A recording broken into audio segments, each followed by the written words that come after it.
Chapter 298. Golden Ridge Ancient City, where the Tang family resided.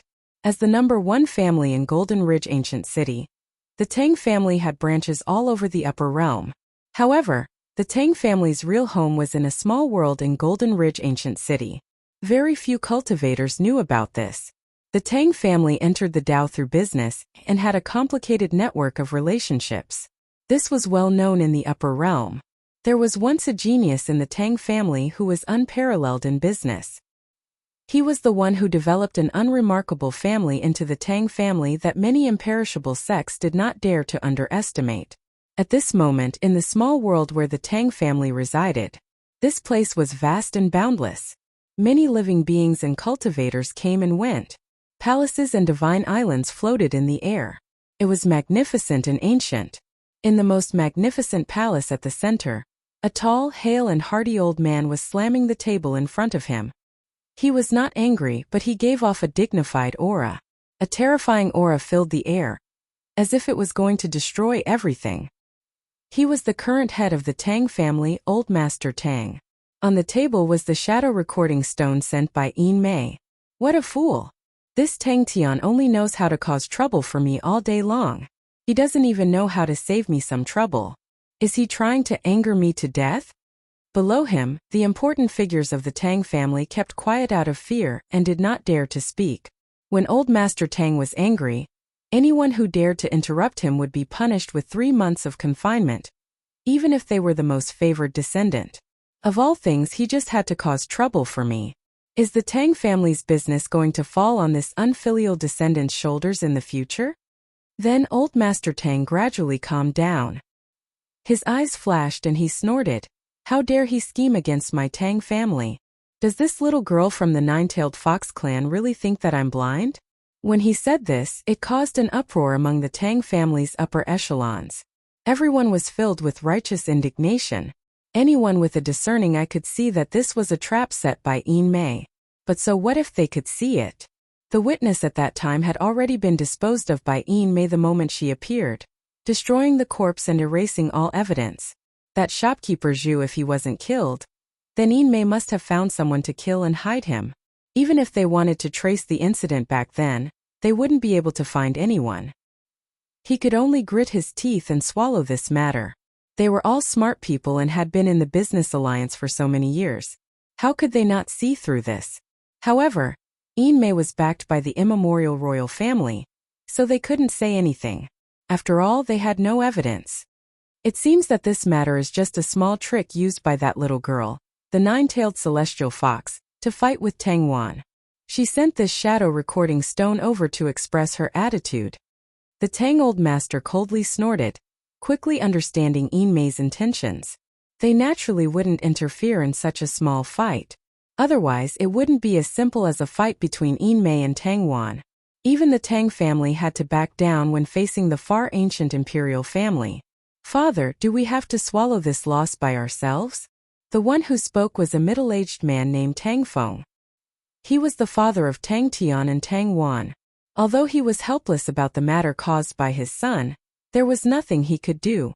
Tang Tian was stupid and fell into the trap of others. Who could he blame? If Tang Tian had been a little more clear-minded, so many things wouldn't have happened. What else can we do? What can you do? Let Tang Wan handle this matter by herself. She is the elder sister, and the other party is targeting her. Don't tell me you want to interfere? Our Tang family is unreasonable in this matter. If those old foxes from the Nine-Tailed Celestial Fox clan make things difficult for me, I'll be in trouble. Recently, I feel that they are plotting against my position. The Nine-Tailed Celestial Fox clan has always been planning to do whatever they want in the business alliance. The Tang Old Master coldly snorted and said. Hearing this, the higher-ups of the Tang family fell silent. They knew that his words weren't without reason. The Heavenly Lady of the Nine-Tailed Celestial Fox clan had already made it clear that she was targeting Tang Wan. At this time, they naturally couldn't interfere.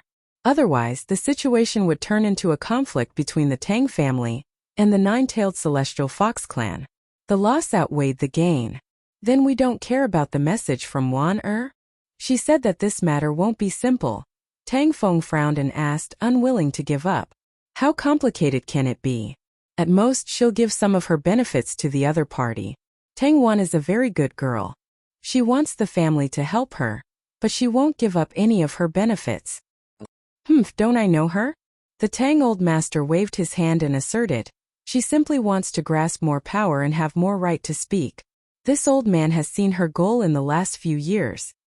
Now the other party has made their goal clear. But she's still thinking of taking advantage of the family? What if it's a trap, father?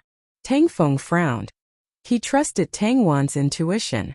But the matter of Chu Hao had caused the Tang old master and Tang Wan to become very unhappy.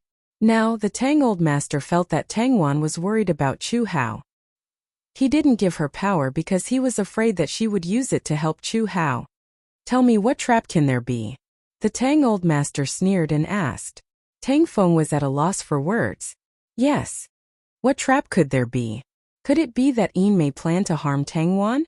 Unless Yin Mei was crazy, she couldn't run away if something happened to Tang Wan. There was only harm and no benefit. The family doesn't believe me this time? Why? Yin Mei actually sent a shadow recording stone? Does she really have no other goal? On the other side, Tang Wan was also stunned by the news from the family. She couldn't believe it.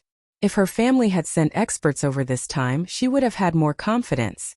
But they didn't. Yin Mei only used a shadow recording stone to convince the Tang family not to interfere. Did Yin Mei calculate all this? Or was it just a coincidence? Tang Wan sighed. That feeling of unease grew stronger. She used the brush of heavenly secrets to divine her own fortune. But it was gray and her future was uncertain. Logically speaking, there was no enmity between her and Yin Mei. So why would she suddenly scheme against her? Tang Wan also couldn't understand. After thinking it over, she felt that the greatest possibility was that Yin Mei wanted to use this as a threat to obtain benefits from her. Could it be that Yin Mei even predicted that I would ask the family for help? Tang Wan felt even more uneasy. Although there were many experts following her and many hidden experts, they didn't give her much of a sense of security. Forget it. I don't believe that Yin Mei dares to do anything to me. Since she was already here, Tang Wan could only brace herself and go. In a short while, she reached the ancient city in front of her. Following their agreement, Tang Wan went straight to the agreed-upon location. This was the famous heaven-gazing pavilion of the city. It was dazzling, richly ornamented and ancient. As the name implied, it had the meaning of looking up at the heavens. The steps were carved with cloud patterns, dense with spiritual energy and surging with the light of treasures. At the highest point, one could see the entire city. And if anything happened there, the entire city would be alarmed. Under the cover of the afterglow, it was even more magnificent. Seems that I was worrying too much. Discussing in this kind of place. It shouldn't be a problem. Thinking of this, Tang Wan let out a sigh of relief. Soon, under the guidance of the people below the heaven-gazing pavilion, she rushed to the top of the pavilion. She wanted to know what Yin Mei was playing at. Miss Wan. At the top of the heaven-gazing pavilion, Yin Mei was sitting there in a white robe, quietly playing the zither. Two maids behind her were dragging their tails to prevent them from falling to the ground. Her face was naturally enchanting and shockingly beautiful. As long as one was a man, they wouldn't be able to take their eyes off her. She took the initiative to speak, indicating for Tang Wan to sit. I know that Miss Wan is confused and had no choice but to come up with this plan. Please come over. Yin Mei smiled, appearing gracious. Let's not talk nonsense between us. I only want to ask you one thing. What do you mean by this? Tang Wan's expression was very ugly. She didn't have her usual gentle and charming appearance. She coldly stared at her and asked, "Where's my brother?" Miss Wan, don't be anxious. Tang Tian is fine. But before that, you have to agree to a request of mine. Yin Mei smiled. What request? Hearing that, Tang Wan's heart heaved a sigh of relief. But she still asked coldly. Seems like Yin Mei didn't have any other motives. Could it be that the danger she felt before was not because of Yin Mei? The benefits of the few ancient cities in your hands, you have to give it to me. Yin Mei's expression was calm. You know, I have just taken over power. Many people don't even trust me. I have no choice but to come up with this plan. If I have offended you in any way, I hope Miss Wan can forgive me. Humph, I knew it. You have calculated this well. Hearing this, Tang Wan relaxed. Her earlier vigilance had also dissipated by quite a bit. She was worried that Yin Mei would not make any requests. If he didn't, then there would be a real problem. I will agree to your request. But if you think that you can monopolize the power like this, I think you are thinking too much. Since Miss Wan has agreed, then I am relieved. Then my second request is, Yin Mei said with a smile. Second request? Don't be too overboard. Tang Wan's face changed. She seemed to be angry. Yin Mei, don't be too overboard. You're too greedy. Seems like Miss Wan is not planning to save your brother? That's fine. I will just lock him up for a while longer. Anyway, your Tang family won't dare to do anything to me. Yin Mei smiled. Imitating Guchanga, he picked up the wine cup on the table and placed it to his lips. Then he raised his head and drank. Such an attitude. He did not even put Tang Wan in his eyes. I will agree to your second request. Tang Wan's face was gloomy. But in the end, she clenched her teeth and agreed. But in her heart, she heaved a sigh of relief. She was more or less more at ease than before. This was nothing compared to what she was worried about before she came. Although Yin Mei was a little greedy in Tang Wan's eyes, this was normal. However, her face still showed unwillingness and anger, but she could not do anything to Yin Mei. Okay, now that I have agreed to your two requests, where is my brother? Tang Wan asked again. At this time she was much more casual. In a place like Skyview Pavilion, as long as there was a slight change, the whole city would notice. So she was not worried that Yin Mei would play any tricks. The last request. Yin Mei was still smiling. Don't worry, this is really the last request. I have to see that my brother is safe. Tang Wan frowned. At this time she did not agree immediately, because she had already expected that Yin Mei would ask for more conditions. This was such a good opportunity. How could Yin Mei only ask for 2 conditions? But Tang Wan felt that she could not let Yin Mei lead her by the nose. What if after she agreed, Yin Mei did not let go of her brother? She did not believe in things like a heavenly oath. The Nine-Tailed Fox clan was very cunning. They even had a secret method to remove the curse of a heavenly oath.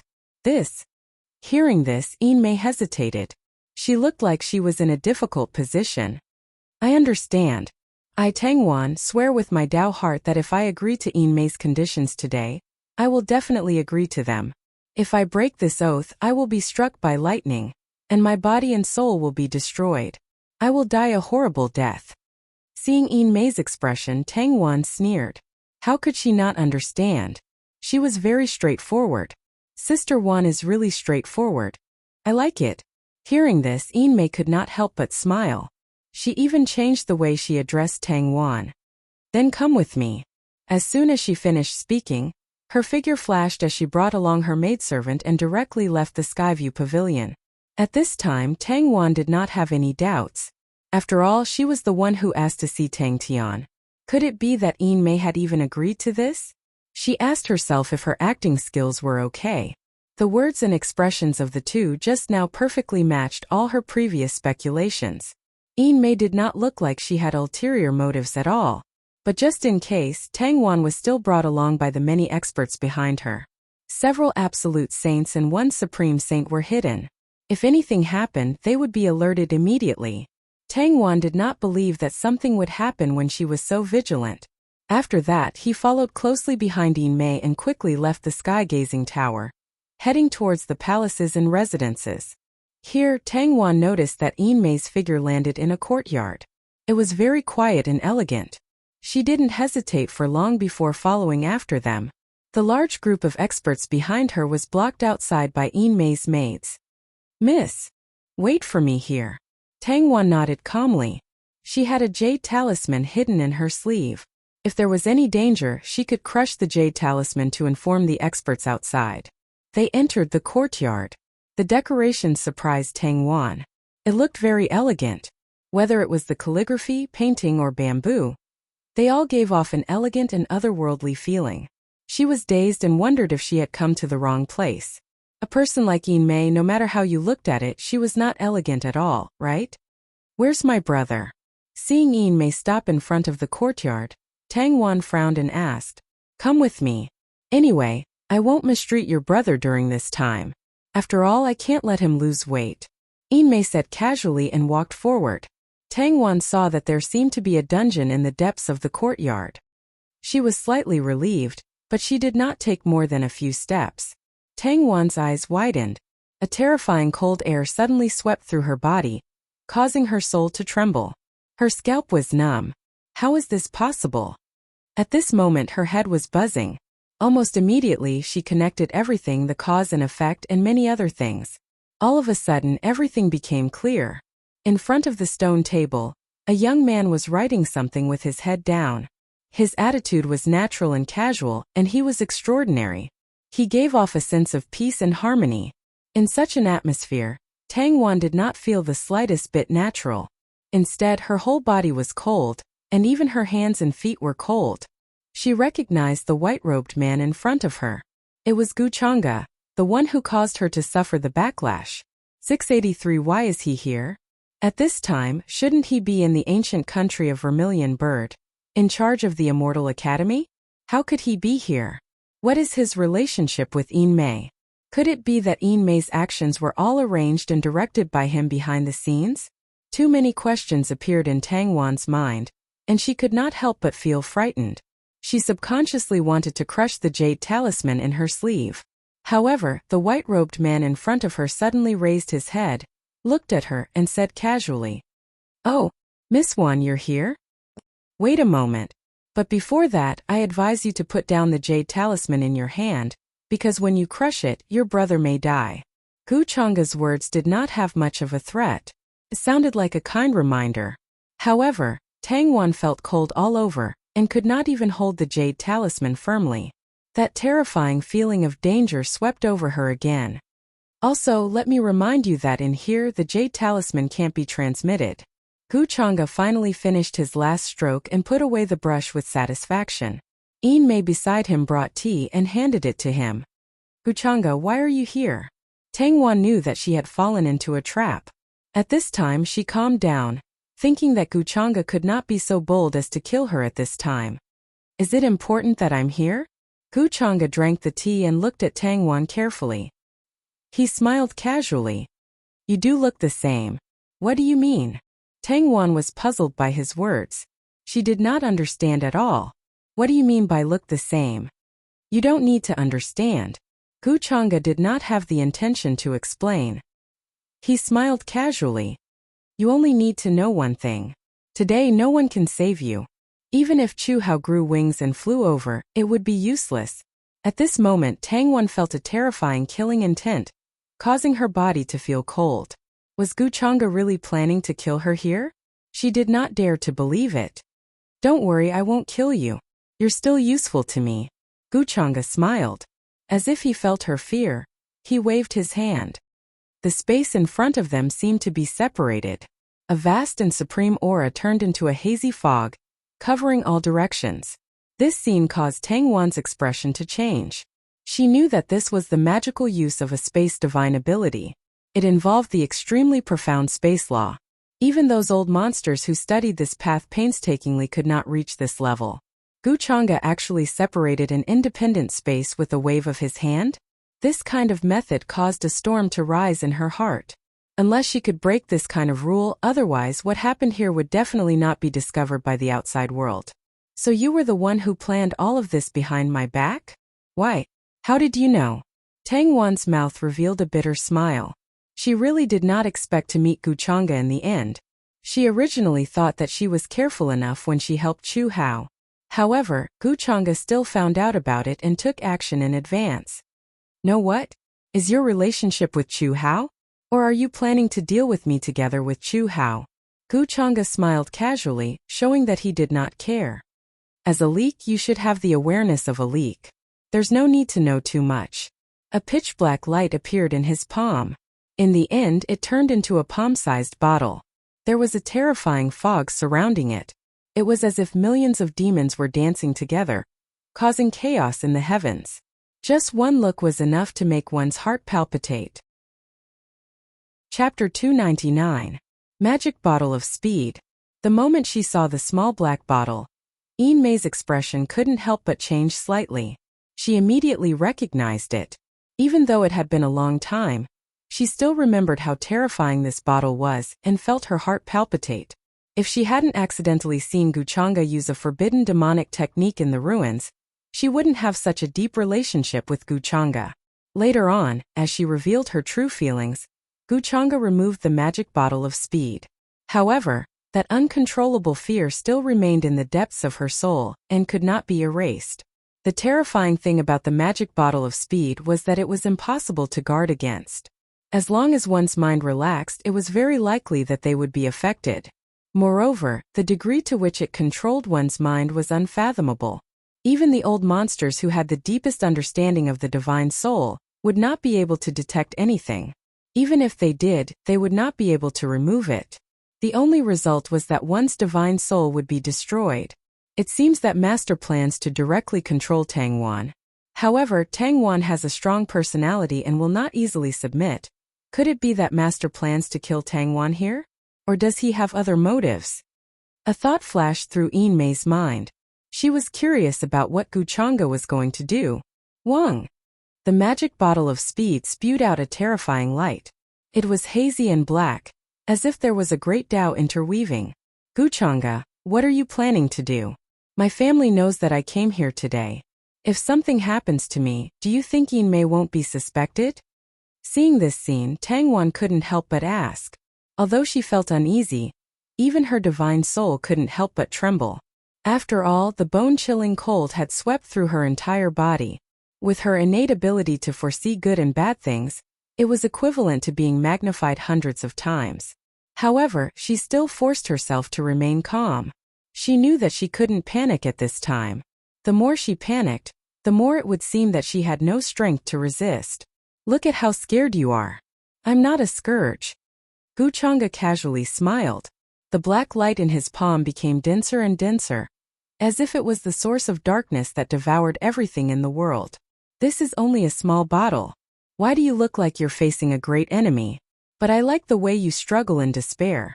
The more you struggle, the faster you'll die when I stomp down.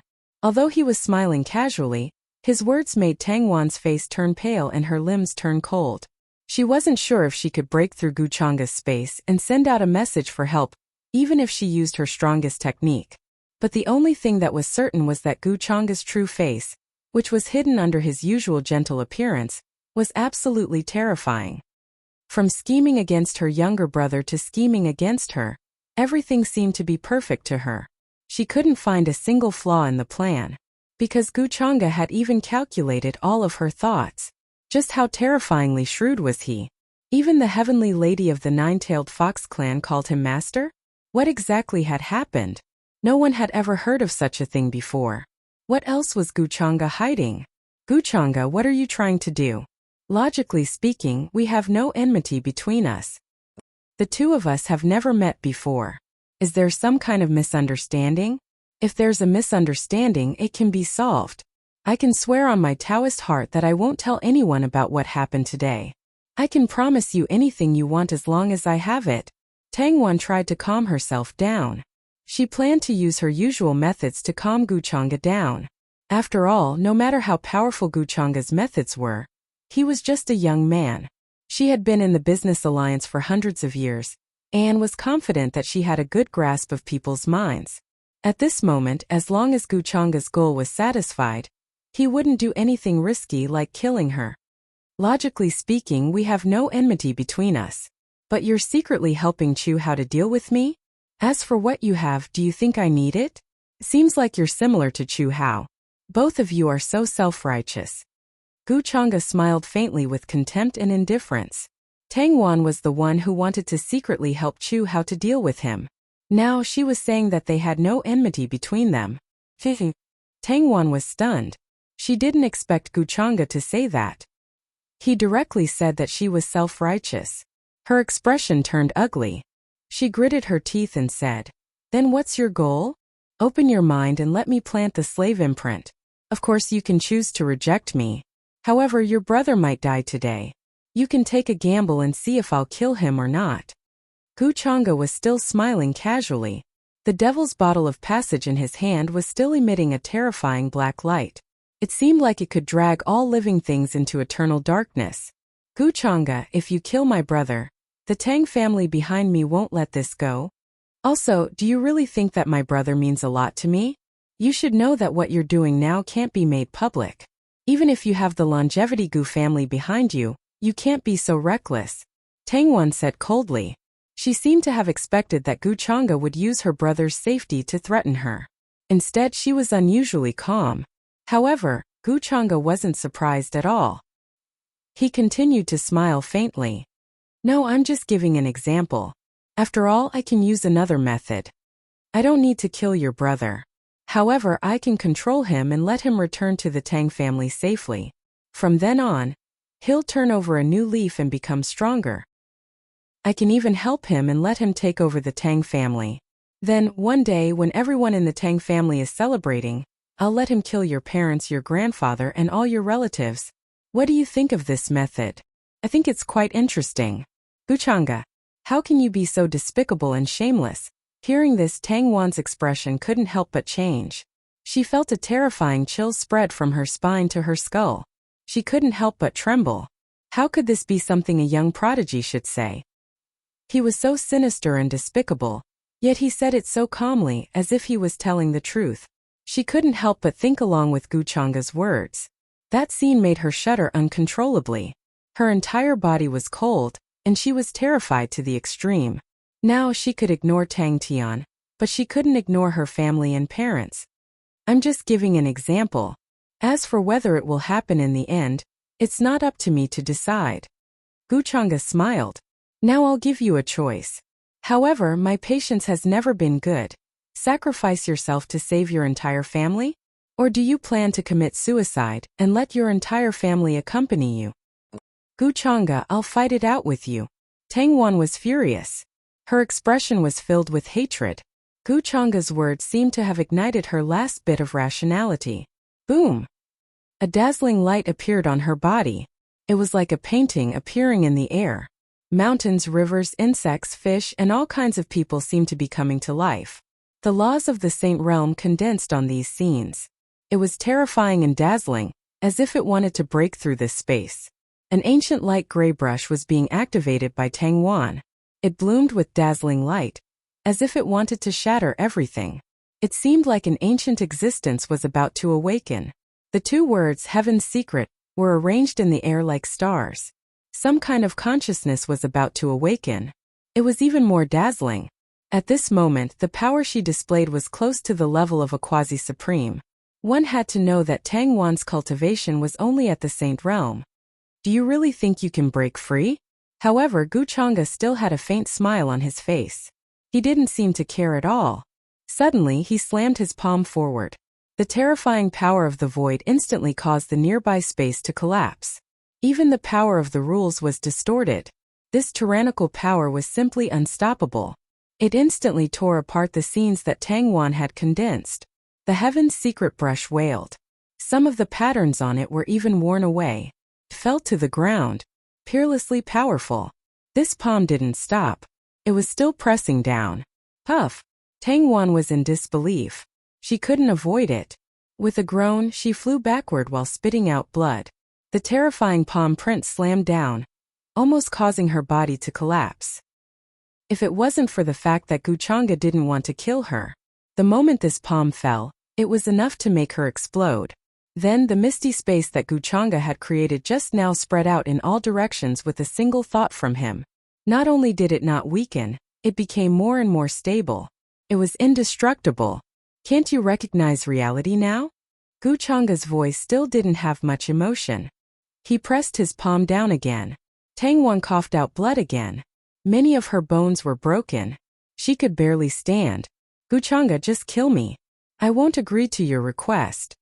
Although Tang Wan was in despair, she still didn't want to surrender. She would rather die than let Gu Chang'e plant a slave imprint.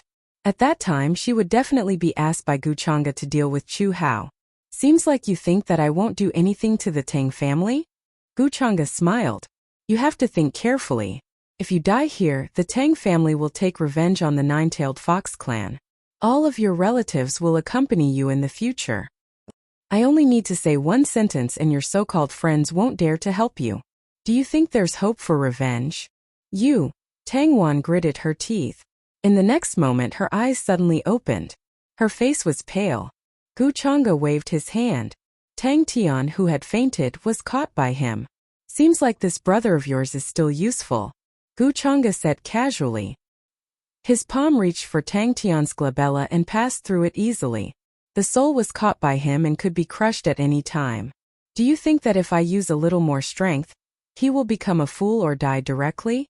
Gu Chang'e said with a smile.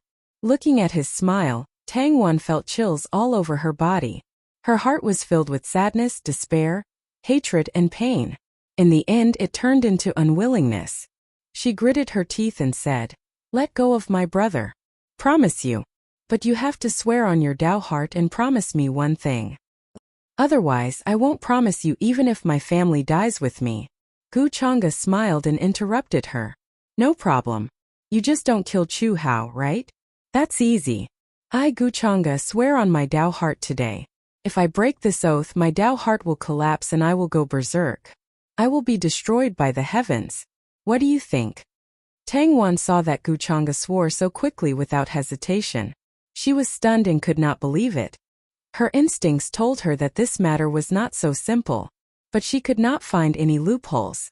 Swearing on one's Tao heart is the biggest oath a cultivator can make. No one will cut off their future. Even the existence of the immortal path cannot break it. Gu Chang'e is no exception. Thinking of this, Tang Wan more or less heaved a sigh of relief. But her heart was filled with sadness and pain. "Brother Hao, I'm sorry, I had no choice. Forgive me." Tang Wan let go of her mind unwillingly. Gu Chang'e smiled meaningfully and waved his hand. Buzz! Almost instantly, the devil's bottle turned into a ray of black light and disappeared without a trace. Tang Wan did not even feel a trace of fluctuation. This made her heart palpitate. Such a slave seal technique was unheard of. In a trance, she saw an ancient, indescribable deity sitting upright in her sea of consciousness in the midst of the surging gray fog. If one looked at it too much, they would go crazy and lose themselves in it. What technique is this? She could not help but feel fear. Facing Gu Chang'e, she only had a feeling of respect for him. She did not dare to disobey his words. "Greetings, master." But soon, Tang Wan's expression gradually calmed down. She did not look much different from usual, but there were stormy waves in her heart. This kind of change was really too fast. Tang Wan could not believe it. Clearly, this was not what she thought in her heart, but her actions showed another kind of reaction. She never thought that she would call Gu Chang'e master, but she could not help but blurt it out. "Son of Destiny, this surprise is finally prepared for you." Gu Chang'e's mouth was a little playful, and then he no longer cared about Tang Wan in front of him. With a wave of his hand, the misty space in front of him suddenly shattered like a mirror and appeared in the outside world. In the courtyard, the tea had not yet cooled down and was still steaming. Tang Wan's expression was very complicated. Her body was stained with blood, and her injuries were very serious. Even if Gu Chang'e did not want to kill her, just that palm just now was enough for her to suffer. "Master, what should we do with Tang Tian?" Yinmei asked. "Return her to the Tang family. After all, we are reasonable people." Gu Chang'e smiled. Tang Wan did not dare to say anything. Then Gu Chang'e looked at Tang Wan and said with a smile, "Don't worry. I don't have any bad intentions.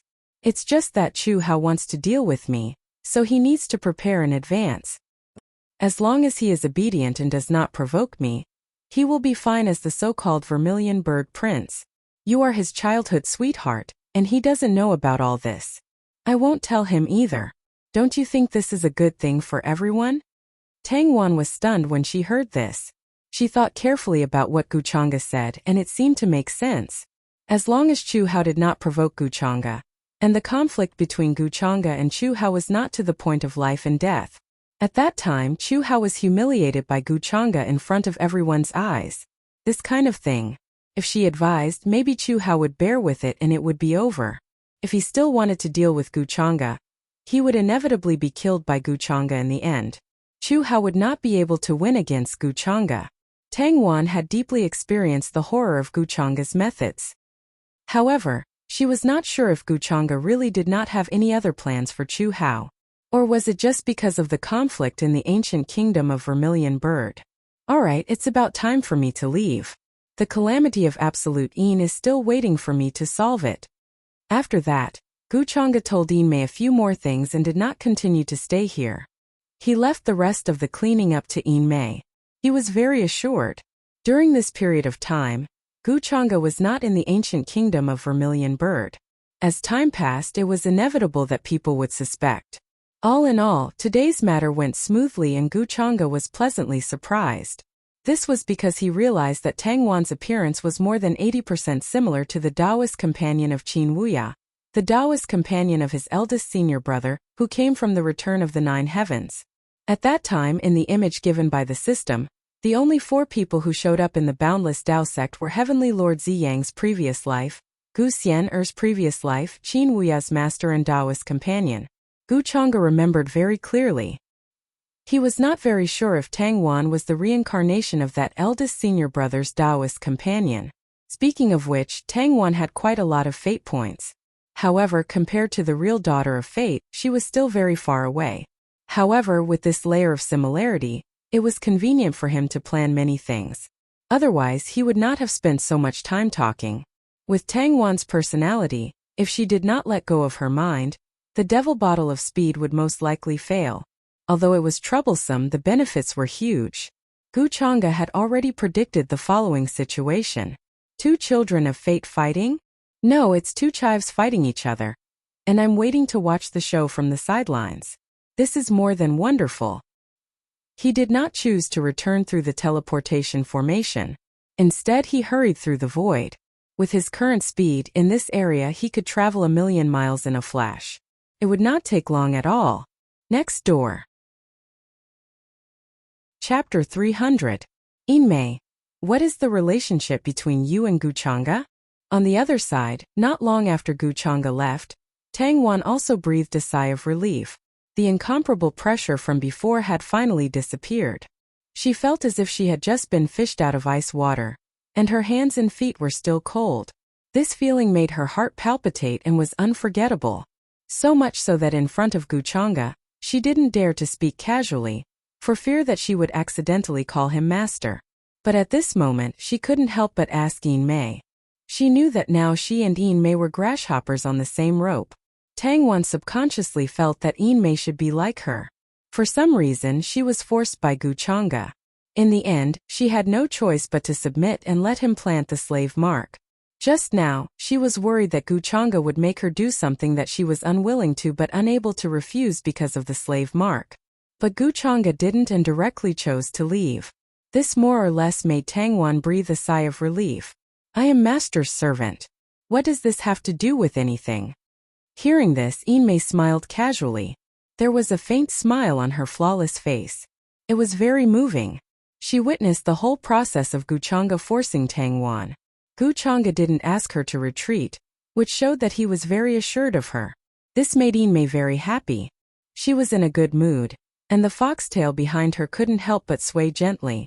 You are the heavenly lady of the nine-tailed fox clan. Don't you think it's shameful for you to say such words? Tang Wan was shocked. She either felt that Yinmei was teasing her, or felt that the slave mark on Yinmei was more terrifying than the one on her. What is there to be ashamed of? In private, I am master's servant. I am very happy that master has time to visit me. Yinmei knew what Tang Wan was thinking in her heart. She said so with a smile and looked very happy. You're crazy. Tang Wan's expression was a little ugly. She had planned to privately think of a way to work with Yinmei to remove the slave seal on them. But Yinmei's behavior left her speechless. Also, let me tell Miss Wan one more thing. I don't have a slave imprint on me. Yinmei said with a smile. Impossible. Did you do it willingly? Tang Wan was shocked again. She couldn't believe it. Without a slave seal? Why did Yinmei call Guchanga that way? However, Yinmei did not choose to answer her. She had already left the courtyard. However, this action already gave Tang Wan an answer. She couldn't help but shudder. How many more tricks does Guchanga have up his sleeve, however? She soon calmed down and regained her usual calmness. In order to prevent himself from noticing anything unusual, Tang Wan purposely waited until her injuries were healed before leaving the courtyard with the unconscious Tang Tian. A group of Tang family experts were waiting outside. They were anxious and uneasy. Seeing Tang Wan bring Tang Tian out of the courtyard without any problems, they couldn't help but sigh in relief. "Miss, is young Master Tang Tian okay?" An absolute saint cultivator couldn't help but ask. He was a servant of the Tang family. He was tall and had a glow around him. He was loyal and devoted. "He's fine. He might be unconscious for a while," Tang Wan said. At that time, Guchanga took out Tang Tian's divine soul. Although she didn't do anything, it was more or less affected. "That's good." The servant heaved a sigh of relief. Then he couldn't help but ask, "Miss, did you agree to several conditions this time before she let him go? This is too much. She's going too far." "That's right. Since young Master Tang Tian is fine now, why don't we kill them and let them know that we're not easy to bully?" The rest of the Tang family experts echoed. They were filled with righteous indignation and felt humiliated. Tang Wan waved her hand and said, "There's no need. Today's matter is settled. There's no need to mention it in the future. Bring Tang Tian back to the family, and tell my grandfather that I'll be in the ancient kingdom of Suzaku for a while." Since the family didn't believe her this time, there was no need for her to hide. She might as well tell them everything. "Yes, Mississippi." Everyone received the order and left quickly with Tang Tian without hesitation. Tang Wan looked in the direction of the ancient kingdom of Suzaku and sighed in her heart. Because of the slave seal, she couldn't betray Guchanga or harm Guchanga's interests. Even if she wanted to, she couldn't do it. The conflict between Tang Tian and Yin Mei was finally resolved because of Tang Wan's intervention. Many cultivators who wanted to watch the show were disappointed in the end. However, anyone with a discerning eye could see that Tang Wan must have agreed to some conditions of the heavenly maiden Yin Mei in the end. The small conflict within the business alliance of 10,000 Das soon calmed down like a ripple in the ocean. Not many people would mention it. A few days later, in the Tang family's mansion, Tang Tian, who was unconscious, finally opened his eyes. However, if someone took a closer look, they would see a faint golden pattern in the depths of his eyes. "Ouch, my head hurts. Damn it, that Yin Mei ordered someone to knock me out." Tang Tian held his head in pain. However, this pain came and went very quickly. What's this?" Tang Tian was suddenly shocked. He realized that there seemed to be more memories in his mind. It was as if he had encountered something while he was unconscious. However, the images were very messy and blurry, as if they contained some kind of ultimate mystery. He could vaguely see a boundless world. There were palaces and pavilions in the world. Even the heavenly gate seemed to have been opened for eternity. Misfortune and fortune come hand in hand. Could it be that after this dangerous encounter my opportunity has come? Tang Tian was very excited. He had heard a lot of such stories about heroes. He had also heard of stories like this where one suddenly learned a supreme divine power after falling into a coma. However, he never thought that it would happen to him one day. No, this secret can't be known by others. Tang Tian tried his best to control his emotions and remained calm. He did not dare to make such a thing public. Although he was a playboy, it did not mean that he was stupid. Along with the ancient and mysterious images, he realized that there seemed to be an additional chant in his mind. What was the wedding dress? He knew nothing about the obscure ancient words, but it did not stop him from knowing how powerful the chant was. "Young master, you're back?" Deep in the palace of the ancient kingdom of Vermilion Bird, a woman in white stood outside the palace. Her hair was soft and smooth, and her face was fair and shiny. She looked obedient and quiet. She was Ji Qingxian, who had been waiting for Guchanga for a few days. In terms of appearance, there was no difference between her and Su Qingga. The only difference was their personalities. Ji Qingxian was slightly gloomier and colder, while Su Qingga was more quiet and elegant. Guchanga nodded and answered casually, "You're back. Did anything happen in the ancient kingdom of Phoenix?" Ji Qingxian shook her head and said, "Nothing. Young master went to deal with the absolute calamity. The ancient kingdom of Phoenix is peaceful. However, something happened in the Black Tortoise ancient kingdom, which is not far from the ancient kingdom of Phoenix." "Oh, Black Tortoise ancient kingdom? Isn't that where Lord of Purple Sun and Six Crown King went?" Guchanga looked surprised. In fact, when Ji Qingxian said it, He had already guessed that Su Qingge, as the inheritor of demonic arts, would be looking for a target. To her, the best place was actually the Purple Sun Lord's place. Lord of Purple Sun and Guchanga had a grudge against each other. The first person that Su Qingge wanted to deal with would be Lord of Purple Sunday. Even if she couldn't kill him, she would give him some trouble. Yes, something happened to a few of them. Their origins were all devoured. It seems that the inheritor of demonic arts is hiding in their team. Ji Qingxian nodded and stared at Guchanga with her bright eyes. Seems to be an eventful time. I hope Lord of Purple Sun and the others are fine. Guchanga smiled and soon forgot about this matter. Speaking of which, it was time for him to deal with Ying Shuang, who was in Lord of Purple Sun's team. Ying Shuang, the child of luck, had been left alone for so long. It was time for him to harvest her. Of course, before that, he still needed Ying Shuang to do something for him. After that, Guchanga returned to the palace and used the communication talisman to ask Zhang Chuchu about the source of the Absolute Yin disaster. The Absolute Yin origin that he longed for was still waiting for Zhang Chuchu to find it for him. However, even though Zhang Chuchu answered him through the communication talisman, he was not polite.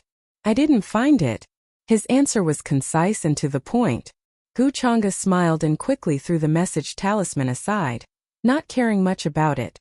In a region far away from the territory of the ancient kingdom of Vermilion Bird, gray fog filled the sky. Many creatures of the Absolute Yin calamity were wreaking havoc here. The cities and tribes along the way had been turned into ashes. Zhang Chuchu stood in the sky. Celestial light floated in the dust and bone words flashed. They turned into terrifying Taoist swords and fell from all directions. Many creatures of the Absolute Yin calamity died tragically. No one survived. Unlike Guchanga, who said that he was going to solve the Absolute Yin calamity, he didn't move at all. Zhang Chuchu went straight to the ancient kingdom of Vermilion Bird from the first day he arrived. He planned to clean up the creatures of the Absolute Yin calamity and find the source of the outbreak. At this moment, she stared at the communication talisman with a faint expectation. But after a long time she still didn't hear from Guchanga.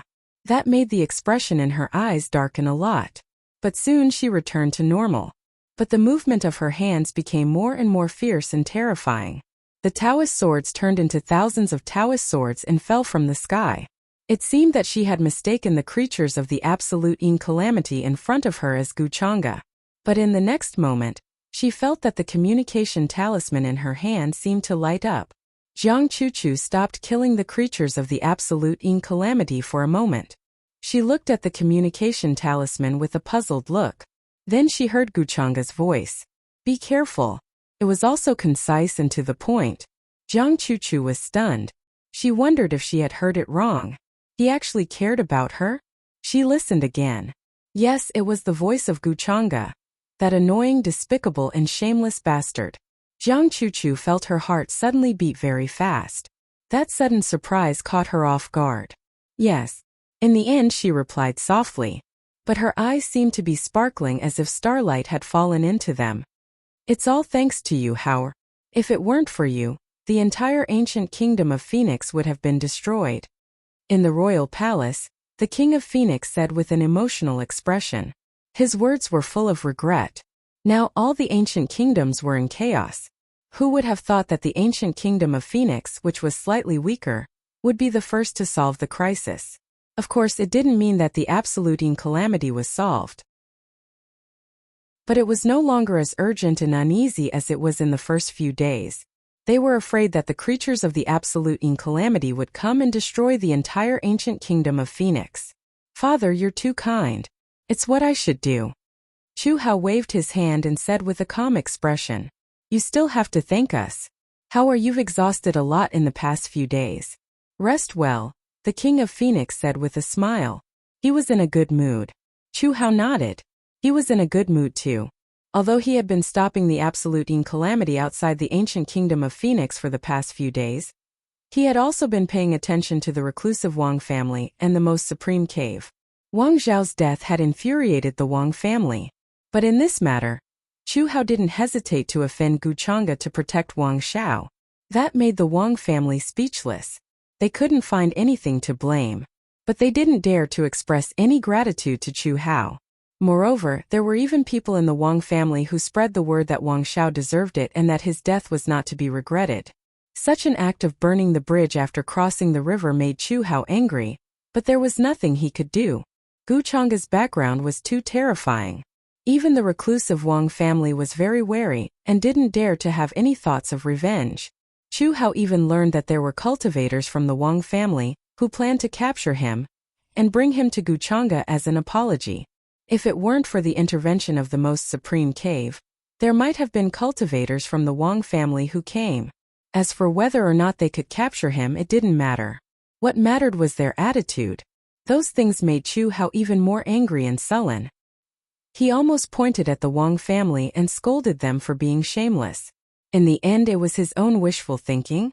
However, in this matter, the most supreme cave in his body showed an incomparably tough attitude. His sect even sent a message to Chu Hao, telling him not to worry. The most supreme cave's eldest senior brother was not weaker than anyone. After receiving this news, Chu Hao also became more excited.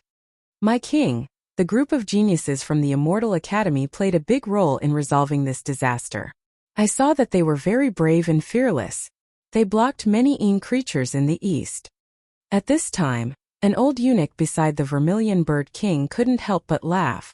However, as soon as he said that, the Vermilion Bird King's expression changed. He was a little angry. He waved his hand and said, "Don't mention them in front of me." He still couldn't forget what Guchanga did that day. Now that the people in front of him were his confidants, there was no need to show respect. Do you really think they are so kind? It's just that the more Yin creatures they kill, the more points they get, and the better it is for them. The Vermilion Bird King said with a cold smile. But they did solve a lot of problems for the Vermilion Bird Ancient Kingdom. They killed many Yin creatures and prevented the kingdom from falling again. The old eunuch was a little stunned. Then he explained. Humph. The Vermilion Bird King snorted. So what? Even without them, how can still solve this disaster? Because of Guchanga, he already had no good feelings for this group of geniuses. If it weren't for the Immortal Academy's trial, would these geniuses come here? This is their mission. Even if the Vermilion Bird Ancient Kingdom was another ancient kingdom, it would be the same to them. So, uniquely, you don't have to worry too much. This time, even if Guchanga led so many geniuses, the number of Yin creatures he killed was less than me. Chu Hao also smiled warmly and explained, so, actually father is right.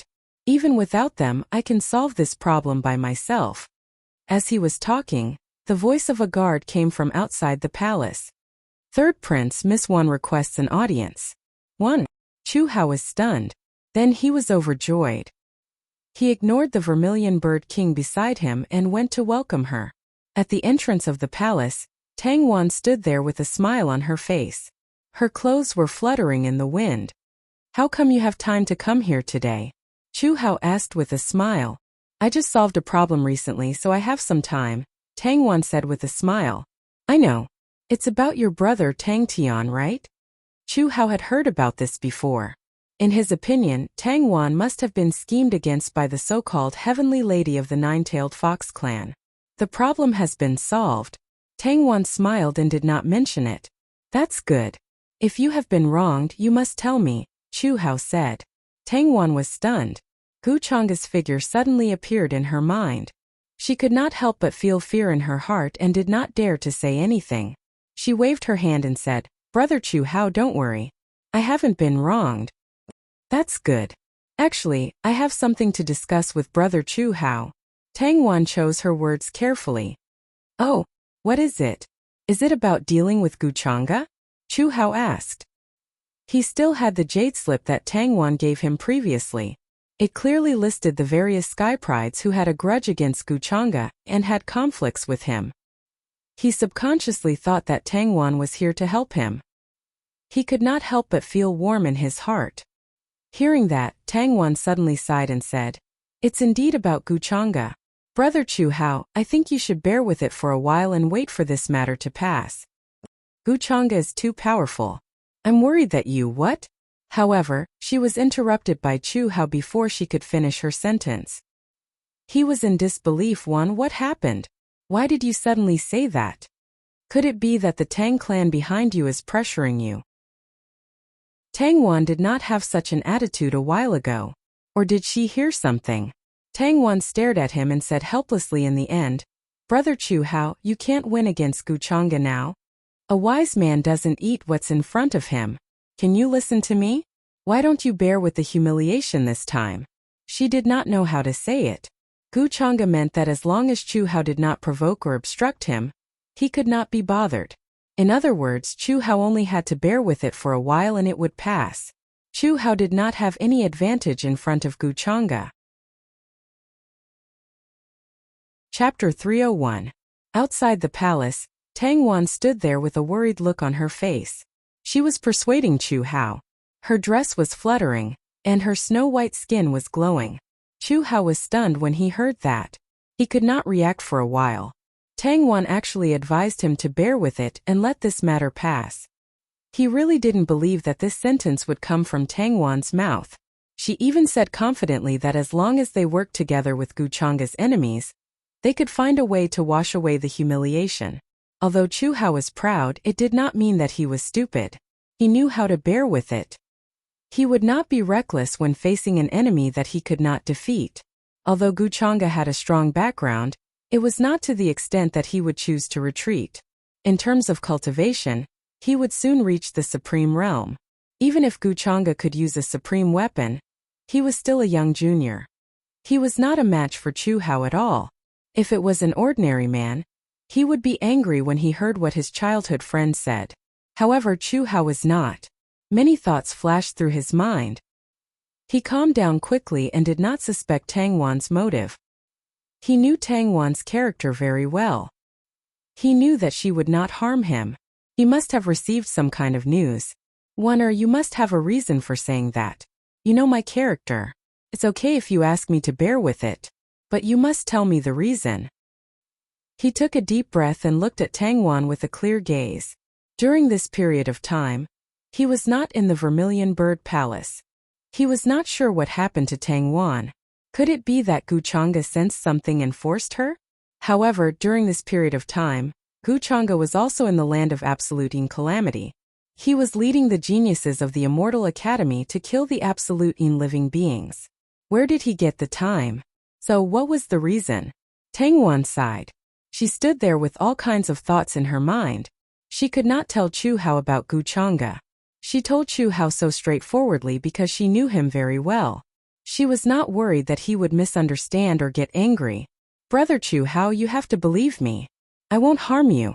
After you deal with the absolute calamity, you should return to the sect and hide for a while. As long as you don't provoke Guchanga, he shouldn't take the initiative to attack you, said Tang Wan. What the hell is going on? You can't even tell me? Chu Hao was puzzled. Tang Wan shook her head and smiled bitterly. Brother Chu Hao, you have to believe me. As for the reason, I can't tell you now. Chu Hao fell silent when he heard that. He thought of the business alliance of 10,000 Dao behind Tang Wan. Could it be that the business alliance of 10,000 Dao had noticed what she had done? After that, he warned Tang Wan. After all, offending Guchanga would not benefit the business alliance at all. At the thought of this, Chu Hao nodded. I know. I understand. But don't worry, Wan. I will soon become the next mansion master of the Most High Grotto Heaven.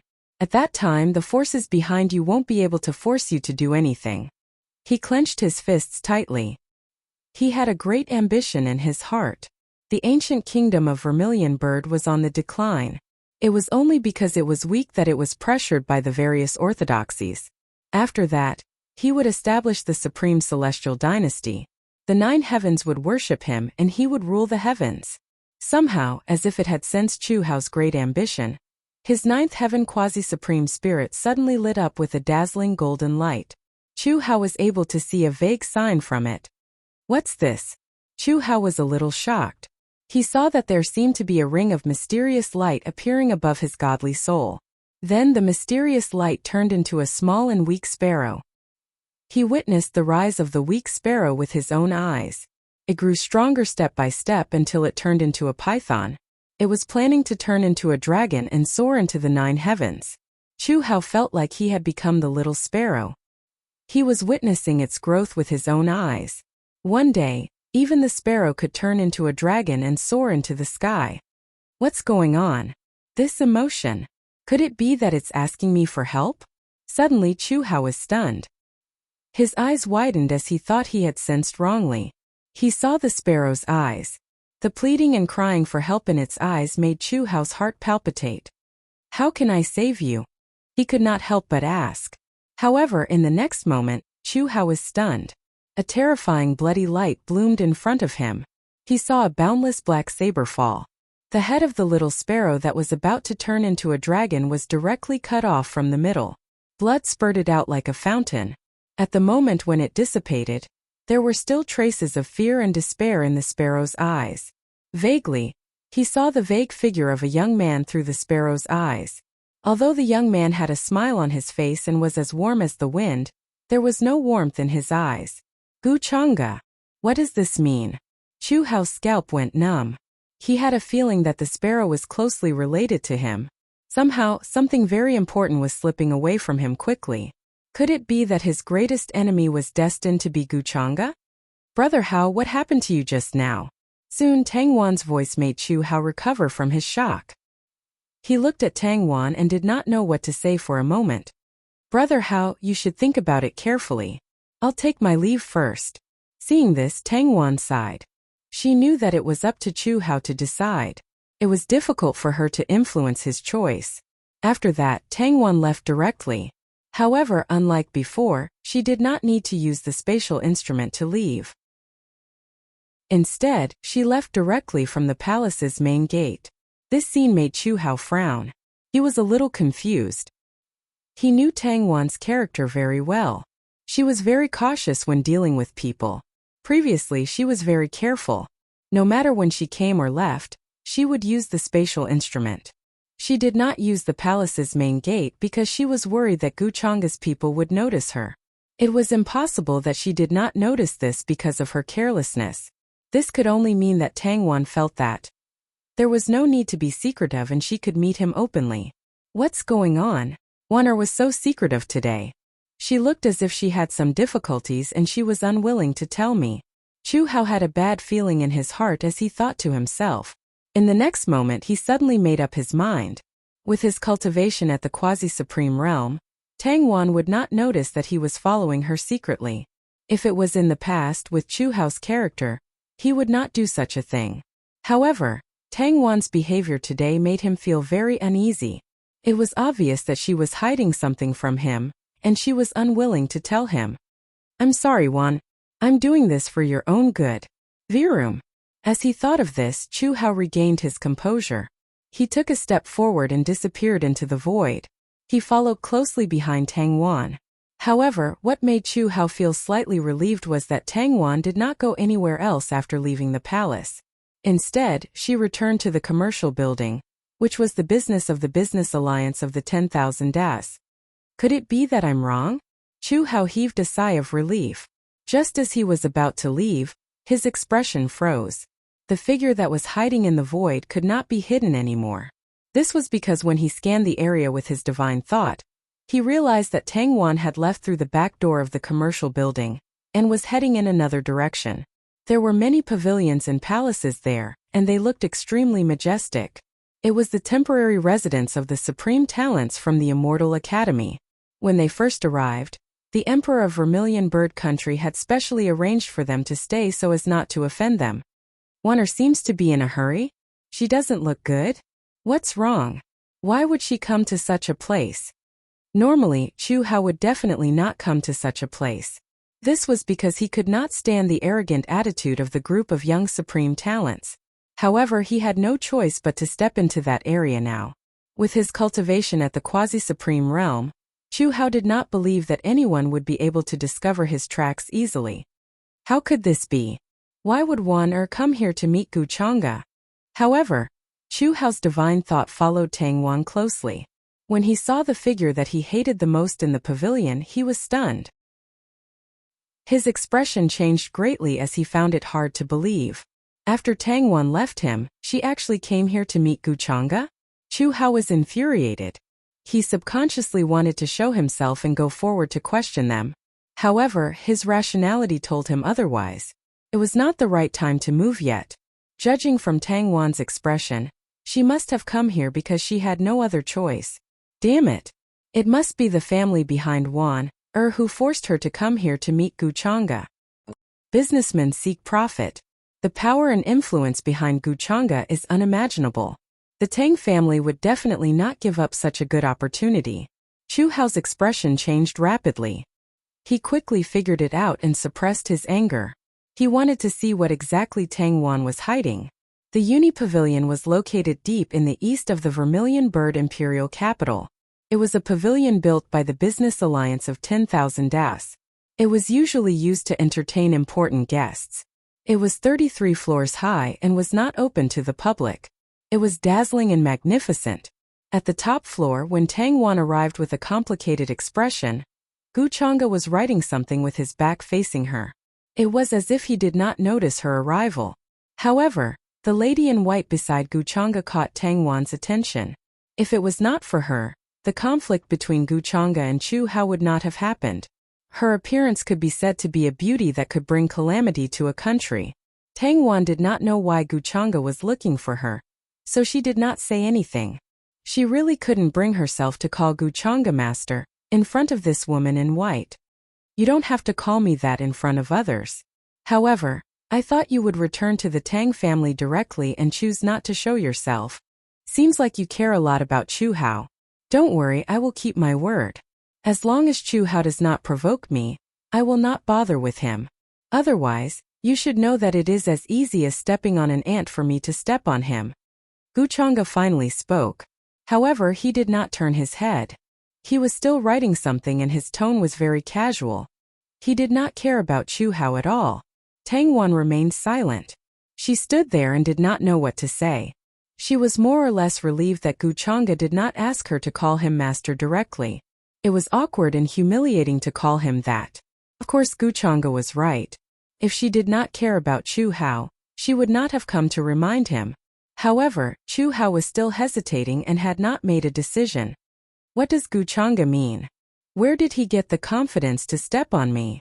Chu Hao, who was hiding in the dark, naturally heard these words as well. Instantly, anger rose in his heart. Since when had he, who was proud and unyielding, been looked down upon like this? However, Tang Wan did not defend him at all. However, he also knew why Tang Wan advised him to bear with it. Although Tang Wan had good intentions, Chu Hao still felt uncomfortable in his heart. Asking for fresh flowers. Why did she feel that he could not win against Gu Chang'e? Why did he have to bear with it? It seems that Wan is really being pressured by her family. I wonder what kind of role Gu Chang'e played in this matter. Soon Chu Hao suppressed his anger. He did not want to alert the enemy. After knowing Tang Wan's difficulties, he was relieved. He was worried that Tang Wan would betray him. The uneasiness he had before was completely gone. Gu Chang'e, are you serious? Inside the pavilion, Tang Wan still did not know that due to her carelessness, Chu Hao had followed her and was currently hiding in the dark. When she heard Gu Chang'e's words, she could not help but feel hopeful. She did not know why Gu Chang'e asked her to come here. However, after thinking about it, what could Gu Chang'e want from Chu Hao? She really could not think of anything. Do you think I need to care about a little Chu Hao? Gu Chang'e smiled and said casually. She didn't turn around and continued to write her own words. Then I promised to persuade brother Chu Hao to let go of this grudge. If possible, it would be best to forget about it with a smile. Tang Wan nodded and said, No need. I'm not looking for you for this kind of thing. So what if he has a grudge against me? Do I need to care? Gu Chang'e interrupted her and smiled faintly. You are a little too full of yourself. Tang Wan's expression froze as she remained silent. After seeing Gu Chang'e's terrifying means, she understood that he was not lying. Whether it was strength or background, Gu Chang'e did not need to care about Chu Hao. Gu Chang'e is too arrogant to have such an attitude. One day, I will definitely make him regret it. Seeing this, Chu Hao, who was hiding in the dark, had an ugly expression and could not help but clench his fists tightly. If it was not for his strong state of mind, he would have exposed his quasi-supreme aura by now. His heart was burning with anger. Gu Chang'e's belittling and careless attitude. especially when she said such words in front of Tang Wan, made Chu Hao very sullen and angry. If Gu Chang'e said that in front of an ordinary person, he would at most smile and think that he was blind and would not take it to heart. However, it was in front of Tang Wan. This made him feel that he was being belittled by Tang Wan. As a man, how could he bear it? However, Chu Hao endured it in the end. He did not want Tang Wan's efforts to go to waste. At this moment, if he suddenly appeared and attacked Gu Chang'e, not to mention whether he would succeed, the ancient country of Suzaka behind him and the Tang family behind Tang Wan would definitely be in a sea of fire and face a terrifying catastrophe. Gu Chang'e, why are you looking for me? After hesitating for a while, Tang Wan was confused and asked again. Hearing this, Gu Chang'e put down the pen in his hand and turned around. He did not answer and just smiled casually. My neck is a little sore after writing for so long. Seeing Tang Wan's expression change slightly, Gu Chang'e said calmly, the Tang family is not in a good position in the Myriad Daos business alliance now. Tang Wan looked at him in confusion. She did not understand why he suddenly mentioned this. However, Gu Chang'e did not continue on this topic. Instead, he changed the topic and said, actually, it's not a big deal. Seeing that you're quite pretty, I just want you to warm my bed tonight. Tang Wan's expression changed immediately. If it was someone else who dared to speak like this, she would have chopped that person into pieces. However, it was Gu Chang'e and she was even implanted with a slave seal. She suddenly felt a sense of panic and uneasiness in her heart. Maybe I can consider having a concubine or something in the future. Gu Chang'e was still smiling calmly. Damn it, Gu Chang'e, you've gone too far. Hearing this secretly, Chu Hao could not help but feel his face turn green even though he had cultivated for many years and had a stable state of mind. His murderous aura was boiling and he was filled with hatred. At this moment he did not care about the consequences. He was about to move and take Tang Wan away. However, at this moment, Gu Chang'e opened his mouth again and said calmly, of course, these are all lies. I'm not interested in you at all. However, it's true that my neck is sore. His smile was somewhat thought-provoking. Hearing this, Chu Hao, who was about to make a move, suddenly stopped. His expression was uncertain and changed a few times. He gritted his teeth so hard that they almost broke. He had never hated someone so much before. Tang Wan's expression also changed a few times. She was not stupid. She understood the meaning behind Gu Chang'e's words. He wanted to humiliate her and make her do the work of a maidservant. Sore neck? How could a cultivator's neck be sore? However, the situation was more powerful than the person. Although she was unwilling, she had to give in. This was because she did not know if what Gu Chang'e said just now would become true if she angered him. Concubine. If the Tang family behind her heard about this, they would be eager to do so. How hateful. Seeing Tang Wan gritting her teeth and walking towards Gu Chang'e unwillingly, Chu Hao, who was hiding in the dark, could not stand it anymore. His figure disappeared quickly. However, the hatred and grievance in his heart could not be described as just monstrous. He was mad with hatred. Witnessing his beloved woman being ordered around like a maidservant in front of Gu Chang'e with his own eyes, and he did not dare to stop it? Was there anything more humiliating and infuriating in this world? At this moment, Chu Hao wished that he could cut Gu Chang'e into 1,000 pieces, tear him into 1,000 pieces, grind his bones and scatter his ashes, and destroy his body and soul. Only then could he vent his hatred. 1,000. Chapter 302. Has he left? In the pavilion, Gu Chang'e smiled when he sensed that Chu Hao's aura had left. He waved his hand and said, "Stop, there's no need for that. You can go back now." He said to Tang Wan, who was stunned, "Miss Wan, you should leave this maid job to me." Ji Qingxian was smart enough to step forward and say with a smile. Seeing Gu Chang'e's expression, she knew that Gu Chang'e was not interested in Tang Wan. Tang Wan looked at Gu Chang'e anxiously. She was at a loss. Boring. However, Gu Chang'e only shook his head. He had no intention of explaining. At this moment, the system was giving him notifications in his mind.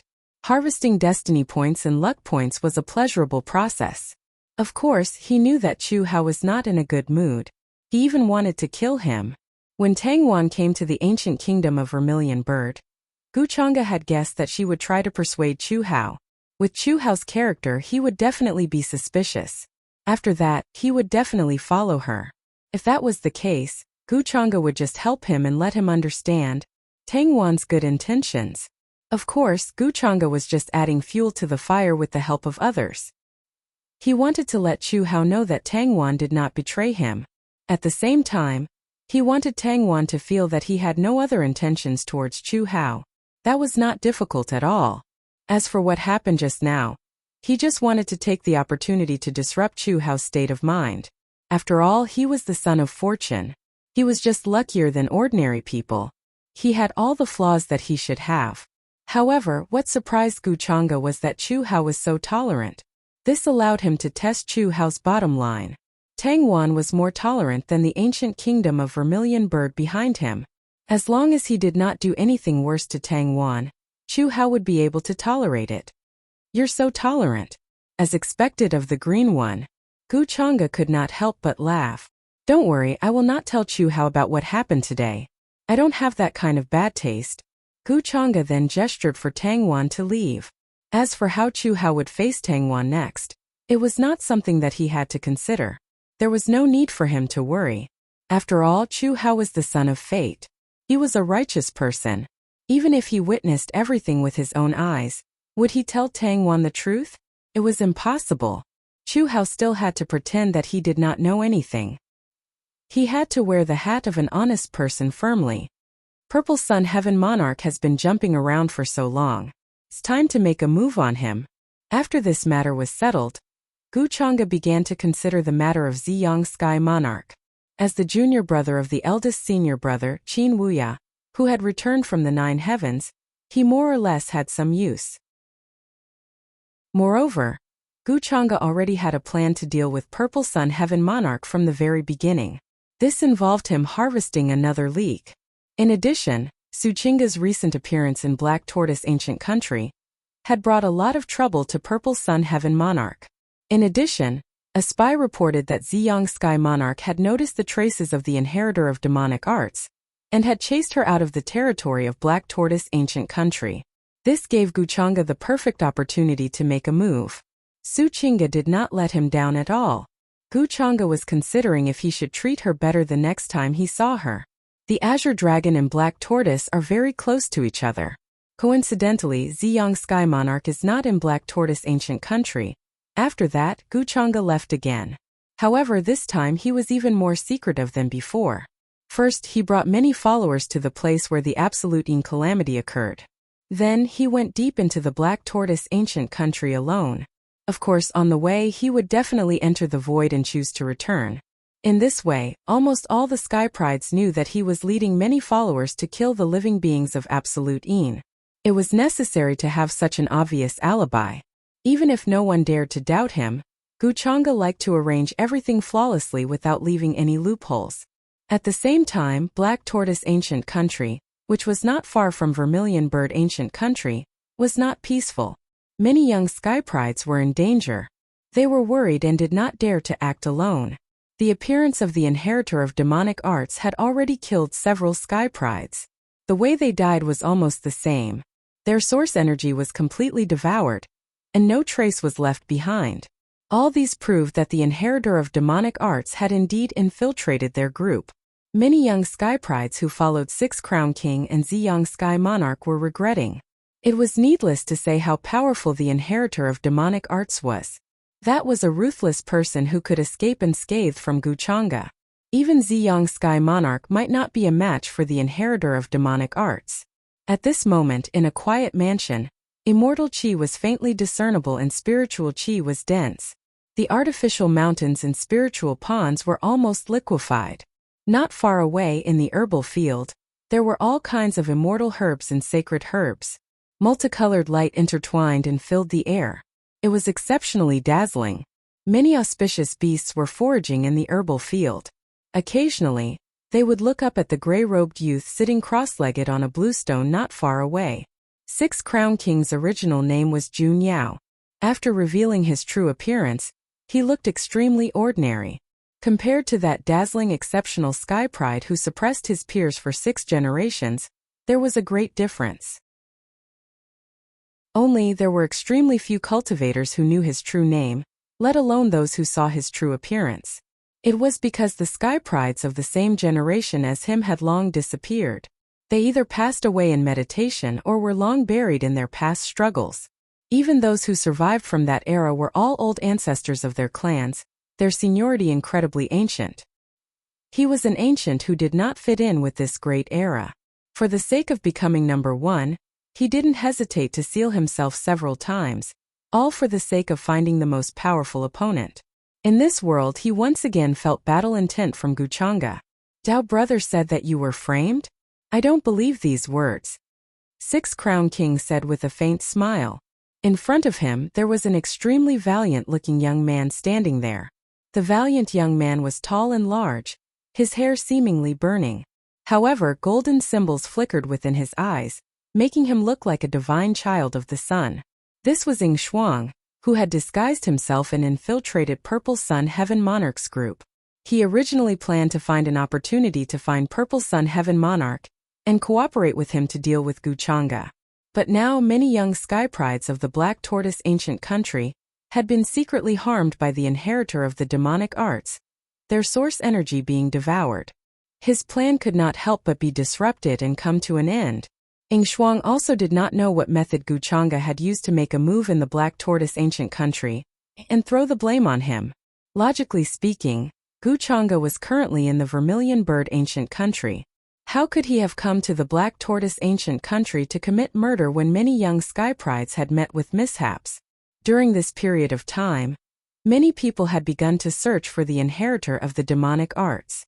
Ying Shuang was not worried after all. He was not the true inheritor of the demonic arts. With this disguise he was not afraid of others seeing through it. However, he did not expect that Six Crown King would see through his disguise today and recognize his identity.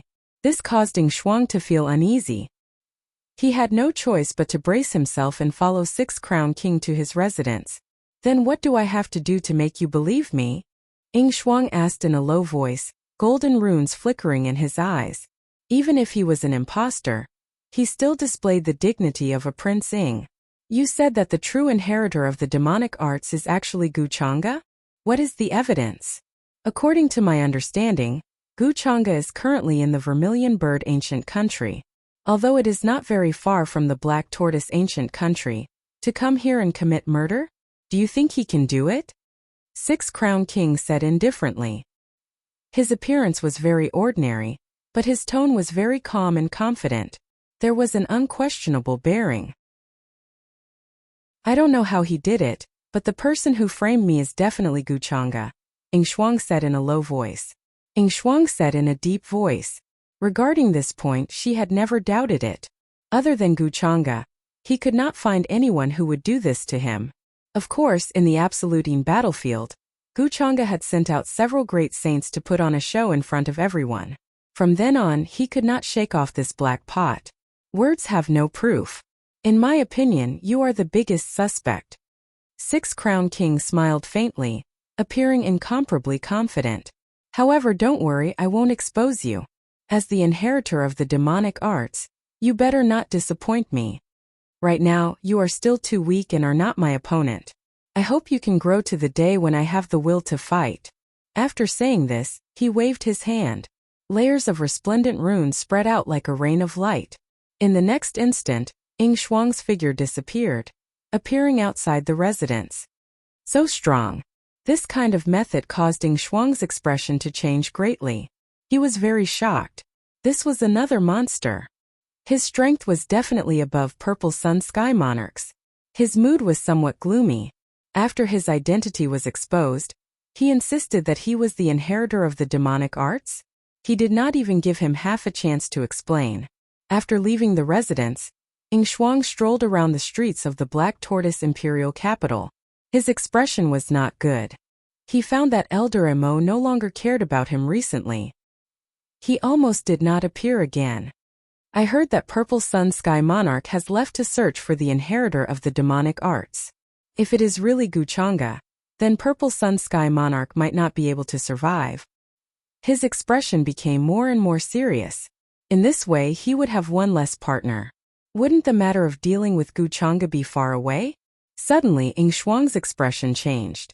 At the entrance of the pavilion in front of him, he saw a familiar figure walking in. This caused his mind to tremble. His eyes widened. He did not dare to imagine that he would meet her here. Could this be the so-called fate? Ing Shuang's heart was beating very fast. He remembered the days when he was still a horseboy. If it was not for the pity of the young miss, he would have starved to death on the streets. Compared to the days of fear now, he found that those days were more comfortable. Ing Shuang thought that he would never have a chance to see her again in this life. However, he really did not expect to see her again in the Black Tortoise imperial capital. This must be fate. What a pity. I am now a rat crossing the street that everyone wants to kill. To her, I am a stranger that she has never seen before. Miss Yinmei was once saved by Guchanga. It seems that she still does not know the true face of Guchanga. I have to find a suitable opportunity to remind her. Ing Shuang thought to himself. He could not help but clench his fists. In the immortal ancient continent, Yinmei had encountered the inheritor of the demonic arts. In his opinion, this was definitely related to Guchanga. Guchanga had even used this to gain a good reputation. He had even won Yinmei's admiration. If I go there rashly with Miss Yinmei's character, she will definitely be suspicious of me. I have to find a suitable method. Ing Shuang sank into contemplation. In the end he decided to use the simplest method.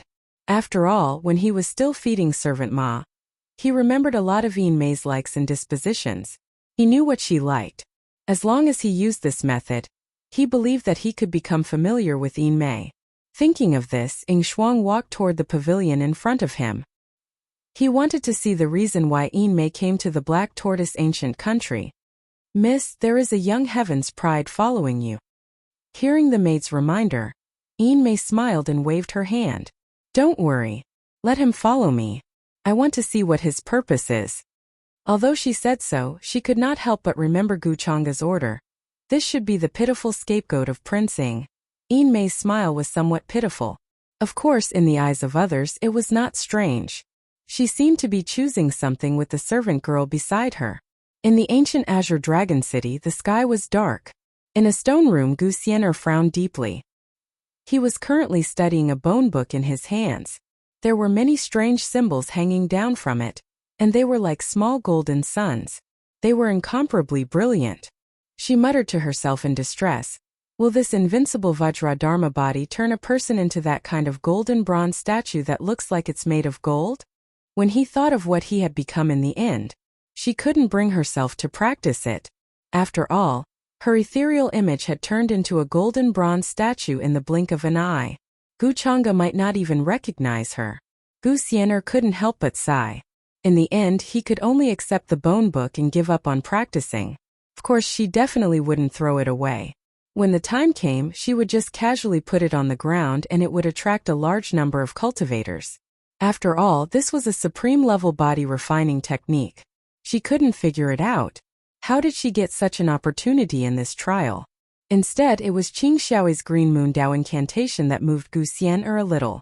She was thinking about how to use this body refining technique in her hands to get her Green Moon Dao incantation. No, it was a trade. Although there were only 3 of them in this trial, it was surprisingly easy. They even found an ancient cultivator's cave abode in the area where the absolute calamity broke out. There were exactly 3 opportunities, and each of them could split one equally, no more and no less. At that time, Gu Xian didn't know that the jade scroll in her hands was a body refining technique. Otherwise, she wouldn't have accepted it even if she was beaten to death. Guchanga, that guy, said he would come to help, but he's nowhere to be seen. As expected, we can't count on him. Gu Xianer muttered softly, thinking of Guchanga. Although she said that, she also knew that they didn't need Guchanga's help in this trial. It was ridiculously easy. Because of the geography of the ancient kingdom of Azure Dragon, there were a few other ancient kingdoms in front of them. They had gotten a great deal. But, was Guchanga really going to ignore them? Well, actually, she wanted to see Guchanga, so it was a little boring to stay here. Boom! However, at this time, a terrifying wave suddenly came from outside the stone room. It was like a heavy wave that came crashing in. Even though there was a layer of restrictions in between, Wuxia could feel it clearly. What's going on? This direction? Could it be where Qing Xiaoyi and Qing Feng are? Did something happen to them? With no time to think, Wuxia left the stone room in a flash and rushed towards the direction of the wave. In the sky, Wuxia only had time to see a blurry figure. It seemed to have opened a space tunnel and was preparing to leave. He was holding an unconscious girl in his hand. It was Qing Xiaoyi. Stop! Put her down! Seeing this, Wuxia immediately understood everything and shouted coldly. At the same time, she took out a jade sword and slashed it towards the sky. Strange phenomena appeared and sacred runes shone brightly, illuminating the night sky. However, the blurry figure only slapped casually, and a terrifying force pressed down. The runes broke, and the jade sword was sent flying and fell to the ground. The sage state? Wuxia frowned and took out another instrument. This was a quasi-saint instrument, a battle spear. It shone brightly and brightly, illuminating the sky. Under one attack, the void cracked open, and a terrifying crack spread out. It was a testament to its terrifying power. However, the figure seemed to be very impatient. He put two fingers together and turned them into the shape of a sword, and pointed directly at her quasi-saint instrument. With a crack, the battle spear cracked and turned into hundreds of pieces, falling from the sky. For a moment it was like a meteor shower, and it was unusually bright and dazzling. However, it seemed to be deliberately avoiding Wuxia and did not hit her. This made her a little puzzled, but this puzzlement quickly dissipated. At this time, she did not have time to think too much. Put her down. Wuxia's figure flew up into the sky. Her delicate fist seemed to be carved out of jade, but it contained incomparable power. She suddenly smashed it towards the blurry figure, trying to save Qing Xiaoyi. However, the other party's method was very simple. With a wave of his sleeve, the void in front of him blurred and a passage opened. He stepped into it and disappeared in an instant. Wuxia's powerful punch could only hit empty air, which made her very unwilling. Damn it! Qing Xiaoyi has been taken away. I have to contact the elders of the Immortal Academy about this. Qing Xiaoyi is a thorn in their hearts. Thinking of this, Wuxia took out a jade talisman and planned to contact the Immortal Academy. She was not worried that the elders would blame her for not protecting Qing Xiaoyi well. However, she still felt a little guilty. If she was a little stronger or a little more decisive, she might have been able to save Qing Xiaoyi by using other instruments. Could it be that the person who took Qing Xiaoyi cares about her immortal demon body? Wuxia frowned and suddenly thought of Qing Xiaoyi's brother, Qing Feng. However, in her opinion, for something like this to happen, Qing Feng should be doomed. Soon Wuxia's figure flashed and appeared in the courtyard of Qing Xiaoyi and Qing Feng. Here she saw Qing Feng, who was about to explode, and there were bloodstains everywhere. He seemed to be dead. I'm too slow. Wuxia felt a little guilty. However, her expression changed quickly, and she was a little surprised. No, there is still a trace of life. What saved him? Chapter 303. In the courtyard, dark clouds blew in and covered the surroundings. It was dark and gloomy, making the environment seem even more desolate. The thick smell of blood filled the air, causing the expressions of many nearby cultivators to change rapidly. In the sky, streaks of divine rainbows rushed over from all directions at high speed. The leader of the group was the ancient kingdom of Azure Dragon. As soon as they heard the commotion, they rushed over in a panic. However, they did not expect to see such a scene. Someone come quickly. Bad news, there's an enemy attack. The ancient kingdom of Azure Dragon's face turned pale. Seeing this scene, he felt dizzy and hurriedly called for a doctor. The siblings, Qing Feng and Qing Xiaoyi, did not have any powerful backing. However, the talent they displayed was valued by many elders of the Immortal Academy. If something happened to them here, it would be useless even if he went to meet them. Now, he could only hope to save Qing Feng's life first. When this kind of thing happened, it would definitely alarm the elders of True Immortal Academy and hurry over. That aura just now was at least the work of a saint. With the ancient kingdom of Azure Dragon's ability, How could they take down a saint assassin? However, what made the Emperor of Azure Dragon relieved was that Wuxia was safe and sound. She was calm and tranquil as she stood there. What he was most worried about was that something had happened to Wuxia and that he knew who was behind her.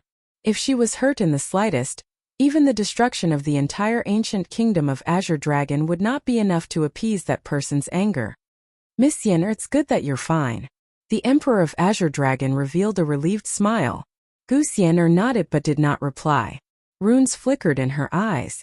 Strands of divine light shone as she carefully observed Qing Feng's current situation. At this moment, Qing Feng was lying on the ground, covered in blood and looked like he was about to explode.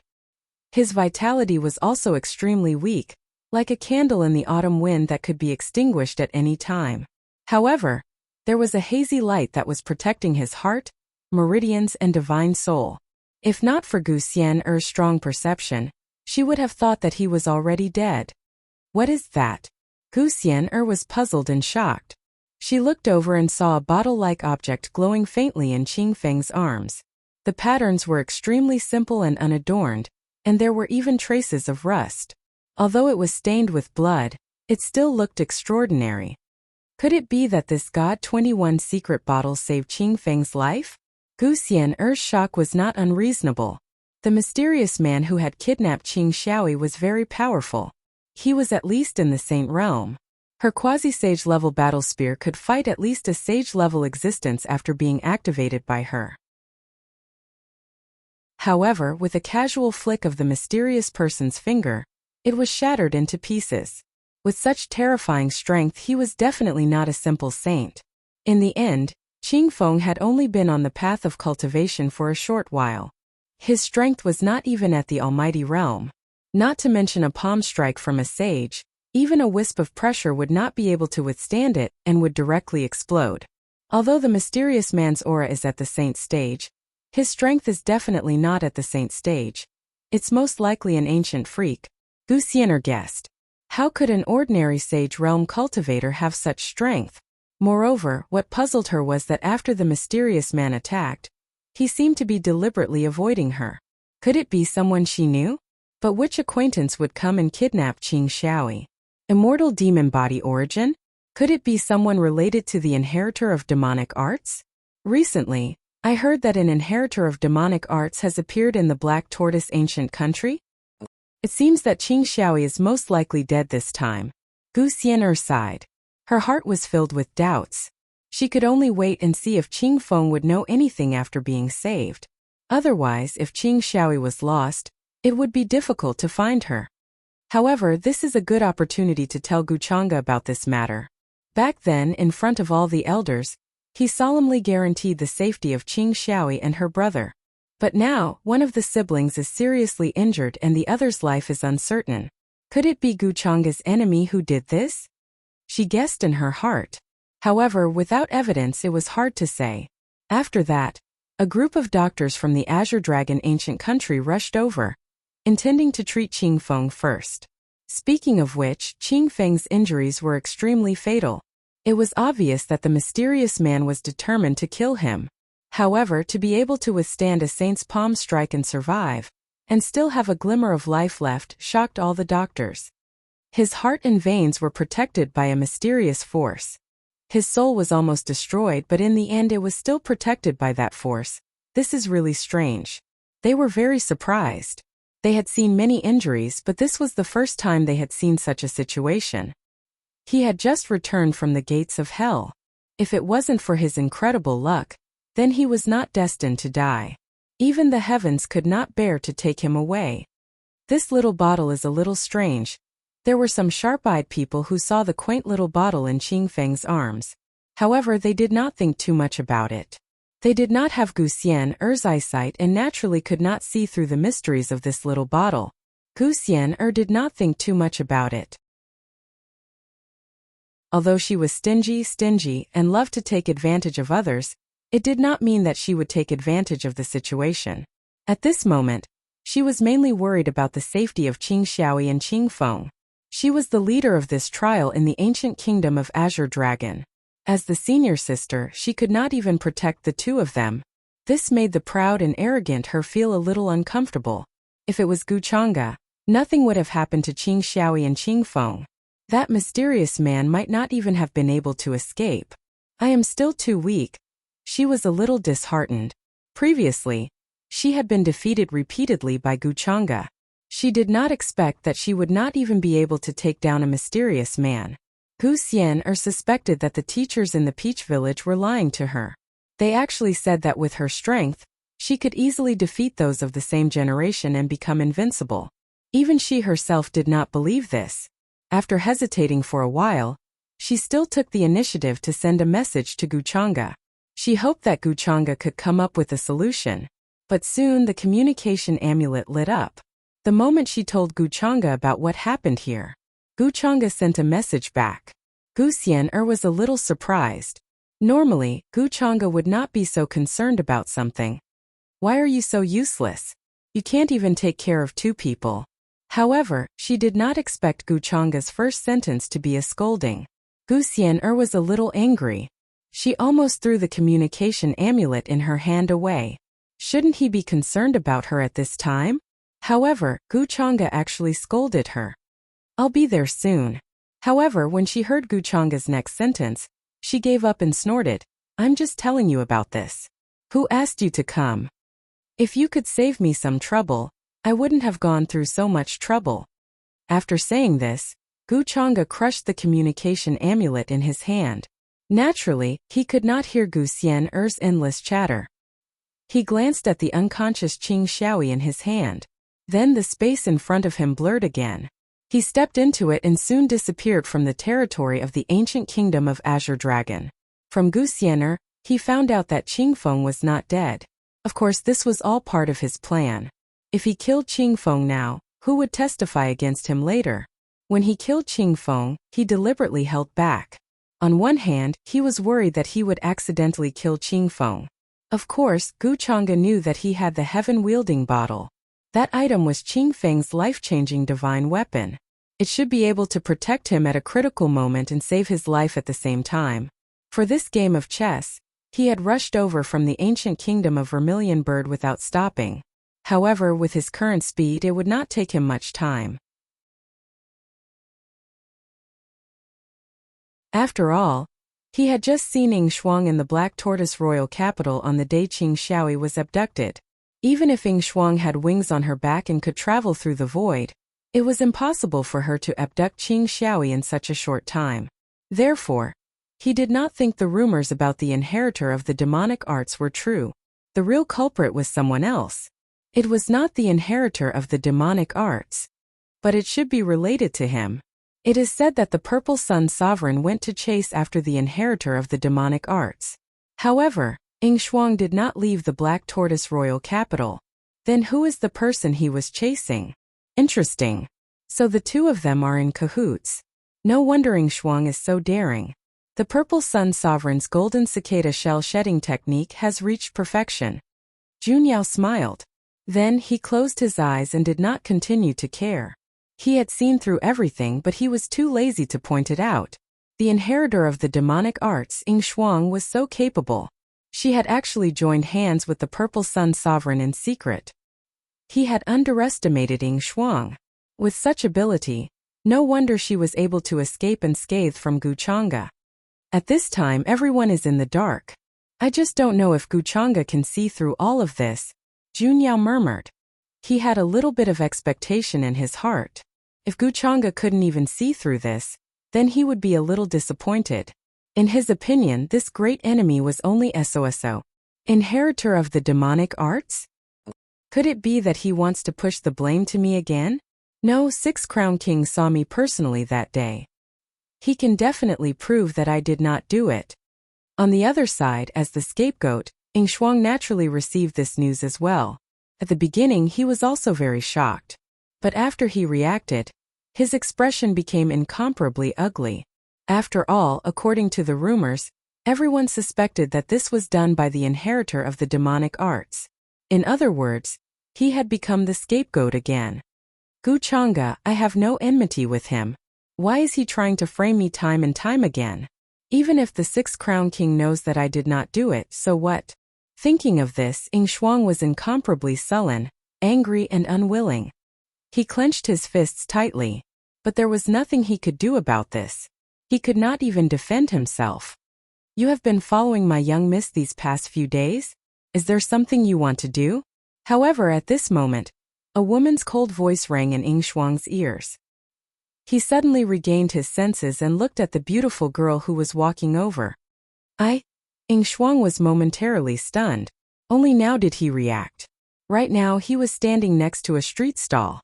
This young girl dressed as a maid was staring at him with unkind eyes. Shuang did not expect that even though he was so careful, he would still be noticed by Mei. Not far away, Mei was frowning and staring at him. She had a suspicious, puzzled and cautious expression on her face. I am actually not a bad person.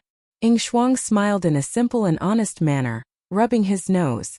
You followed my young miss for so many days, yet you still say that you are not a bad person? The maid's eyes were unkind. Magical force surged from her body, divine symbols flickering, looking like she was about to attack. Don't attack, I am really a good person, Shuang hurriedly said. He did not want to offend Mei over such a small matter and incur her displeasure. Little Zhu, let him come over. At this time, Mei not far away spoke, sighing. I also feel that he is not a bad person. I seem to see a familiar shadow on him. Her words were not loud, carrying a sigh and a bit of helplessness, but Shuang heard it. Shuang was stunned. After he reacted, his eyes could not help but widen in shock. He faintly guessed the meaning of Mei's words. Did she see the shadow of the horse boy he used to be? Thinking of this, Shuang suddenly became excited, but more importantly, he was moved. It had been so long. Young Miss Mei still did not forget him, even if he was only a lowly horse boy. At this moment, Shuang did not know what kind of mood he was in as he walked over. What is your name? Are you the genius of Immortal Academy? Mei's voice sounded again, making Shuang could not help but come back to his senses. He was stunned for a moment, and for some unknown reason, he unexpectedly shook his head. No. He was trying to calm his excited mood. He remembered that last time when young Miss Mei asked for his name, he was being bullied by a group of people and almost died on the street. I am no longer the servant boy of the past. I can stand in front of young Miss Mei with dignity. I will let her know who in this world is truly good for her. Shuang's mood was surging. After several twists and turns, he could finally speak to Mei with dignity. Are you not? Mei looked a bit disappointed and shook her head. If you are not the genius of Immortal Academy, why would you appear here? Shuang was speechless for a moment. If he was not the genius of Immortal Academy, why would he be here? He had no choice but to brace himself and say, actually, I am the genius of Immortal Academy who came here to train. A long time ago, I knew about the existence of Heavenly Maiden Mei and admired her. So you secretly followed me, right? Mei calmly interrupted him. Seeing that you have an honest attitude, I will not pursue this matter today. Don't let me see you again in the future. After saying that, she was about to leave. Hearing this, Shuang was suddenly stunned. He stood in place and quietly watched Mei leave. However, his mood was not calm at all. When he was still a servant boy, he understood Mei's character very well. If she was really angry, it was impossible for her to let him leave safely. In other words, she is actually not angry at my actions. It should be because she feels that I am somewhat familiar. In that case, in Mei's heart, the previous me actually had some weight. Thinking of this, Shuang suddenly felt that being framed as an inheritor of demonic arts was not something unacceptable. His current life was no longer as gloomy as it had been in the past. Chapter 304. The ancient kingdom of Azure Dragon was no longer peaceful. There was a fluctuation in the air, and after a moment of fuzziness, a space passage appeared.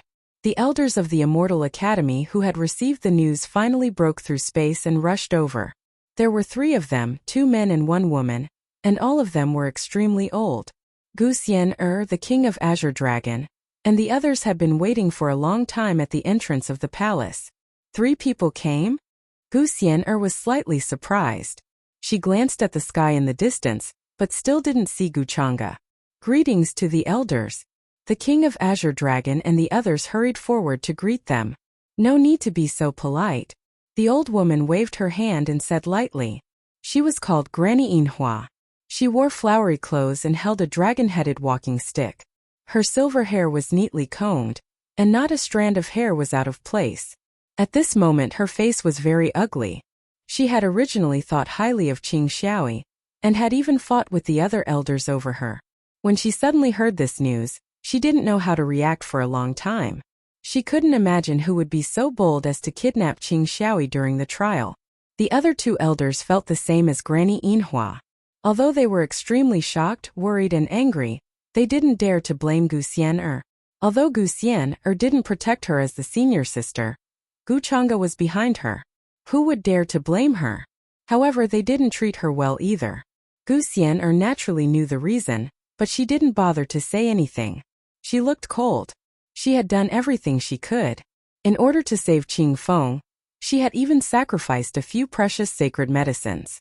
After that, everyone came to the palace where Qing Feng was recuperating.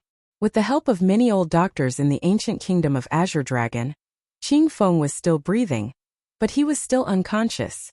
When the three elders rushed over, he was still subconsciously grabbing forward, as if trying to save his sister. Gu Xian'er's expression was cold and calm. She noticed this detail and raised her eyebrows slightly. At that time, Qing Feng must have noticed that Qing Xiaoi was suddenly taken away by someone and chased after her. As a result, that mysterious person sent a palm strike over. Not only did it shatter the protective item that the elder had given Qing Feng, it also almost killed him. The fluctuation she felt at that time was actually from that palm. Because she had arrived in time, the mysterious man did not attack again. Instead, he took Qing Xiaoi away and did not bother her too much. What a pity. I don't know how he survived with such injuries. The three elders sighed and quickly examined Qing Feng's injuries. They were shocked at how he had survived. But they couldn't find the reason. This old man has a 9 transformations soul return elixir on hand. Consider it a bargain for this brat. An elder then painfully took out a pill the size of a thumb. It was enshrouded in 9 colored pill clouds. But the moment it appeared, it emitted an aura that made one's hair stand on end. Not only that, but various strange phenomena also appeared in the vicinity of the medicinal pill. Immortal birds soared, divine mountains towered, and it was indescribably marvelous. Looks like you've really put in a lot of effort. The expressions of the two elders at the side changed and they couldn't help but take in a cold breath. The 9 transformations soul return elixir was a pill that could be used even when they were heavily injured. But soon they realized this guy's intention. If he saved Qing Feng and then found Qing Xiaoi, she would definitely be greatly indebted to him. She was bound to be deeply grateful to him, and would very likely take him as her master. This made them somewhat regretful that they had missed such a good opportunity. Then this 9 transformations soul return elixir was swallowed. Along with a burst of colorful light, many strange phenomena intertwined. Even the unconscious Qing Feng was dazzling.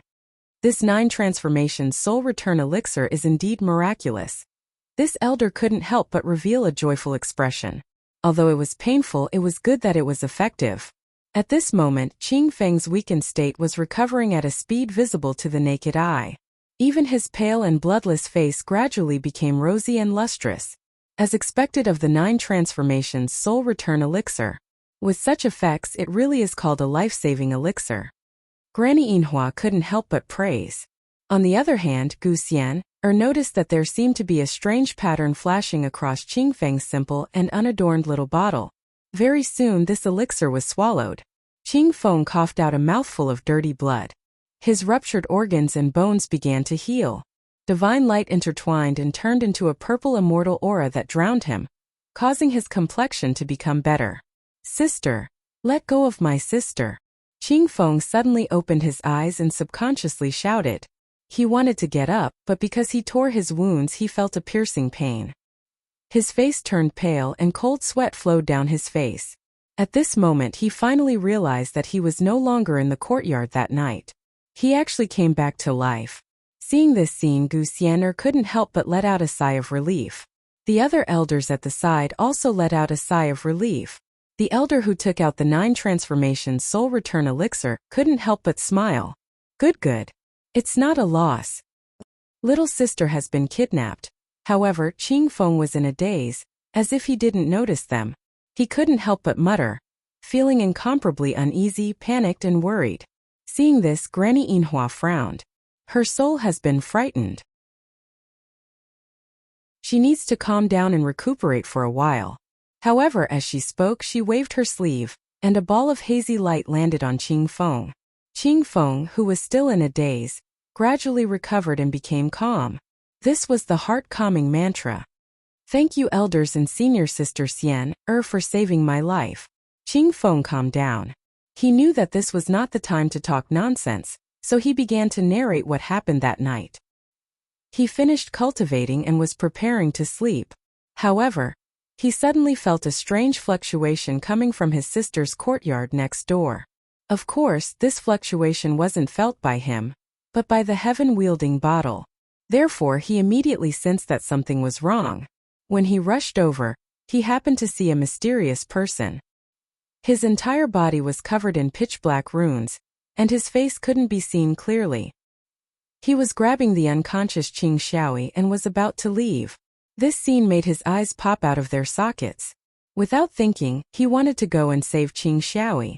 However, that mysterious person just casually slammed his palm down, and the protective item that the elders gave him instantly exploded into pieces. His consciousness also dissipated in an instant. At that time, if it wasn't for this mysterious bottle that blocked the attack for me, I would have been destroyed in both body and soul, Qing Feng said bitterly. At this time, he couldn't hide the existence of the mysterious bottle anymore. After all, the 3 elders had already noticed this when they were saving him. With his own strength, it was impossible for him to block that attack. Otherwise, it wouldn't make sense. This bottle? Granny Yinhua took the bottle in surprise and carefully examined it. The ordinary patterns were extremely simple and unadorned. It was covered in rust, and there was nothing special about it. This bottle, could it be the heaven-wielding bottle? On the other hand, the other elder at the side had eyes like torches. After a few careful glances, he said in a deep voice, recognizing him. The heaven-wielding bottle of the heaven-wielding 7 artifacts? Wuxia was also a little surprised. Naturally, she had also heard of the heaven-wielding 7 artifacts. It was rumored that if one gathered all 7 artifacts, they would be able to find the secret treasure of the Immortal Palace. It contained countless precious opportunities. To be honest, the ordinary-looking bottle in Qing Feng's hand was the heaven-wielding bottle. To be honest, it was out of her expectations. However, at this time, Qing Feng took the initiative to speak frankly. Even if the elders were tempted, they couldn't take it for themselves. After studying it for half a day, they returned the bottle to Qing Feng. At that time, that mysterious person was very decisive. He predicted that Qing Feng wouldn't be able to block a single attack, and would die instantly. This also made it difficult for us to trace the situation back then. However, we should still try. Qing Xiaoyi's soul tablet hasn't dissipated yet. This means that her life isn't in danger yet. Then, the 3 Supreme Being Elders appeared in the courtyard where Qing Xiaoyi was abducted. Each of them used their own methods to trace the scene back then. Soon, along with various colored lights and laws, a hazy fog of chaos spread out. It was as if they had arrived at the beginning of the world. Vague signs appeared in the sky, making one's heart palpitate. Just as the elders were about to see that mysterious person, a terrifying gray fog suddenly swept over. The 3 of them groaned and their faces paled as if they were struck by lightning. They hurriedly retreated from this state. After going through so much trouble, they didn't see anything in the end. What kind of method does that mysterious person have? He either has a secret treasure, or some kind of divine ability that can interfere with heaven's secrets. The elders' expressions were extremely solemn. They felt that this matter was very troublesome. No matter which possibility it was, it meant that the mysterious person had a powerful background. Kidnapping Qing Xiaoyi was definitely premeditated. Something's not right. Perhaps there's a way to find that mysterious person. Then, just as everyone was at a loss of what to do, Granny Inhua suddenly spoke. She was very confident as she stared at the heaven-wielding bottle. It's rumored that the heaven-wielding bottle is called the heaven-wielding bottle because it's made of a special material. It's both offensive and defensive and can even absorb the opponent's attack and rebound it. Her words made everyone's eyes light up. At that time, the heaven-wielding bottle blocked the attack for Qingfeng. Perhaps we can try activating it and trace the attack. That mysterious person probably didn't expect Qingfeng to have something like the heaven-wielding bottle. Based on the aura and laws contained in the attack, we can naturally trace the person who did it. The two elders nodded and looked at Granny Inhua with admiration. Gu Xian'er also felt that this method was feasible. There was always a light at the end of the tunnel. No one would have expected Qingfeng to have the heaven-wielding bottle. Then the three elders acted together. They planned to activate the heaven-wielding bottle and restore the attack that it had absorbed. Buzz! The terrifying laws of the Supreme Realm descended. Even if it was only a wisp, it was extremely terrifying. It changed the color of the sky, and all the cultivators and living beings within a radius of 10,000 miles couldn't help but want to kneel down and kowtow. A monstrous aura suddenly rose in this place. Then, the rust on the surface of the heaven-wielding bottle fell off as if it had been washed clean. It became full of Taoist rhymes, and streaks of dazzling light appeared on it. Then, a pitch-black palm print appeared from the reflection of the sky-wielding bottle and condensed in the void. The divine power fluctuation from it made Qingfeng's expression change drastically. He revealed a bone-deep hatred. That's right, it's this aura. Back then it was this palm that almost destroyed my body and soul. Qingfeng's eyes were filled with hatred and anger. How could he forget such a feeling? The other party had just casually slapped him to death like an ant. Although it's wrapped in dark runes, the origin aura is another kind. This kind of origin aura is very rare. No, it's not rare. It should be other than that person. Granny Inhua carefully sized up the large black palm print. With her eyesight, she quickly noticed the abnormality. However, she thought of something and her expression changed. She was a little afraid and didn't continue speaking.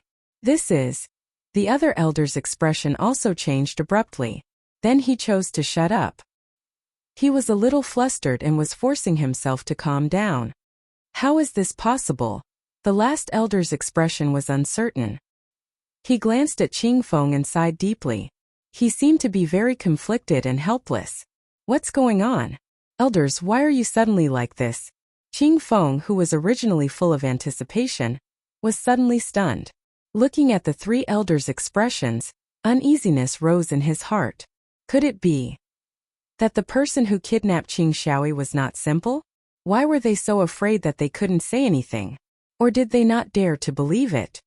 How is this possible? Staring at the large black palm print, Gu Xian'er's eyes flickered with runes. After many deductions, he was also shocked in the end. This aura is almost the same as the purple sun lord who fought with Gu Chang'e.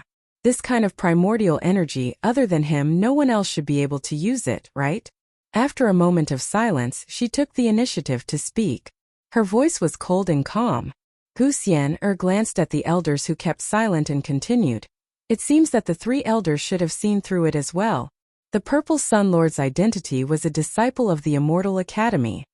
He once suppressed the younger generation of the Upper Realm, and was the number one of his generation. Behind him was the Purple Mansion of the Imperishable Sect. It was normal that the three elders were afraid of this and did not want to talk about it. Even Gu Xian'er was very surprised just now.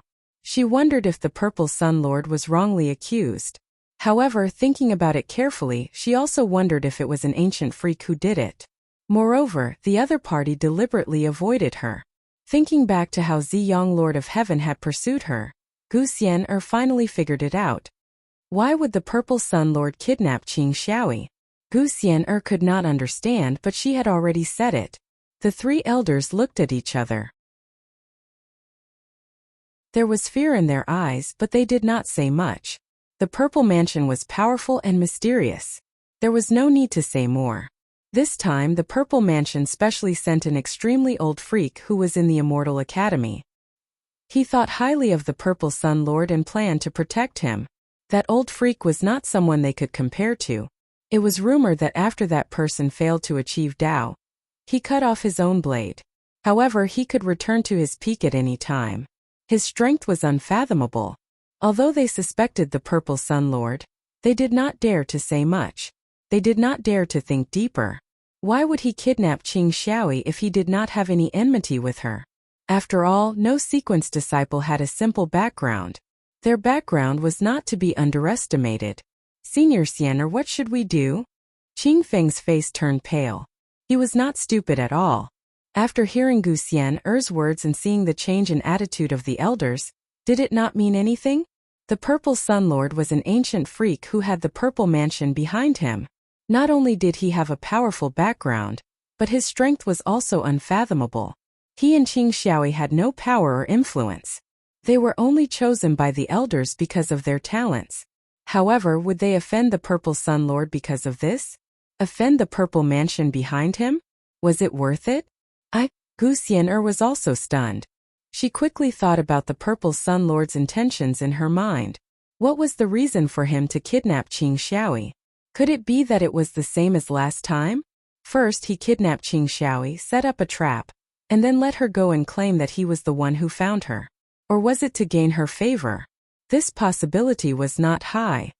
Then it should be because of Qing Xiaoyi's immortal demon body. When did the Purple Sun Lord ally himself with the inheritor of the demonic arts? Gu Xian'er's expression was heavy. It was not that she did not want to help Qing Feng. However, if she was alone, she would not be able to face the power behind the Purple Sun Lord. The Gu family would not listen to her. Moreover, the three elders in front of her were all smart people. They did not want to interfere and seemed to want to stay out of this. Most importantly, she could not be sure if the Purple Sun Lord was related to the inheritor of the demonic arts. If he was, she could use this opportunity to inform everyone. After all, there were too many reasons to kidnap Qing Xiaoyi. As long as the Purple Sun Lord refused to admit it, what could she do? Senior Xian, I beg you to save Xiaoyi. Qing Feng's face turned pale. He quickly begged and took out the heaven-wielding bottle. As long as you can save Xiaoyi, I am willing to give this bottle to you. Although the heaven-wielding bottle was precious, the elders were not stupid.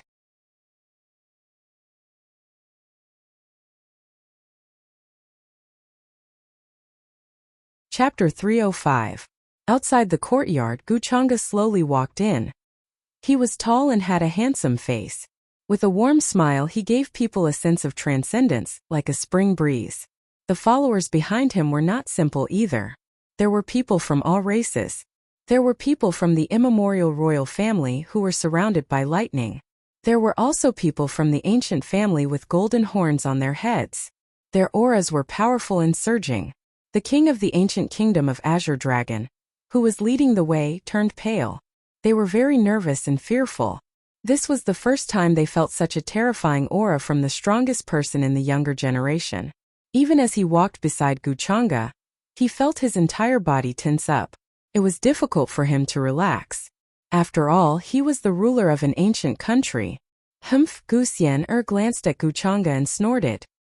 He did not answer Guchanga's question and directly ignored him. Young Master Changa suddenly came. Could it be because of Qing Xiaoyi's matter? Very soon, the three elders also reacted, and their expressions were different. That's great.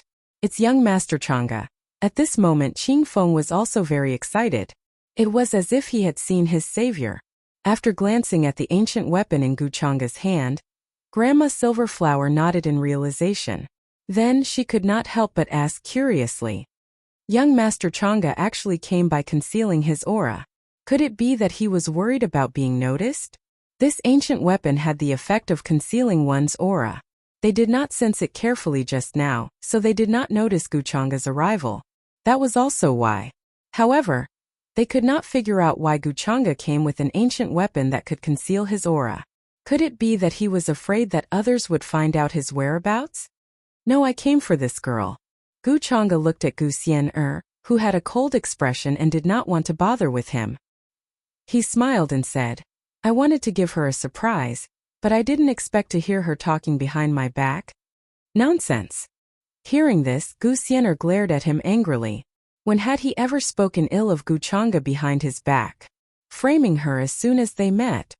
Then who was the one who said not to mention me? Guchanga didn't take it seriously and smiled. However, Gu Xian'er was ashamed and angry, and could only maintain a cold and frosty expression, not saying a word.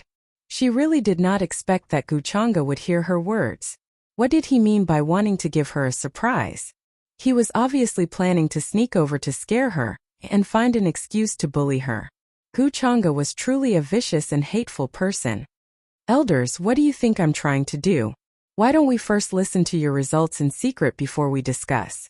Guchanga didn't care about Gu Xian'er's cold stare, as if he wanted to poke holes in his back.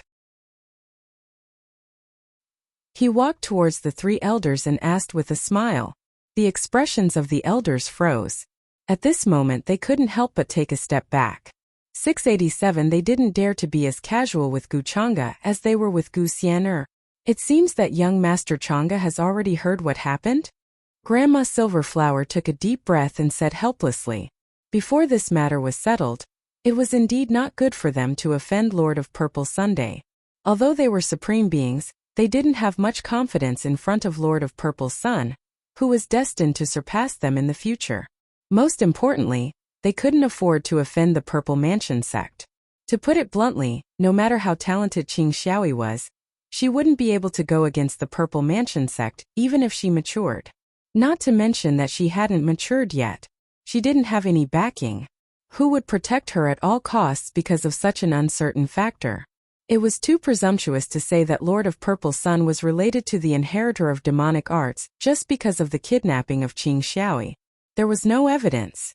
Once such a thing was said, it would only invite trouble for no reason. Yes, I came just in time. I just happened to hear a little. Guchanga said with a smile. It seems that I didn't miss anything. When the three elders heard this, they looked at each other and smiled bitterly and helplessly. They were all smart people. If Guchanga said it just in time, it meant that he must have heard the whole story in secret. What else could they say at this moment? Young Master Changa, since you are so smart, we'll be frank with you. We don't have the ability to deal with this kind of thing, and we don't dare to intervene. It's not that we don't want to interfere. An elder smiled bitterly. He couldn't wait to save Qing Xiaoyi. After all, he had just used a 9 Revolution Soul Return elixir to save Qing Feng. He still hoped that Qing Xiaoyi would be grateful to him and accept him as her master. Otherwise, he would die of heartache if he wasted it for nothing. Guchanga smiled and nodded. I heard about Qing Xiaoyi's kidnapping from Xian'er. As her senior sister, she didn't take good care of Qing Xiaoyi. She can't escape the blame. As her brother, I am naturally involved. Of course, since you have already determined who kidnapped Qing Xiaoyi, leave the rest to me. I think you all know what to say when the time comes. You don't need Changa to remind you, do you? Young Master Changa, don't worry. We know what to say. Hearing this, the three elders' expressions changed. They seemed to have seen a turbulent sea and an earth-shattering scene. They hurriedly nodded and knew that Guchanga really wanted to interfere. With his status, he didn't need to be so wary of Lord of Purple Sunday. Before this, they had heard that there was a deep conflict between Guchanga and Lord of Purple Sunday. Now that such a good opportunity was in front of him, how could Guchanga let it go so easily? This made them sigh. Previously, it was because of Gu Xian'er that Guchanga had a conflict with Lord of Purple Sunday. Now, it was also because of Gu Xian'er. Her brother was so good to her that it made them envious. At this moment, Gu Xian'er stared at Guchanga with a stunned expression on her delicate face. Guchanga agreed so quickly. This was not his style. Shouldn't he be the first to decline? Gu Xian'er couldn't help but wonder if Guchanga was up to something. Previously, because of her, Guchanga had a conflict with Lord of Purple Sun twice. In the end, he even led a group of followers to surround Ziyang Heaven Monarch and teach him a lesson. He was utterly humiliated and could no longer raise his head in front of his disciples. Speaking of which, if not for her, there wouldn't be so many conflicts between Guchanga and Lord of Purple Sunday. Thinking of this, she couldn't help but feel warm in her heart. Although Guchanga liked to bully her, he had never allowed anyone to bully her, and wouldn't let her suffer. These few conflicts between Guchanga and Lord of Purple Sun are all related to me. No wonder Qingfeng said that Guchanga dotes on me so much. To outsiders he is indeed so. But when he bullied me, who saw it? Gu Xian'er snorted softly in her heart. That's great. Thank you, young Master Chang'e. Seeing that Guchanga agreed so readily, Qingfeng was overjoyed and extremely grateful. Before this, he always thought that Guchanga was not in the same world as them. Even if he helped them before, it was just a moment of pity. At this time he wouldn't help to protect this pair of weak siblings. But he didn't expect that Guchanga would really agree without any hesitation. Young Master Chang'e is really a warm-hearted person. I was biased against him before. Qingfeng was a little ashamed. Then he thanked Gu Xian'er again. Thank you, Senior Xian. Qingfeng also knew that Gu Xian'er had a lot to do with this. Gu Xian'er nodded slightly. Don't worry. Guchanga never breaks his promise. Guchanga couldn't help but laugh. When did you know me so well? Gu Xian'er rolled her eyes at him and didn't say anything. Young Master Chang'e. This is the heaven-wielding bottle. I can't repay you for your kindness, I can only... Thinking of this, although Qingfeng was reluctant, he still took the initiative to pass the heaven-wielding bottle to Guchanga. Now, his body had been secretly improved by the heaven-wielding bottle. He didn't need to hide like before. He could also cultivate like a real heaven's pride. The heaven-wielding bottle wasn't as useful as before. Although it was precious, it couldn't be compared to his sister. The few elders saw this scene. Although they were envious, they didn't dare to say anything. Qingfeng was willing to do this. No one forced him. Is this your heaven-wielding bottle? But do you think I need this kind of thing? Guchanga took a look at it and smiled casually. Then, he passed it to Qingfeng and said, this kind of thing is dispensable to me. But to you it should be more useful. Qingfeng was also stunned. He didn't expect that Guchanga wouldn't care about such a precious heaven-wielding bottle. Seeing this, not only were the three elders stunned, even Gu Xian'er was very surprised. Since when was Guchanga so kind? He didn't want to be rewarded for doing good deeds? He actually didn't want a treasure? Qingfeng took a deep breath. He didn't take it back. He took a deep breath and said, Young Master Chang'e, you must accept it. Otherwise, I don't know how to thank you. The last time we were in front of the mountain gate, you helped us out. We haven't had time to repay you for this kindness. Now that Xiaoyi has been kidnapped, if not for you, I'm afraid no one would save her. Moreover, many people now know that the heaven-wielding bottle is in my hands. Young Master Chang'e, do you think I can keep such a precious thing? When that time comes, there will definitely be many cultivators who want to snatch it. I might even lose my life because of it. Qingfeng explained. He was very clear-headed. The heaven-wielding bottle was a hot potato in his hands. It could bring about a fatal disaster at any time. But in Guchanga's hands it was different. Would anyone dare to snatch it? Even if those supreme martial artists knew that Guchanga had the heaven-wielding bottle, no one dared to do anything. Oh, in that case, does this count as me saving your life again? Guchanga smiled casually. At this time he didn't say anything else and kept the heaven-wielding bottle. A long time ago, he said that Qingfeng would take the initiative to hand over the heaven-wielding bottle to him. He didn't need to think of a way to snatch it. All of this was within his expectations. He had long anticipated that such a day would come. Qingfeng rubbed his nose awkwardly. Although he said so, why did it feel weird? Not only did Guchanga accept his treasure, but he also owed Guchanga a favor? Guchanga waved his hand and said, You don't have to worry about Qing Xiaoyi. I'm sure the three elders brought her life jade when you came, right? Granny Yinhua nodded and waved her sleeves. A glowing life jade appeared in the void in front of her. The fluctuation on it was very stable. This meant that Qing Xiaoyi was very safe and wasn't in any danger. Seeing this, Qingfeng heaved a sigh of relief. With this life jade, things will be much easier. As long as we get close to where Qing Xiaoyi is, I will use my secret skill to sense and I will know her location. Guchanga smiled and said, That's great. Qingfeng was very excited. As for Ziyang Lord of Heaven's matter, I will have to trouble the elders. As Guchanga said so, Granny Yinhua and the other two elders looked a little helpless. At this time what they wanted to do the most was to not help either side and not offend either side. But since Gu Chang'e had said so much, she was sure that she could find Qing Xiaoyi. How could they refuse? Don't worry, young Master Chang'e. We will act impartially and not take sides. We will report what we have seen today to the academy. The three elders immediately promised. Then I am relieved. Gu Chang'e smiled slightly. Then the three elders didn't say anything else, directly leaving with their supreme being methods. With their supreme power, they would be able to report everything that had happened here to the academy. At that time they wouldn't have to worry about the decision. Spread the news that Ziyang Lord of Heaven has kidnapped Qing Xiaoyi. When Gu Chang'e saw this, he squinted his eyes and ordered the followers behind him. At this time Ziyang Lord of Heaven wasn't in Black Tortoise Ancient Country. Therefore Suemo wasn't worried about that. This was because Yinmei was in Black Tortoise Ancient Country. She was paying close attention to the actions of the sovereigns there. At the same time, she was helping Suemo to monitoring Shuang's whereabouts and movements. Ziyang Lord of Heaven was probably still tracking Su Qing'e. Gu Chang'e planned to give him a big surprise when he returned. Yes, master. Soon his followers left. Each of them had a shadow recording stone in their hands. They had followed Gu Chang'e's instructions and recorded everything that had happened here. After all, it was a clue that the elders had found personally.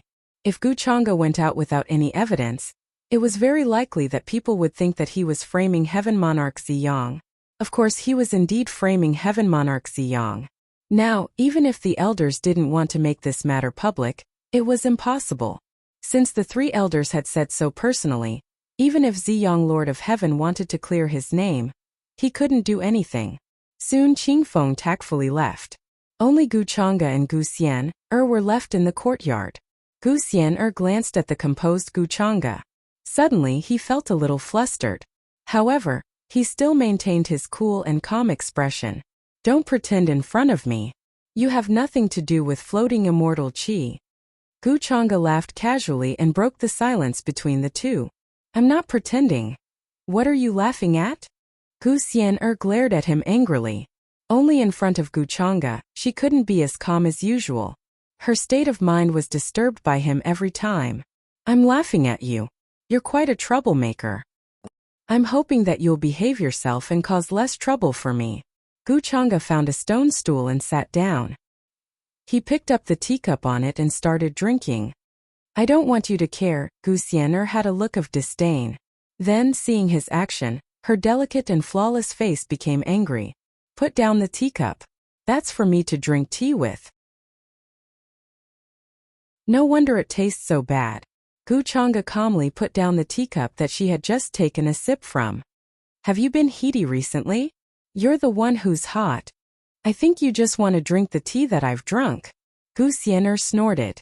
Her eyes were cold, and even her words were like ice shards. It was cold and threatening, but more than that there was shame and anger. After all, Gu Chang'e actually drank from the same place that she drank from. He actually complained that it tasted bad? Bad. Gu Chang'e shook his head and repeated it. His expression was calm. You're still pretending to be innocent after taking advantage of me. Gu Xian'er looked as cold as ice. With a whoosh she unsheathed her sword. Go away. Don't sit on my stool. Gu Chang'e couldn't help but laugh. You won't even let me sit on your stool. You called me all the way here because you really want to gain something without risking anything? Gu Xian'er, do you really think that it's so easy to take advantage of me? Last time you took advantage of me. I haven't settled the score with you yet.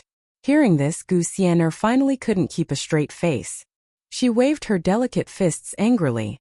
Gu Chang'e, how can you be so shameless? You still have the nerve to say that. You're the one who took advantage of me. Oh? What advantage did I take?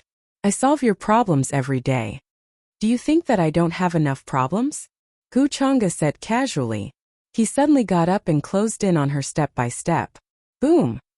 Gu Xian'er felt a terrifying pressure sweep over her. It was like a vast and surging river of stars. For a moment she didn't dare to move. She could only stare blankly at Gu Chang'e walking over. I don't care. In any case, my problems are your problems. Wah wah wah. What are you doing? Gu Chang'e laughed and pinched her delicate nose. What do you think I'm going to do? I'm going to fight it out with you. Gu Xian'er was furious. She felt wronged. She felt wronged. But if they really fought, she wouldn't be able to beat Guchanga. In the end, she would still be knocked over by him. Guchanga, I'm telling you, don't bully a poor girl. Then I'll bully you for the rest of your life. Guchanga laughed and interrupted her. Seeing that she was about to go berserk, she held the sword in her hand and was about to slash him. His figure immediately floated backwards and appeared on the distant eaves in an instant. Then he flashed past like a graceful leaf and disappeared without a trace. Gu Xian'er watched angrily as Guchanga disappeared. In the end, she could only rage at her own courtyard. I knew that Guchanga was up to no good. Who wants you to bully me for the rest of my life? She couldn't help but mutter. In the end she snorted.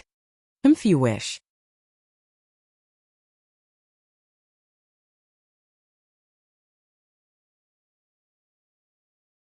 The only topic of conversation between the two of them was when they talked about Guchanga. Wang Zijin always liked to mention that Guchanga still owed her a favor. Then, Yu Mingkong would casually reply that Guchanga would never return the favor he owed because of his ability. As a result, the enmity between the two of them grew deeper and deeper. Yu Mingkong said that Wang Zijin was just a chess piece used by Guchanga, and could be discarded at will. Wang Zijin would scold her, and say that she was willing to do it. As such, the many proud daughters of heaven who chose to follow them suffered unspeakable hardships. Does Lord of Purple Sun have something to do with the inheritor of the demonic arts? Did Ying Shuang secretly find him? No wonder I heard that the inheritor of the demonic arts had appeared in Black Tortoise ancient country. So this is the reason. The divine prince drove the four spirits' war chariot.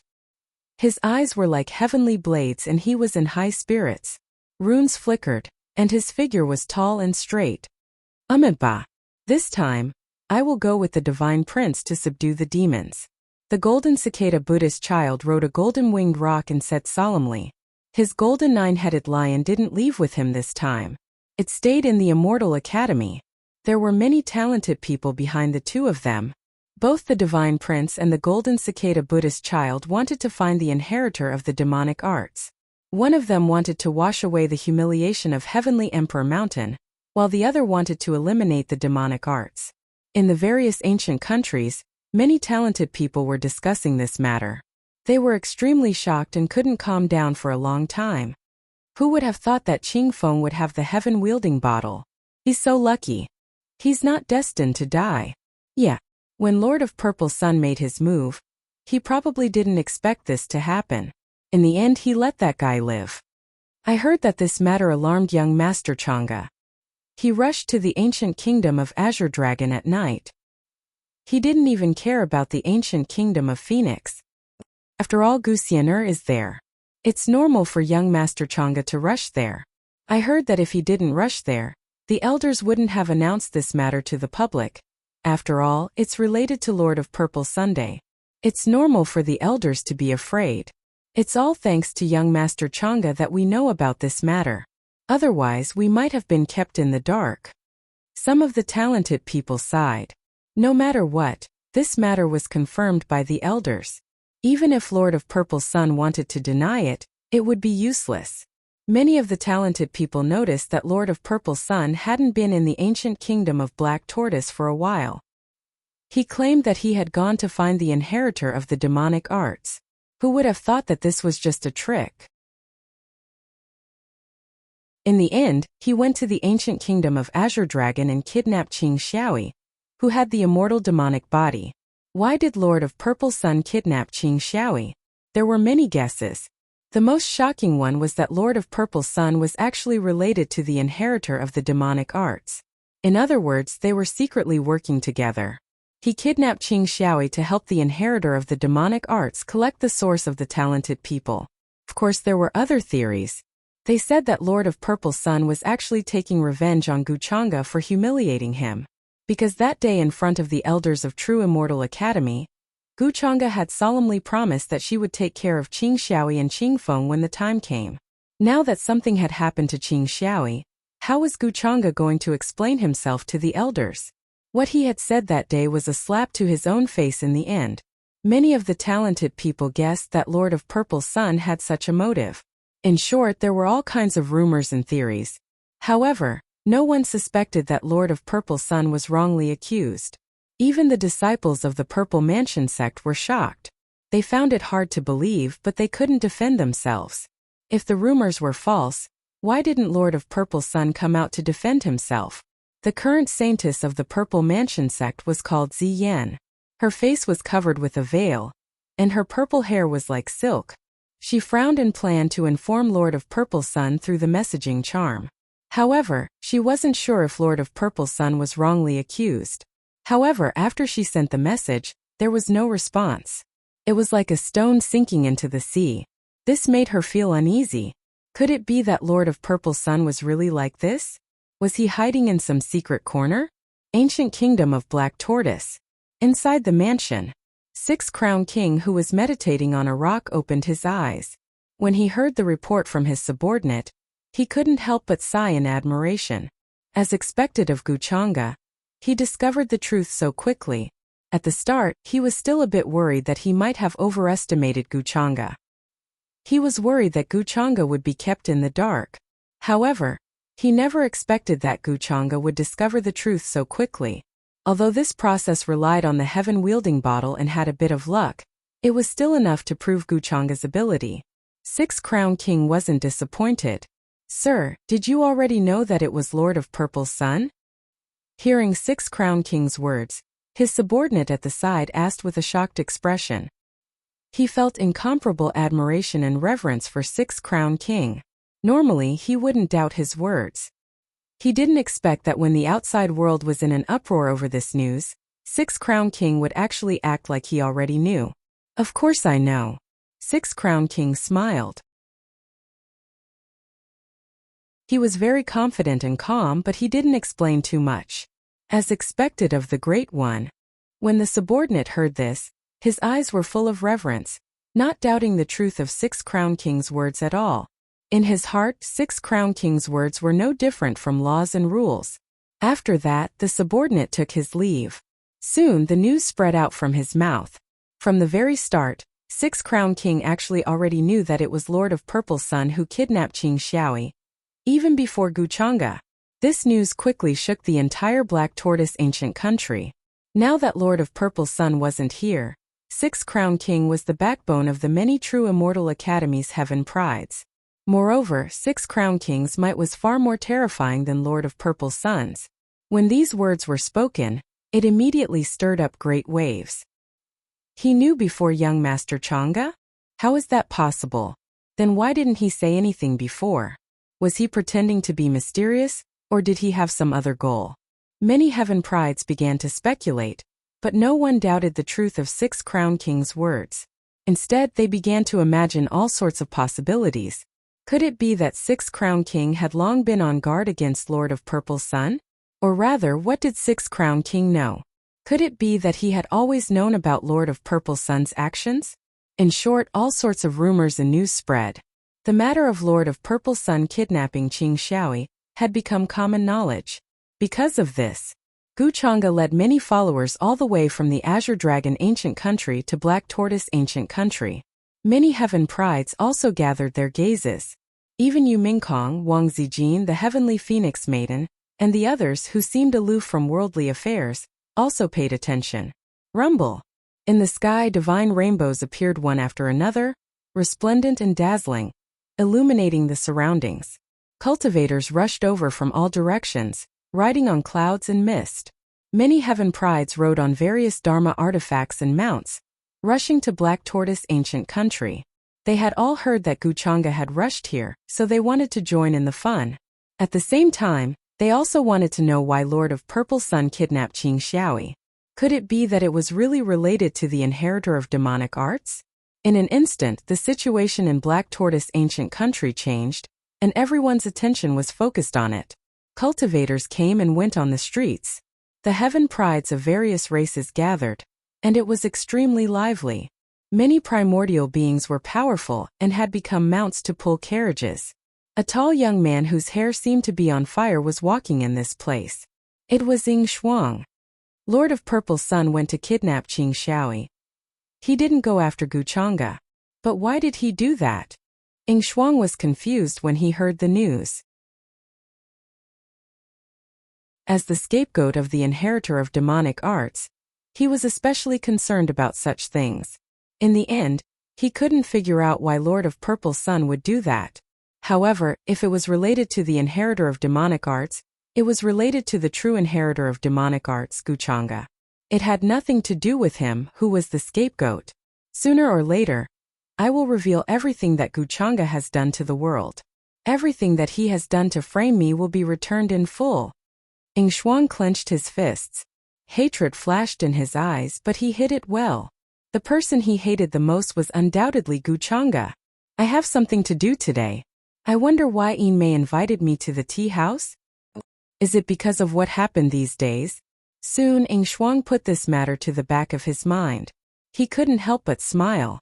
He strode to the tea house, because there were more important things waiting for him.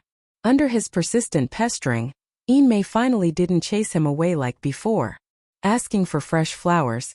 Although she was impatient and disgusted with him, Ing Shuang felt that this was an improvement. One day he would move Yin Mei. For example, what happened today was a sign that his relationship with Yin Mei had improved. Soon Ing Shuang also arrived at the tea house. On the second floor, by the window, a woman in white was looking out of the window with her chin in her hands. She seemed to have something on her mind. She was very beautiful. This kind of beauty was charming, but more importantly, it was flawless. Her figure was graceful, and her skin was shining. It was very attractive. Yin Mei. Ing Shuang couldn't help but say. He was a little excited.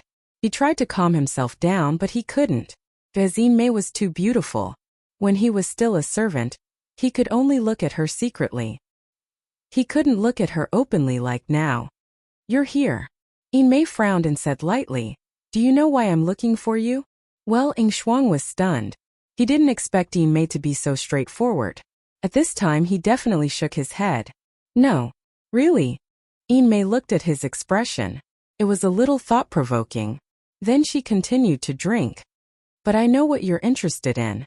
Ing Shuang didn't know why Yin Mei wanted to see him, but he guessed that it was to threaten and warn him to stay away from her in the future. So at this time, seeing that she was silent, Ing Shuang took the initiative to mention something. Oh, what is it? Yin Mei looked at him with a strange expression. The inheritor of the demonic arts. Ing Shuang replied. He wanted to take advantage of this rare opportunity to tell Yin Mei about this. Otherwise, he didn't know if there would be such an opportunity in the future. The inheritor of the demonic arts? Yin Mei's expression changed slightly, but she didn't seem very shocked. She asked, how much do you know about this? I know more than you. Ing Shuang enjoyed Yin Mei's gaze. He smiled and said, I even know who the true inheritor of the demonic arts is. But I'm afraid you won't believe me. But for your safety I decided to say it. It's up to you to believe it or not. In any case, I won't harm you. When Yin Mei heard this, she snorted and said indifferently, then tell me. Ing Shuang smiled lightly and said word by word, the inheritor of the demonic arts is actually Guchanga. After saying this, he wanted to see shock, anger or disbelief on Yin Mei's face. Yin Mei might even chase him out because of this. But to his surprise, Yin Mei was very calm. It could even be said that he was not surprised at all. Aren't you shocked? Or you don't believe it? At this time, Ing Shuang was a bit shocked and surprised. He felt that Yin Mei's performance was too extraordinary. Logically, shouldn't she be shocked and disbelieving? Why was she even calmer than him? I'm not shocked because I know. Yin Mei nodded. She was very calm. What you know? Hearing this, Ing Shuang was stunned. Suddenly, a terrifying chill rose from his spine to the top of his head. Although he was obsessed with Yin Mei, he wasn't stupid at all. Then why are you looking for me? Ing Shuang forced his voice to calm down, but he couldn't help but tremble. Because I'm looking for you. At this time, another voice with a faint smile sounded behind Ing Shuang. At this moment, his skull was almost opened. His limbs were cold, as if he had fallen into an ice cellar. He didn't even dare to turn his head. Master, you're here? Yin Mei smiled and hurriedly got up to greet him. Hearing this, how could Ing Shuang not understand? His face changed dramatically, and all blood drained from his face. His whole body was like a clay statue and he couldn't even move. His previous confidence and calmness collapsed in an instant. An indescribable fear shrouded him. It turned out that from the beginning to the end, Yin-mei was Guchanga's woman. Only he was so stupid that he was kept in the dark and didn't know it. Should I call you Princing? Or feed the horse? Or call you the scapegoat? Guchanga walked over and sat down beside the stiff Ing Shuang. He picked up the steaming teacup on the table, took a sip and asked with interest. You know everything? Ing Shuang's voice was trembling. Although he tried to calm himself down, the fear swept over him, making his legs and stomach spin. Yes, I know everything. It's been like this from the beginning. Guchanga smiled lightly. I let you take the blame for so long, I feel very sorry. Today I'll help you free. He said it very simply. He even picked up the teacup, put it to his mouth and blew the steam on it. But Ing Shuang was dumbfounded. His whole body was cold, and he was trembling with incomparable fear. After all, no matter how he disguised himself, he was just a lucky horseboy. When faced with such a situation, what else could he do other than fear? Guchanga, I'll fight it out with you. Hearing that Guchanga wanted to kill him, Ing Shuang didn't want to sit still and wait for death. He gritted his teeth and shouted. All the hatred, murderous intent, and anger during this period of time all burst out. There was a terrifying shadow in his eyes, followed by a five-colored light. The power in Emperor Ying's bloodline was stimulated and seemed to be awakened.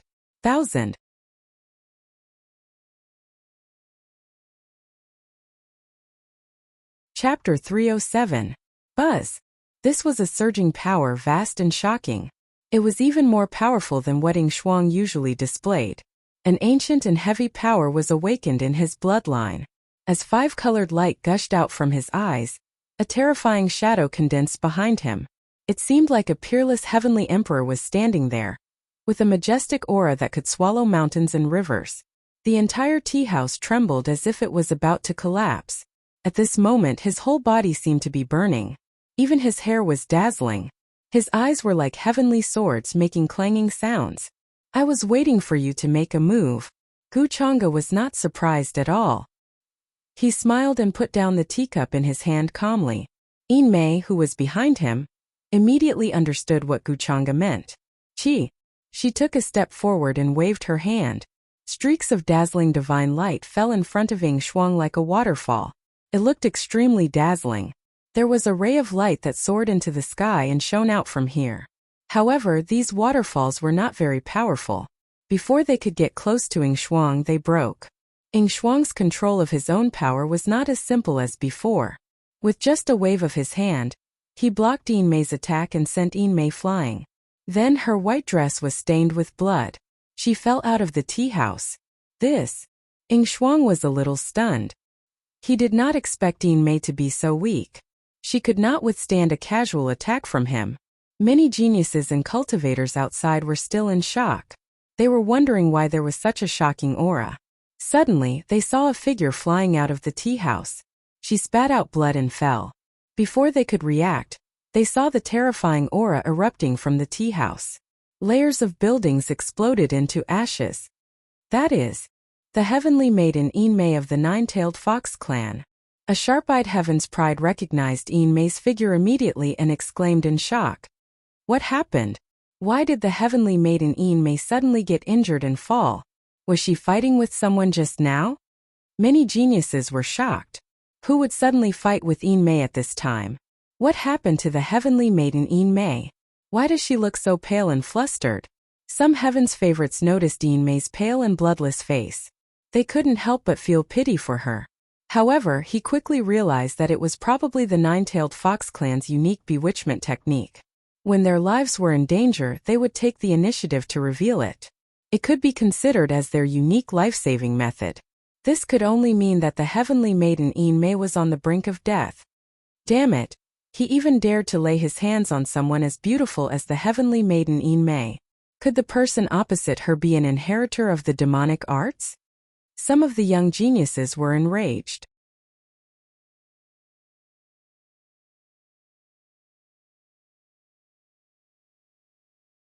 Their dharma bodies surged and all kinds of sage realm rules fell. The Divine Prince. The Golden Cicada Buddha. That's great. With these two echelon disciples, the inheritor of the demonic arts won't be able to escape this time even if he has wings. At the sight of this, many of the geniuses below were incomparably excited.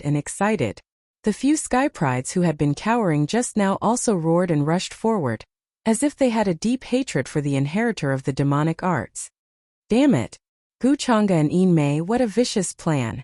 Ying Shuang's expression was extremely ugly. Without thinking too much, she turned into a rainbow and rushed in another direction. At this moment, if she stayed here, she would be killed by all the sky prides sooner or later. Her speed was very fast and she did not stop at all.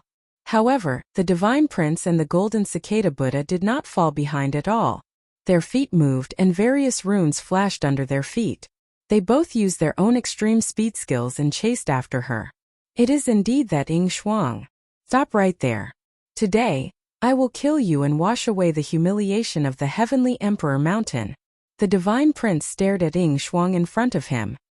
His eyes were extremely cold, and there was a faint sense of excitement in them. Since the day he was born, he had announced that he would find Ying Shuang and personally kill this traitor, who cultivated the forbidden demonic arts, and betrayed the Heavenly Emperor Mountain. In order to find Ying Shuang, he had spent a lot of effort, but in the end he did not find any clues. He did not expect that when he came to the Black Tortoise ancient country to watch the show between Guchanga and the Purple Sun Sovereign, he would coincidentally run into Ying Shuang. He really didn't have to put in any effort at all. When the time came, he just had to kill Ying Shuang. Wouldn't that mean that he was stronger than Guchanga? After all, Guchanga had let the inheritor of the demonic arts escape many times. Amitabha, you have killed too many people. I advise you to put down your knife and become a Buddha immediately. The Golden Cicada Buddha child looked calm as he chanted. The purple gold bowl behind him smashed down like a meteor. It kept expanding like a mountain, trying to suck Ying Shuang into it. Although the auras of the Divine Prince and the Golden Cicada Buddha child were both saints, their strength was definitely not that simple. Their power could be described as earth-shattering. This battle made the many elites and cultivators below change their expressions. For the first time, they felt how terrifying the power of the echelon disciples was. Even ordinary absolute saints wouldn't be a match for them. Miss Yin Mei, are you okay? While many elites were staring at the three in the distance, a tall, silver-haired girl appeared in front of Yin Mei. Seeing that she was heavily injured, she couldn't help but ask with concern. Yin Mei shook her head and said weakly, I'm fine. I'll be fine after some rest. The silver-haired girl was Ying Shuang's younger sister, Ying Yu. She looked at the escaping Ying Shuang with a complicated expression and couldn't help but say, I didn't expect that Ying Shuang would hide here in the end and change his appearance into this. Heavenly Maiden Yin Mei, how did you meet him? She asked curiously. Yin Mei swallowed a healing pill and recovered a lot. Then she said, at first, I didn't know that he would be the inheritor of the demonic arts. These days, he has been secretly following me. Sometimes he doesn't hide at all. Today I was going to tell him, but I didn't expect that he would suddenly attack. Speaking of this, she sighed helplessly. Miss, are you okay? I knew that stalker was up to no good. At this moment, a young maid suddenly rushed over from outside the crowd, her face full of worry and concern. I'm fine. Luckily I reacted quickly. Otherwise I might have been killed by him. Yin Mei shook her head. At this moment Ying Yu also sighed slightly. From these words she had basically guessed the cause and effect of this matter. Ying Shuang should have planned to attack Yin Mei at first, but as the saying goes, one's shoes will eventually get wet. This time she finally failed. Although Yin Mei made it sound simple, and she only escaped because she reacted quickly, what was the truth? There was no need to explain the strength of the inheritor of the demonic arts. Yin Mei herself was also not to be underestimated. Last time, she had escaped from someone related to the inheritor of the demonic arts. How could such a method be simple? Ying Shuang, don't continue to be so stubborn. Soon a cold look appeared in Ying Yu's eyes. Strands of silver light flashed as she planned to attack Ying Shuang. I heard that the inheritor of the demonic arts has appeared? Where is he? At this moment, just as the Divine Prince and Golden Cicada Buddha were chasing after Ing Shuang. Rumble! The sky trembled, followed by a dazzling and brilliant fluctuation. In the sky a golden path stretched out, with waves of immortal light and ethereal immortal intent. A young man stood on it, strolling leisurely. His eyes were bright, and his hair fluttered in the wind. He had a transcendent attitude. It was Gu Chang'e.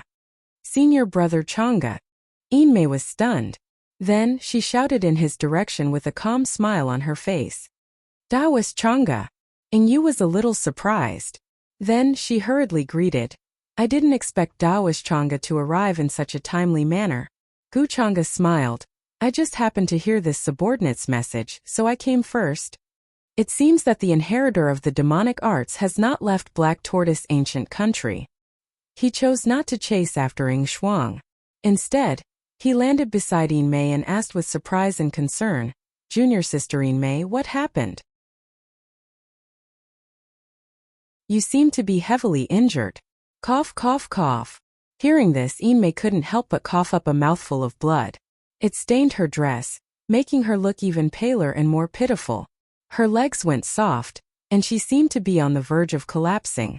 Then Gu Chang'e reacted quickly and supported her. Yinmei also took the opportunity to lean into his arms. Thank you for your concern, senior brother Chang'e. I just encountered the inheritor of the demonic arts and was injured by him. But this injury is nothing. I'll be fine after some rest. She replied. When only Gu Chang'e could see, she blinked her eyes. Don't worry, junior sister Yinmei. This time the inheritor of the demonic arts injured you.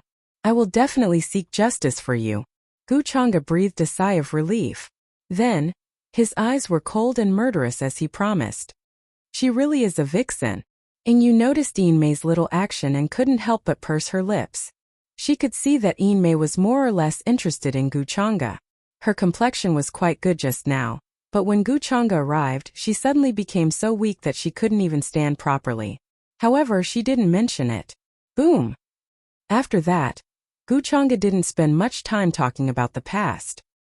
He let go of Yinmei and rushed in the direction of the energy fluctuation. Many sky prides recognized him immediately. He was shocked and excited at the same time. He felt much more at ease than when the Golden Cicada Buddha child and the Divine Prince made their moves. It's young Master Chang'e. Young Master Chang'e is here too. That's great, that's great. This time, the inheritor of the demonic arts won't be able to escape. I'm afraid today will be the day he dies. With young Master Chang'e, Golden Cicada, and the Divine Prince on the side, today will be the day the inheritor of the demonic arts dies. From now on, we won't have to worry about encountering the inheritor of the demonic arts anymore. Many sky prides were very happy and excited.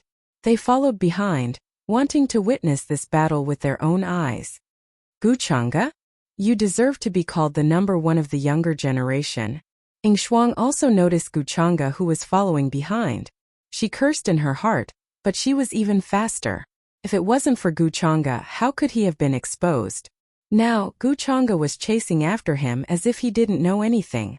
This made Ing Shuang extremely sullen and angry. She could only curse in her heart. Is the inheritor of the demonic arts finally willing to show himself? Gu Chang'e's clothes fluttered in the wind as he walked with his hands behind his back. He chased after Ing Shuang with the divine rainbow. The void was blurry, and his speed was so fast that it was as if he had appeared out of thin air. He spoke casually. However, he seemed extremely cold. Then he attacked. Many runes flickered in his palm and the laws fell. Then like a star exploding, brilliant sword rays burst out. These sword rays instantly scattered into billions of rays and fell from all directions. Thousands of rays clanged, terrifying and threatening. Rumble! The instant the sword radiance descended, the heavens were completely covered, becoming dusky. This was an inconceivable divine might. All the mountains were collapsing and turning into ashes. This scene made all the sky prides who were chasing after change their expressions. There was a deep sense of fear in them, and their souls trembled. What kind of power was this? He could change the color of the sky with just a wave of his hand. As expected of young Master Chang'e. With the power of the Saint Realm, he has the might of a supreme being. Young Master Chang'e has never disappointed me. Just a sword art at any time, and it already contains the embryonic form of the Supreme Being's laws. Many sky prides with amazing eyesight were full of praise. Their faces were full of sincere admiration. Puff! Facing Gu Chang'e's terrifying attack, Ying Shuang's expression changed. A dazzling light appeared on the top of her head, and the golden ancient bell appeared again. This was a Supreme Being artifact. Every time it felt a life and death crisis, it would take the initiative to wake up and take the fatal blow for Ying Shuang. This time was no exception. After spitting out several mouthfuls of blood, Ying Shuang stopped. His figure did not stop. He continued to run forward, planning to flee for his life. The golden ancient bell turned into a terrifying mountain range. Golden light surged and floated in the sky. It seemed to be able to shatter the universe, and a waterfall-like Supreme Being's aura descended. Amitabha, young Master Chang'e, I'll leave this item to you. We'll go after it first, in case the inheritor of the demonic arts escapes. Seeing Gu Chang'e arrive so quickly, the Divine Prince and Golden Cicada had different expressions. Golden Cicada took the initiative to speak. He felt that Gu Chang'e could resist this Supreme Being artifact. Then he and the Divine Prince went after Ying Shuang. Since Brother Golden Cicada thinks so highly of me, how can I refuse? Hearing this, Gu Chang'e smiled slightly and did not refuse. The Divine Prince looked at him in surprise, and a strange thought rose in his mind. However, it was good to leave the matter of resisting the Supreme Being artifact to Gu Chang'e. It would save him a lot of trouble. He did not say a word and continued to chase. However, Ying Shuang's speed was very fast. Soon she had crossed tens of thousands of miles and left Black Tortoise ancient country. Mountains and rivers passed under her feet. Even Golden Cicada and the Divine Prince could not help but frown at this speed. They could not catch up immediately. This was because they had to activate their artifacts and attack continuously. They could not be like Ying Shuang, who was running with all her heart. From the looks of it, he's planning to rush into the place of the absolute Yin calamity.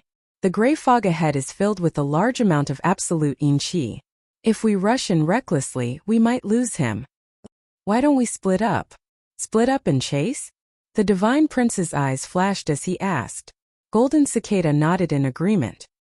He did not care about the Divine Prince's little scheme. Be careful, Divine Prince. With that, he rushed into the gray fog. The Divine Prince's eyes were cold as he went in the opposite direction. Although Ying Shuang cultivated a forbidden demonic art, the aura on him was that of the Heavenly Emperor Mountain's inheritance. With this reason, the Divine Prince did not have to worry about losing Ying Shuang. This time, I will definitely kill the inheritor of the demonic arts. No matter how popular Gu Chang'e is, he will be suppressed by me. His eyes were filled with a sharp light.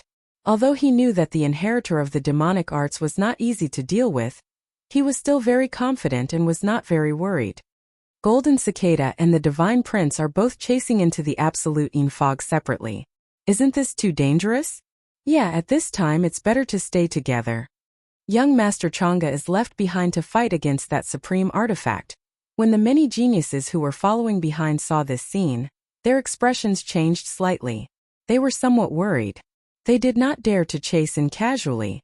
A single supreme weapon won't be able to stop me. Many geniuses looked at Gu Chang'e, only to see him chuckling. Suddenly, a vast Supreme Being pressure appeared behind him.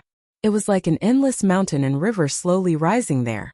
The mountain and river were endless, and so was the power. This was a divine might that could not be described with words. Even the sky seemed to be unable to withstand this majestic power. The Great Seal of mountains and rivers was engraved with countless complicated and ancient patterns. It seemed to have come to life, and a shocking Supreme Being pressure spread out from it. This was also a supreme artifact. Rumble. The aftermath of the collision of the two supreme artifacts was too terrifying. It was as if many stars had exploded there, and the light was so dazzling that people could not open their eyes. Taking advantage of this opportunity, Gu Chang'e's figure flashed and passed under the golden ancient bell. The Great Seal of mountains and rivers floated up and down, casting down light to protect him as he rushed into the vanishing fog. He quickly disappeared.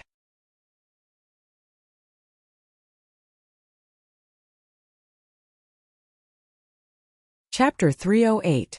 The terrifying pressure of a supreme being interweaved between heaven and earth. In the end, it turned into a vast and boundless galaxy of order. It was densely packed and was about to completely cover the sky. This was an incomparably terrifying scene. The two supreme artifacts had almost completely awakened. Their divine might surged, causing the souls of all the prodigies and cultivators below to tremble. They couldn't help but want to kneel on the ground. This kind of power could even sink the sky.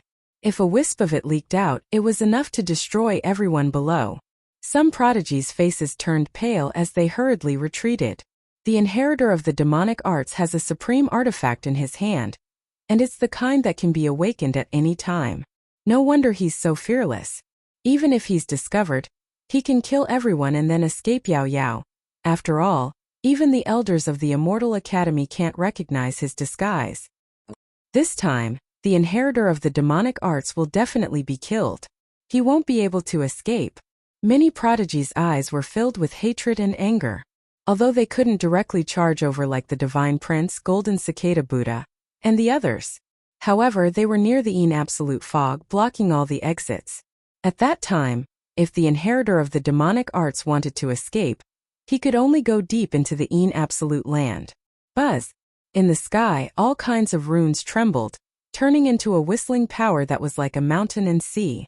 After Guchanga's figure quickly disappeared, the two supreme artifacts floated in the sky, facing each other. The Great Seal of Mountains and Rivers was also almost awakened. The god inside was no longer the original god. After being influenced by Guchanga's demonic arts, it only obeyed him now. The current Great Seal of Mountains and Rivers was originally snatched by Guchanga from the human ancestor's reincarnation Zhang Yang, when he was in the lower realm. It was originally the immortal Luan Seal, which contained mountains, rivers, and billions of stars. It gathered the various forms of the mortal world and was extremely powerful. However, he was worried that Supreme Immortal Luan would notice, so he changed the appearance of the immortal Luan Seal and concealed its original origin, creating the Great Seal of Mountains and Rivers. Supreme Immortal Luan didn't die, and it might even be a backup plan left behind by the human ancestor. However, the human ancestor had already been dealt with by Guchanga. This so-called Supreme Immortal Luan had never appeared, so Guchanga didn't take it to heart. So, where did the Great Seal of Mountains and Rivers come from? Even the people of the Gu clan did not know. They just assumed that Guchanga was extremely lucky and obtained a supreme venerable weapon outside. Everyone in the outside world thought that it was a gift from the Gu clan. Over time, many cultivators and geniuses found out that Guchanga actually possessed a supreme artifact. Not only that, but he could also activate it, displaying the divine might of a supreme being. Even when he faced Chu Hao, who was at the peak of the quasi-supreme plane, in the ancient kingdom of Vermilion Bird, he was not afraid at all, and was able to contend with him. Thus, when the Golden Cicada Arhat and the Divine Prince asked Guchanga to stay and fight the bell, everyone knew the reason and did not doubt it. After all, only Guchanga had the ability to do so. If the Divine Prince and Golden Cicada were to fight against the supreme weapon, they would have to use many different methods and might not succeed. Did Senior Brother Changa rush in? Behind the group of Heaven's Prides, two beautiful figures were riding on divine rainbows as they rushed over from the sky. They were Ying Yu and Yin Mei. The one who asked was Yin Mei. Her face was full of concern as she looked at the gray fog in front of her. She was very concerned about Guchanga's safety. This scene made many young geniuses feel envious. Why didn't a heavenly girl like her care about their safety? Heavenly girl, young Master Changa just rushed in. One of the geniuses nodded and replied, "What's wrong? Why do you look so flustered?" One of the geniuses asked curiously. "Oh no, I suspect that Senior Brother Changa has fallen into a trap. The demonic arts inheritor's target may not be me, but them." Yin Mei's face paled slightly when she heard this. Her delicate body trembled as she spoke worriedly. "What?" Beside her, Ying Yu was also very shocked. Her eyes widened in disbelief. Why didn't Yin Mei tell her this before? No, it should be because Yin Mei didn't realize it before. Yin Mei, what do you mean by that? What do you mean by falling into a trap?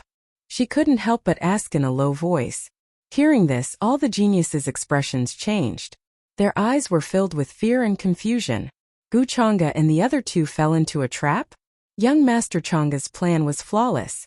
How could he have fallen into a trap one day? And the Golden Cicada Bodhisattva and the Divine Prince were not easy to deal with either. Hearing this, Inmei took a deep breath and forced herself to calm down. I thought about it carefully just now. When the demonic arts inheritor attacked me, he intentionally let me react so that I could escape successfully. It wasn't because I was lucky. And no matter what, at that time there were many cultivators in the tea house. Wasn't he afraid of being discovered by others for being so brazen? As long as there was even the slightest movement, it would have attracted the attention of many cultivators and geniuses. Inmei's words made all the geniuses fall silent. Thinking about the situation carefully, it seemed that something was very wrong. The demonic arts inheritor had always been very careful.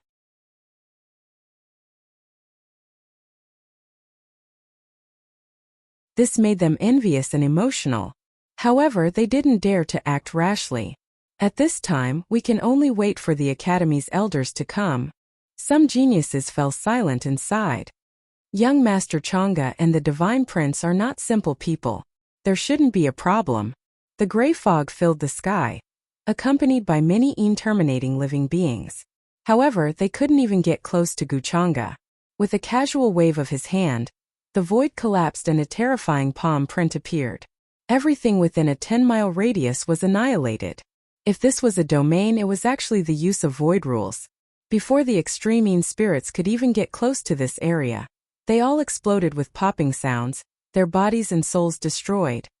At this time, Ing Shuang should have escaped to the east. The one chasing her is the Divine Prince. The Golden Cicada Buddha is in the other direction. I'll let her go for now. Guchanga had a faint smile at the corner of her mouth. She walked in the void leisurely and unhurriedly. Great Tao-like imprints interweaved beneath his feet, quickly moving into the distance, so close yet so far away. He squinted his eyes. Many rules of heaven and earth flowed, including auras and so on. He could see everything clearly. Of course, the traces of the Divine Prince and the Golden Cicada Buddha were also visible. Ing Shuang, stop right there. At this time, where are you going to run to? On the other side, in the depths of the gray fog, a great battle was breaking out. Many mountain peaks that had long dried up exploded. Terrifying fluctuations spread outwards. Streak after streak of divine ability symbols interweaved and filled the air, streaking in all directions. It was incomparably brilliant. The Divine Prince shouted angrily. He rushed over with the four spirits' war chariot. He was tall and handsome. Even his hair was dazzling as if it was burning. He was attacking Ing Shuang, who was in front of him. His moves were large and powerful, extremely swift and powerful. He punched out. The runes around him were like dazzling fireworks. The sky rumbled as if a sun was being pushed forward. This kind of power was no longer something a saint could use. It was an ultimate attack. At this moment he was like a young deity. Many phantoms surrounded him. The azure dragon, white tiger, vermilion bird, and black tortoise roared as if they were coming to life. They were fierce and domineering. I said I'm not the inheritor of demonic arts. I was wrongly accused. Ing Shuang's expression changed. He couldn't help but shout. After being chased for so long, he was already incomparably sullen and angry. At this time he took out a small green sword. Hundreds of millions of divine lights fell from the sky. He was going to take the Divine Prince's punch head-on. However, in the end he was only an imposter. He wasn't the real Prince Ing. Under this attack, the small green sword broke and exploded. He immediately coughed up blood and retreated. His hair was disheveled. He was in a sorry state. Without the protection of the supreme artifact Golden Ancient Bell, he was only a bit stronger than an ordinary young supreme being. He was no match for an ancient freak like the Divine Prince. Is this all you've got? The Divine Prince snorted. His eyes were cold. He stood on the four spirits' war chariot. His whole body was flowing with dazzling brilliance. He was like a matchless emperor. How many times have I said it? I'm not the inheritor of demonic arts. I was wrongly accused. Guchanga is the real inheritor of demonic arts. Ing Shuang coughed up blood. His expression was extremely ugly. He didn't expect that he couldn't even take a single attack from the Divine Prince. The two of them were both saints. However, the gap between them was so big. If it was the real Prince-ing, even if he couldn't win, it wouldn't be so one-sided. You're still quibbling at this time. You don't want to show me your true strength. I don't know what you're thinking, but I'll definitely get rid of you today. As long as I kill you, I can prove that I'm stronger than Guchanga. All of his momentum will belong to me. The Divine Prince didn't care about Yingxuang's current state at all. As soon as he finished speaking, he directly charged forward.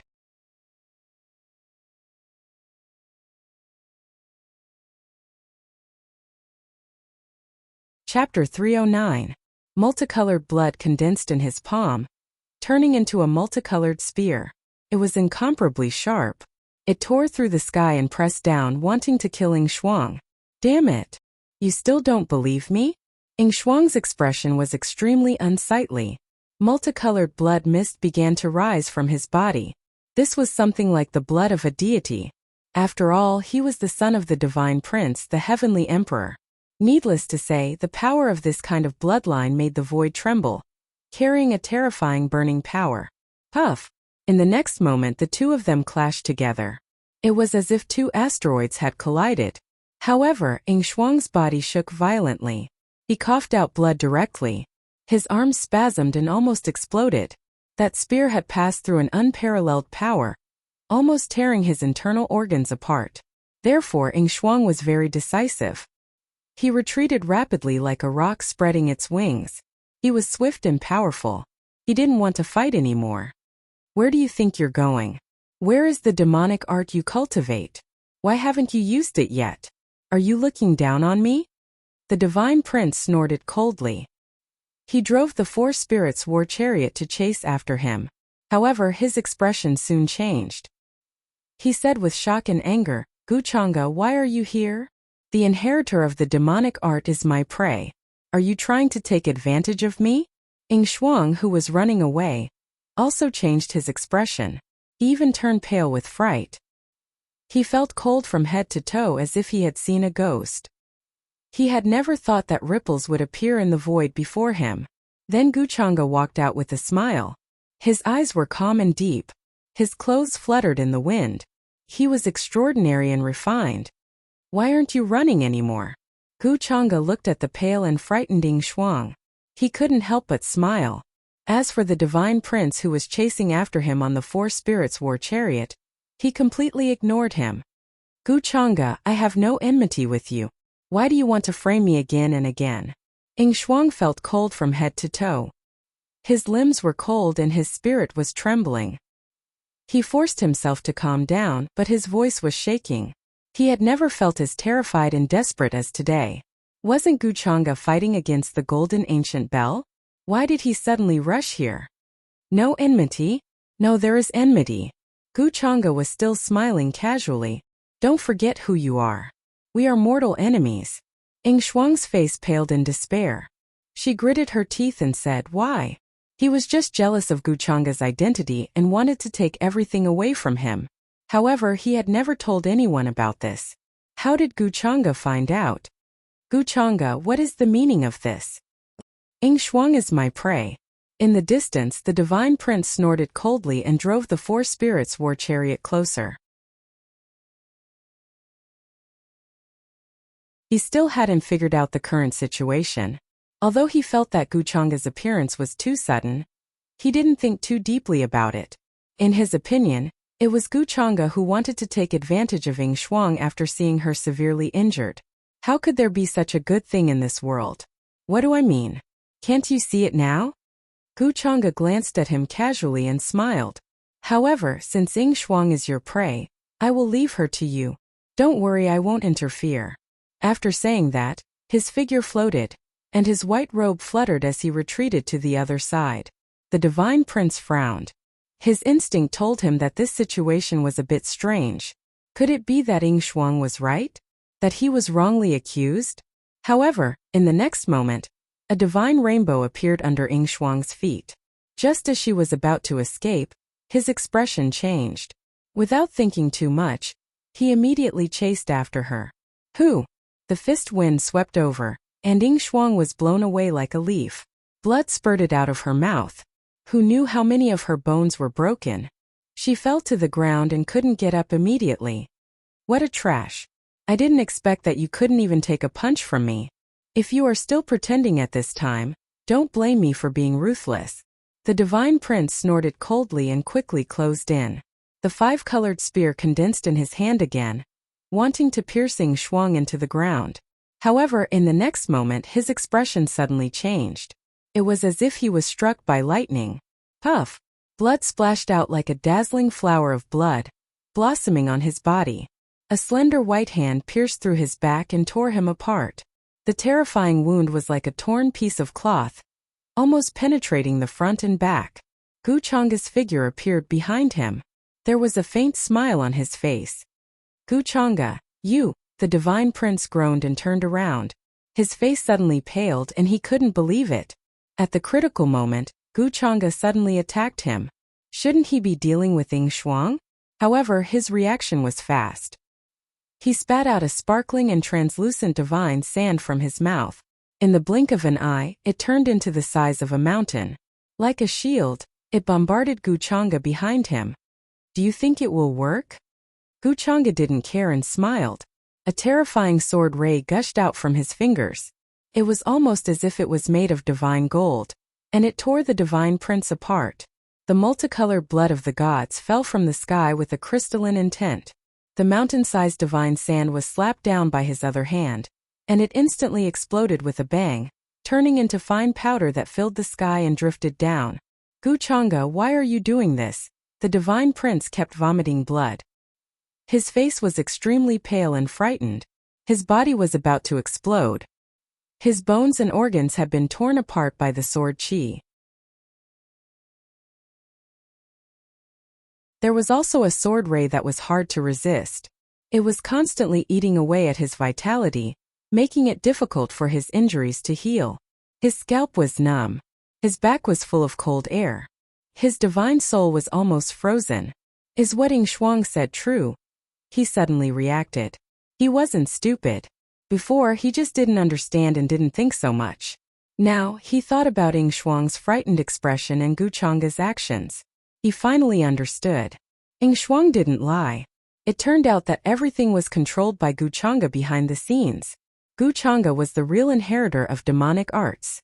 This made the divine prince's skull almost explode. He felt a bone-chilling coldness. Before this, he had never thought about this. In other words, from the beginning, Gu Chang'e had been scheming against everyone. Even the various orthodoxies were toyed with in the palm of his hand. How terrifying was that? Just thinking about it made one shudder. I told you before, but you didn't believe me. Ying Shuang vomited blood and got up from the ground. Seeing this, a hint of gloating flashed across her eyes. But soon she became gloomy again. Now, only by working together can we have a chance to escape from him. Otherwise, both of us will die here today. Gu Chang'e wa. Ying Shuang wanted to say something, but her expression suddenly changed and she vomited blood. She didn't know when Gu Chang'e suddenly appeared in front of her and stepped on her. Along with a cracking sound, his bones shattered. Under such a terrifying force, his entire body almost exploded. It was too fast. It was as if he disappeared into thin air. Working together? Do you have some misunderstanding about your own strength? Gu Chang'e smiled casually. Suddenly, a terrifying demonic aura appeared in his hand. In the next moment, the 8 Desolation demonic halberd appeared in his hand. With a trembling sound, he slashed down casually. The terrifying blade light seemed to have descended from another universe. It crossed over and arrived in the blink of an eye. The blade light was peerless, and nothing could stop it. It directly pierced through the divine prince, who was trying to defend himself. At this moment, the void exploded, and a terrifying crack instantly spread out for hundreds of miles. Many interminating beings felt this terrifying aura. Even though they had lost their minds, they didn't dare to get close. They fled in fear. Is this why you're so confident in working together? You can't even withstand a single blow. Gu Chang'e smiled casually. In the void, black runes of the Great Tao circulated. Rays of light and mist rose, turning into a Great Tao treasure bottle and falling down on the divine prince. Boom! But in the next moment, the Divine Prince's expression suddenly changed. In his sea of consciousness, a peerless aura appeared. A sword embryo appeared. It was golden and dazzling, as if it was made of divine gold. The primordial spirit held the sword and slashed down. Along the way, a terrifying shadow appeared. The universe split open, the stars collapsed, and even the world turned to dust under this sword. But Guchanga only pointed forward with a calm expression. A ray of sword light gushed out, making clanging sounds. Everything was washed away and returned to the mortal world. The two swords collided, and the terrifying aftermath almost destroyed the world. The Divine Prince groaned, and his forehead split open. The primordial spirit almost collapsed. "I don't believe it." He couldn't help but roar. A light flickered in his divine soul. A purple gold divine lamp appeared. As soon as it appeared, it emitted a supreme aura that could burn down the sky. As the son of Heavenly Emperor Shun, he also had a life-saving item. He could only use it when his life was in danger. Buzz! But Guchanga had expected this. The Great Tao treasure bottle appeared behind him, and a boundless gray mist overflowed into the sky and directly enveloped him, although it was only condensed. However, even a supreme being-level divine lamp was quickly swallowed up. "You are indeed the true inheritor of the demonic arts. You hid it so deeply." The Divine Prince's face was pale, and his entire body was trembling. Even the four spirits' war chariot was shattered into pieces by the Great Tao symbols. "It's just that you are too stupid." Guchanga smiled indifferently. The terrifying black light instantly submerged him. Then an unwilling and angry voice sounded, making Ying Shuang's hair stand on end. His divine soul trembled, and he was terrified to the extreme. "Guchanga, you can't kill me. If you kill me, people will definitely know your identity." His voice was trembling, and he wanted to kneel and beg for mercy. In the end, he was just a servant. At this time, he was almost scared out of his wits.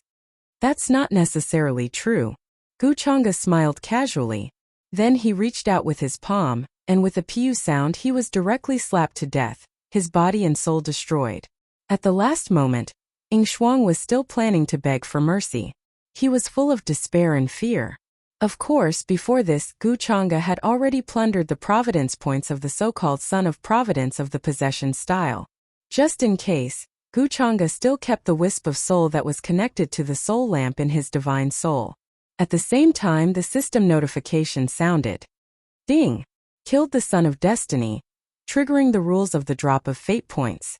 Drop the Heavenly Tao treasure chest. Calculating.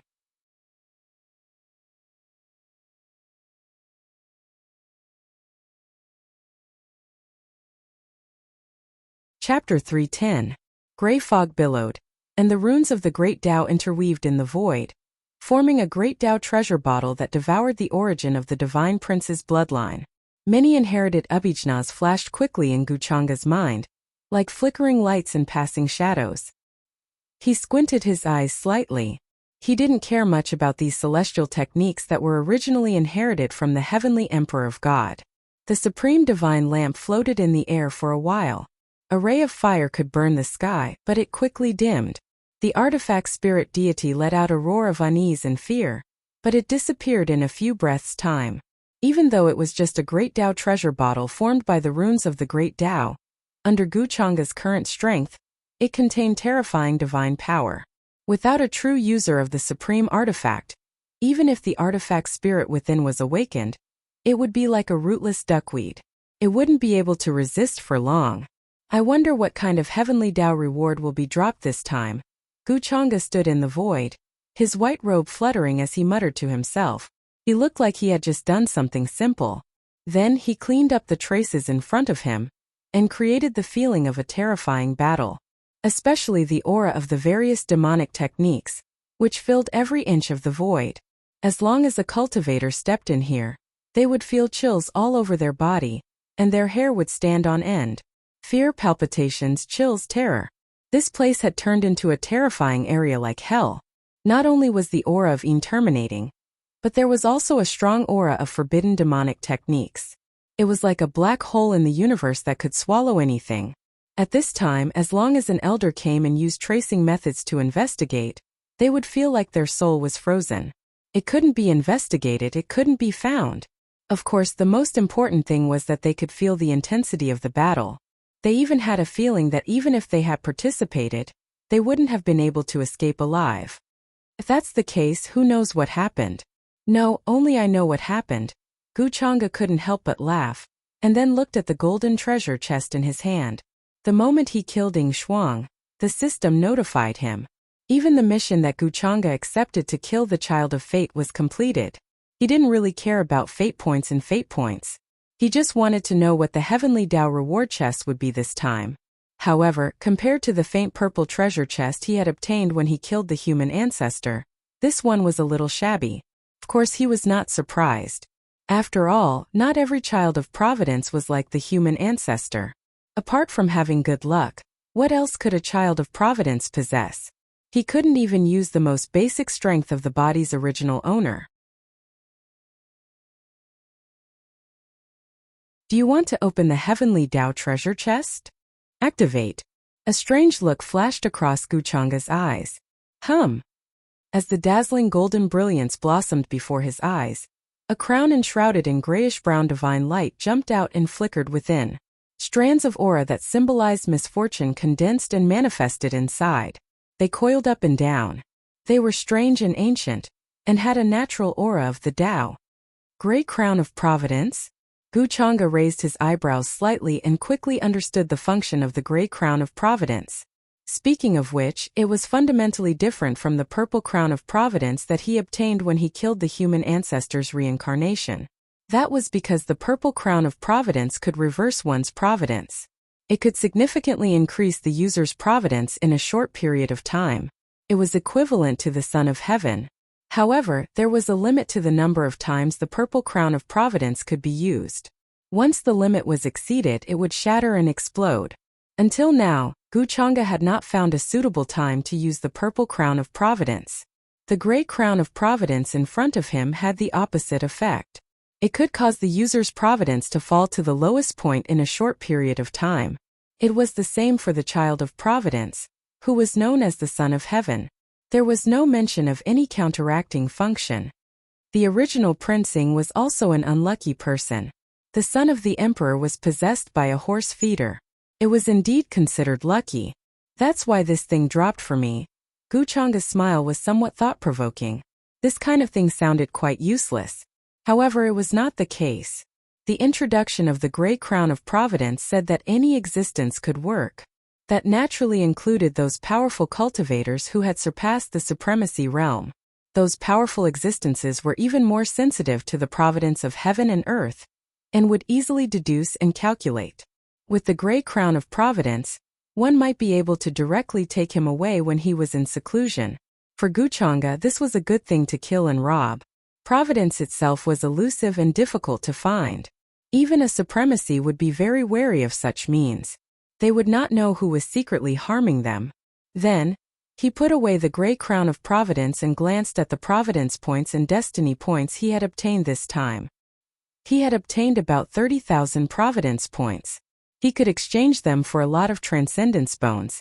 At Guchanga's current level, there were transcendence bones that would take the initiative to provide him with various insights into the great Tao of heaven and earth, and the laws of the world. There was also a forbidden demonic technique that could devour a lot of origin energy, so there was no need to consider cultivation at all.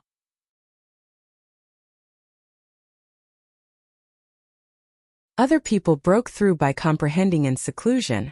Even people like Zhang Chuchu, who was known as the reincarnation of an immortal, and Wang Zijin, who was born to be a saint, had to take one step at a time and slowly break through. However, Guchanga did not need to think about this. His cultivation had reached a certain level. When it was time to break through, he would naturally break through. He estimated that with this speed, it would not be long before he broke through to the quasi-supremacy realm. Now, the origins of various geniuses are not of much use to me. It's time to consider making a move on the older generation. Guchanga began to consider another matter. At present, even an ancient freak like the Divine Prince would not be of much use to him.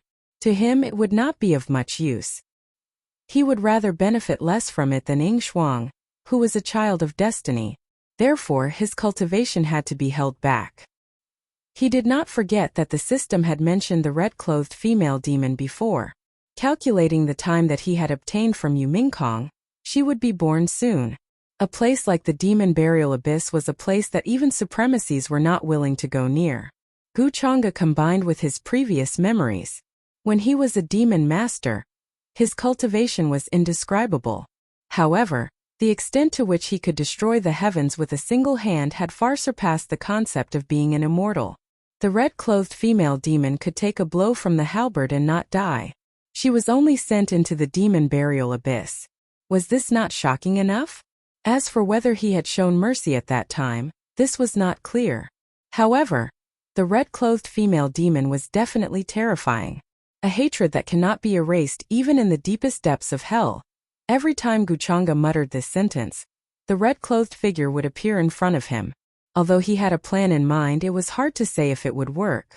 However, he quickly put this matter aside. There was something else that needed to be done. Gu Chang'e's figure flashed and appeared on a mountain peak not far away. He looked in another direction. At that time the golden cicada Buddha and the divine prince had separated, but it had passed in a while. The golden cicada Buddha had not caught up. As long as he was not stupid, he would turn back and chase in this direction. Moreover, he always felt that the golden cicada Buddha was not as simple as he seemed. Perhaps even the likes of the Purple Sun Lord and Six Crown King were not as simple as he was. Of course, he could not see anything from the fate points. Most importantly, this was the intuition that Gu Chang'e had after fighting with him. However, no matter how complicated he was, Gu Chang'e did not need to care. The golden cicada Buddha should feel the abnormality here soon and rush over. Then let's give him a surprise first. He could not help but smile. With a wave of his sleeve, a majestic aura suddenly rushed into the sky. The aura surrounded by qi and blood gushed out from every pore, shattering the sky. He did not believe that the golden cicada Buddha would not be attracted by this fluctuation. Immediately after, from between Gu Chang'e's eyebrows, a deep and heart-throbbing devil qi spread out. Vaguely, a small person could be seen walking out. Its face was indifferent, and it was no different from Gu Chang'e. However, soon after, their faces were covered by mist. Even supreme beings couldn't see through them clearly. This was naturally Gu Chang'e's primordial spirit. However, he had condensed it with visualization. It was indescribable and indescribable. The next moment, a blurry and terrifying figure appeared behind him. Its demonic might was awe-inspiring and overwhelming. For Supreme Saint puppets in black robes appeared. Black Tao runes intertwined in each of their hands. In the end, they condensed into a terrifying Great Tao treasure bottle that bobbed in the sky. Whoosh! On the other side, gray mist surged. The sky was incomparably dark. A streak of golden light moved quickly. Divine runes shone, and Buddhist light flowed all over his body. Many Buddhas and Bodhisattvas appeared on his robes. They looked solemn and dignified, and some were smiling while holding flowers. It was the golden cicada Buddha. He was frowning and had an uneasy feeling. Looks like the inheritor of the demonic arts should be in the divine prince's direction. Why do I suddenly feel uneasy? Looking at the time, it's about time to go back and take a look. Under the Xiankong temple, I kowtow before the Buddha for thousands of years. The golden cicada Buddha sighed. There was a Buddhist seal between his eyebrows. There was a sun-like seed in it, shining in all directions under the lake. Thus, even though this place was incomparably dark, it could not obstruct his vision and footsteps. There were rumors that he had 108 Buddhist bones, but in reality he had more than that. In his sea of consciousness he was born with the light of merit. Later he cultivated the light of merit into a divine seed of merit, which could support the Buddhas in the world at any time. Of course, this was his trump card.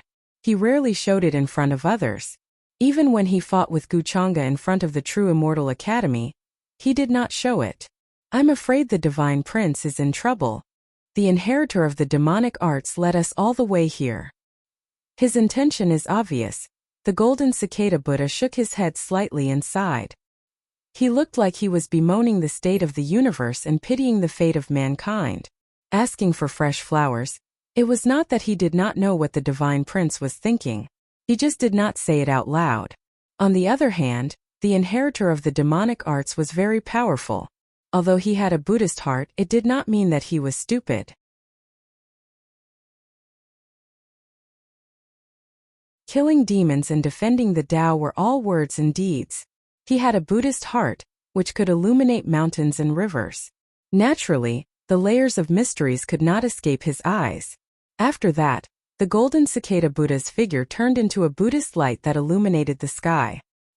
He turned back and did not stay for long. I hope it's not too late now. Not long after, a surging aura came from the gray fog. He shook his head and quickly followed the original path, rushing in the other direction that the divine prince had gone. Along the way, he had already sensed some terrifying aftershocks of the battle. There was another aura that he was very familiar with.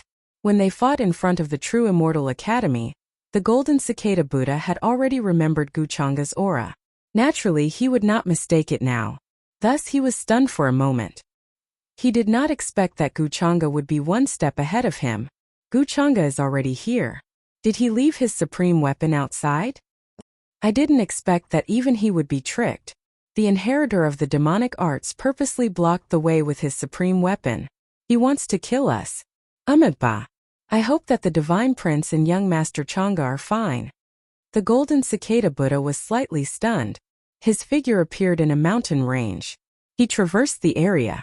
With one step, the space changed. He was extremely fast. After a moment of silence, he put his palms together and sighed. Looks like I'm a bit late for this battle. In this mountain range, he felt the divine prince's aura. Of course, it was the remnant aura. The situation was not good. He could feel that. However, while the golden cicada Buddha's words were merciful, his eyes were calm. There were no ripples of emotion. He had already guessed the inheritor of the demonic arts goal, but he did not point it out. Back then, the divine prince had been very anxious, afraid that the inheritor of the demonic arts would escape. He would not say anything. Thus, this situation was within his expectations.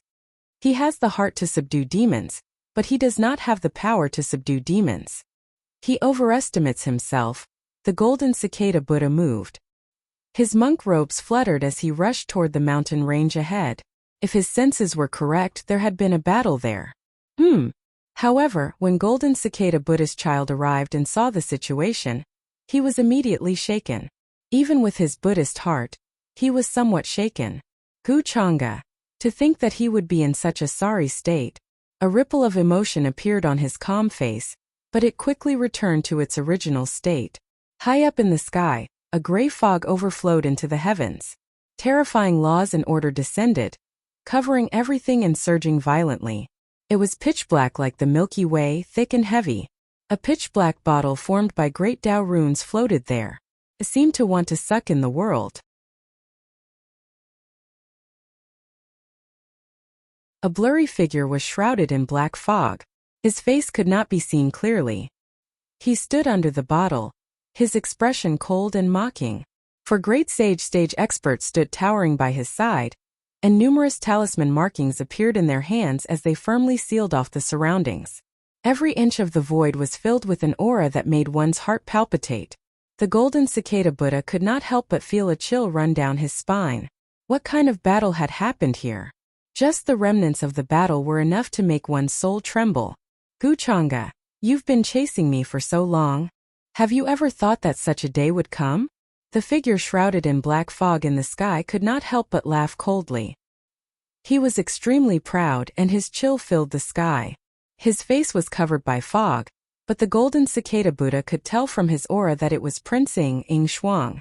The four supreme saints from before had also appeared in the Yin battlefield. They were suspected to be subordinates of the inheritor of demonic arts. Guchanga sat cross-legged at the foot of the mountain range. A golden decree unfurled before him, protecting him within. However, his current state was not right. His body was covered in blood, and his aura was chaotic. The most terrifying thing was that there was a wound on his dantian. 5-colored light flowed trying to heal the wound. However, as layers of black fog rose, it was corrosive and difficult to expel. Guchanga's face was pale and weak. His eyes were like candles that were about to be extinguished. His origin source is damaged. Even Guchanga's life is in danger. The Divine Prince's aura has disappeared. The Golden Cicada Buddha's pupils constricted. He did not expect the result to be so unexpected. He could only be described as shocked. Once news of this spread, there would be a terrifying earthquake in the outside world. It would be difficult to calm down. Looks like the outside world is going to change.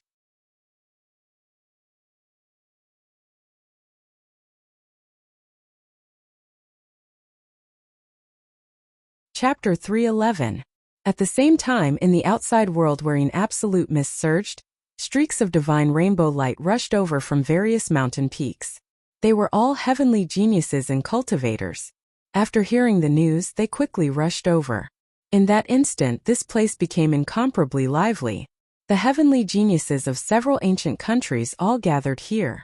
The mysterious six-crowned king wore gray clothes, medium build, face shrouded in mist. He arrived on a white immortal crane, currently looking down. Streaks of divine multicolored light flashed past his eyes, symbols appearing. Many terrifying scenes appeared, deducing what happened here. At this time, even he felt a type of uneasiness, actually feeling a type of heart-palpitating feeling. There is great danger hidden here. This time, the demonic art inheritor definitely put in a lot of effort to lure so many heavenly geniuses here. Otherwise, there is no way things would be like this. This is a premeditated scheme. Shuang, I've underestimated you. Six-Crown King couldn't help but shake his head with a sigh. Then, he looked towards the Supreme Being artifact that was still in confrontation, frowning. Guchanga's Supreme Being artifact was left here. I wonder if he anticipated this. It seems like both him and the Divine Prince are in danger. Taking such a great risk, the demonic art inheritor definitely had confidence. Another disciple appeared at Six-Crown King's side. Her face extremely beautiful, figure tall and slender. There were divine phoenix patterns between her brows. A pair of phoenix wings that flowed with brilliant radiance spread out behind her, as if flowing with divine flames. This was precisely the heavenly phoenix maiden.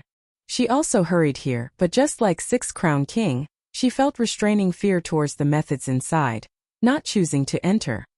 Shuang is definitely doing this to kill those who are chasing after her. Six-Crown King nodded. He admitted that he made a mistake back then. He never expected Shuang to hide this well, actually fooling his eyes. This type of vicious scheming and methods, as well as this type of courage, made him have no choice but to treat it seriously. However, this was more in line with the demonic art inheritor he previously knew. I hope young Master Chang'e, Golden Cicada Buddha Child, Divine Prince and the others are fine. The heavenly phoenix maiden said, otherwise I fear that in the future, there really won't be anyone who can contend against the demonic art inheritor. Guchanga is so strong, and it has always been him scheming against others, so how could he be schemed against by others? It's impossible for anything to happen to him. On a mountain range, Gu Xian'er's figure appeared. Her skin was like ice and her bones were like jade. Her skirt fluttered in the wind. Her expression was cold, but her brows were furrowed. Although she said that, she couldn't calm down at this time. She couldn't help but worry. He had promised to bring back Qing Xiaoyi, who had been abducted, but now he was going to bring her back. However, Guchanga had disappeared midway, saying that he knew the whereabouts of the inheritor of the demonic arts and had arrived at the Black Tortoise ancient country before her. However, Gu Xian'er never thought that when she came here, she would hear that Guchanga and the others had been schemed against by the inheritor of the demonic arts. Now it was unknown whether they were alive or dead. This made her feel very uneasy and worried. She clearly knew that Guchanga was very strong and that no one could hurt him. Moreover, after his accident, it meant that no one could bully her in the future. But Gu Xian'er was not happy at all. After all, that was the inheritor of the demonic arts. Guchanga had severely injured him many times. It went without saying how much she hated Guchanga. How could she let go of such a good opportunity? Thinking of this, Gu Xian'er began to urge Guchanga's followers to encourage the other heaven's favorites. At this time, if she rashly went, she would only bring trouble to Guchanga and become a burden. However, if there were more people, it would more or less make a difference. One had to admit that her method was very effective. Many heaven's favorites were encouraged and suddenly felt confident. Whatever, there are so many of us now. When the time comes, we will go in together. I don't believe that the inheritor of the demonic arts will be so arrogant. That's right, that's right. What's there to be afraid of at this time? Young Master Chang'e and the others are rushing in. At this time, can we only cower here? We are not worthy of being called heaven's favorites. Soon many people were filled with righteous indignation. They were all young heaven's favorites and could not tolerate sand in their eyes. When they heard the heaven's favorites beside them secretly comparing them to Chang'e and the others, they immediately felt their faces heat up. They felt somewhat ashamed and could not explain themselves. After all, eliminating the inheritor of the demonic arts was not just a matter for Chang'e and the others. Every cultivator was duty-bound and would not shirk their duty. Thinking of this, many heaven's favorites suddenly felt more confident. There were so many people. No matter how many tricks the inheritor of the demonic arts had, could he possibly trap and kill everyone? Indeed, it's useful to say that. Wuxia nodded slightly. Soon his figure moved and left the mountain peak. He followed the crowd and hurried towards the land of absolute negative energy. Because the two supreme weapons were facing each other, no living creatures jumped out to stop them. They went deep into the land of absolute negative energy without any danger. Senior brother Chang'e, nothing must happen to him. Mei's face was full of worry. Wuxia already did not treat this vixen well when they were in Dao Heaven Immortal Palace. Now that he saw her care for Chang'e so much, for some reason he eased up quite a bit. Now was not the time to throw a tantrum. Six Crown King, Heavenly Phoenix Maiden, and the others revealed strange expressions. At this time they also followed behind. They all had their own plans, not planning to walk in front. If they encountered danger, they could immediately retreat. As well-known figures of the younger generation, none of them were easy to deal with. Hunglonglong. In the sky, gray mist overflowed into the heavens. For great sages shrouded in black robes took action, sealing off every inch of space. Great Tao symbols interweaved and fell, turning into a great Tao precious bottle that bobbed up and down, releasing overflowing divine might. It was as if a boundless stellar river was about to descend. Chang'e, I want to see how much longer you can last. Chang'e, when you were hunting me down, you should have thought of this day. Soon you will accompany that idiot divine prince. Arrogant and powerful laughter resounded in the sky. The figure shrouded in thick mist looked down with a cold smile. He had noticed Golden Cicada Buddha's arrival. However, he had no interest in him. Right now there was only Chang'e in his eyes. It was as if once he killed Chang'e, no one in the world would be able to stop him. Hearing these words, Golden Cicada Buddha found it difficult to maintain his previous calm expression. His heart trembled. Before, he had guessed that Chang'e and the divine prince might have fallen for the demonic arts inheritor's trick. He also guessed that the two might suffer a great loss this time. However, he really did not expect that the battle would be so bitter. The divine prince might even have fallen. Once news of this matter spread, it would set off a boundless wave. The demonic arts inheritor's powerful edge would once again shock the world. He sensed again and again, and even secretly used the seed of virtue. However, in the end, he still found that the divine prince's aura had disappeared. What Ying Shuang said was not false. Chang'e also looked like his origin was heavily injured. He sat there cross-legged, his eyes slightly closed. His expression was calm. However, his aura was also very weak. He no longer had the extraordinary aura he had before. His white clothes were dyed red, and the terrifying wound almost tore his body apart. It was a shocking sight, frightening and shocking. If not for the extraordinary golden decree in front of him, which spewed out 5-colored divine light like a shield, it would have resisted the many rules and orders in front of it. Perhaps Chang'e would have already taken the divine prince's path of retreat today. The demonic arts inheritor's plan could be said to have put in a lot of effort. First, he cleverly exposed himself to lure everyone in. Then, he used the supreme weapon to block the path, forcing everyone to separate. He also used this method to restrict Chang'e's supreme weapon. Meanwhile, he had already set up layers of traps and ambushes in the land of absolute Yin. He was waiting for them to enter before he launched an attack. Under this type of scheme, not to mention the Divine Prince, even if a true Supreme Being came, they might still suffer a calamity and fall here. Thinking of this, even though the Golden Cicada Buddha's heart was firm, he could not help but feel a little shaken. If he had not followed the Divine Prince's words and chased in the other direction, he might have been the one in trouble today. This demonic arts inheritor was really too ruthless. However, a strange light flashed in the Golden Cicada Buddha's eyes. He had another idea. From the tragic fluctuations, the battle just now was extremely tragic. No one dared to underestimate Guchanga's strength. He was already injured to such an extent. Then Shuang would definitely not have it easy. It was very likely that she was strong on the outside but weak on the inside. She had already used many methods just now. Otherwise, with her personality, she would not have spared Guchanga. Instead, she said so much and made him rush over. In other words, Shuang was actually very afraid of Guchanga. Even in such a situation, she did not dare to act rashly because she was not confident and was not sure what other tricks Guchanga had up his sleeve. Judging from Guchanga's weak but still calm expression, it was also the case. Good. It is the responsibility of cultivators to eliminate demons and protect the Tao. Young Master Changa, hold on for a while.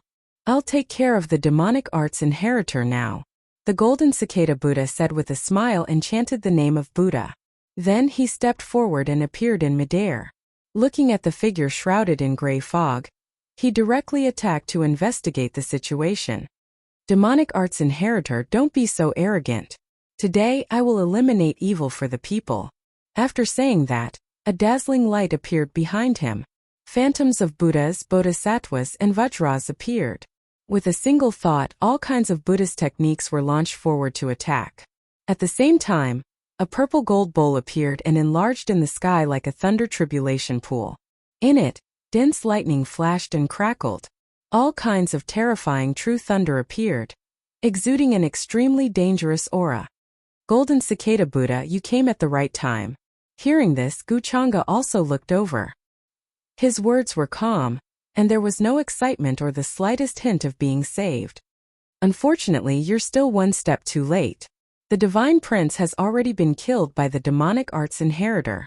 I didn't expect the two of you to be separated, he said indifferently. Even though his face was pale and bloodless, it still made one's heart palpitate, and they didn't dare to look at him directly. The Golden Cicada Buddha did not turn around. He only raised his eyebrows. This action seemed a little frivolous, but it made him look like a demonic monk. He knew what Guchanga meant. She was saying that even though he knew it was a scheme, he didn't explain it to the Divine Prince. Young Master Changa, I don't understand. Do you think I'm trying to harm the Divine Prince? The Golden Cicada Bodhisattva merely smiled, but he did not stop his attack. A layer of faint golden light appeared on his palm. His entire body seemed to be made of divine gold, exuding shocking qi and blood. You bald donkey, do you want to die? Seeing this, the figure in the sky snorted and waved his hand. Monstrous demonic qi surged, turning into all kinds of ferocious beasts that drowned out the Golden Cicada Buddha's Buddha shadows. The four supreme saints were wrapped in dark mist and sealed the space. Suddenly, the great Tao treasure bottle emitted an aura that made one's heart palpitate. Many black runes flowed and turned into all kinds of rune Taoist swords. At the same time, hazy black light fell from the Great Way treasure bottle. It was so fast that it broke through the Golden Cicada Buddha's many attacks like lightning. In the end, it hit the purple gold bowl. However, the bowl was very sturdy and made of an unknown material. It took the hit head-on and offset much of the divine might boom. The Golden Cicada Buddha had a smile on his face. He looked very weak. But at this moment he punched forward fiercely. The fist light was like a Buddha, bright and righteous, purifying the darkness and destroying everything. Poof! The next moment the two collided. As expected, the Golden Cicada Buddha was sent flying. He spat out a mouthful of blood. His Buddhist light dimmed, and his arm spasmed. Many of his bones were broken, but he was not surprised. He even smiled. You're indeed strong on the outside but weak on the inside. Looks like your attacks have been exhausted on young Master Changa. This kind of attack can't hurt me, the golden cicada Buddha said with a smile. As he spoke, the smile on his face became even wider. The purple gold alms bowl that had flown out once again returned to his hand. It was completely different from the purple gold alms bowl that he had fought with Guchanga before. Guchanga saw this and narrowed his eyes. Mahavairakana's immovable golden body? Golden cicada Buddha. You've hidden your strength well. I don't dare to hide it, but I have to be serious now. The golden cicada Buddha smiled. His injuries healed quickly. His Buddhist light was vast and he looked solemn. Guchanga's smile was meaningful. He didn't say anything else. He looked into the distance thinking about something. Calculating the time some elites should be here.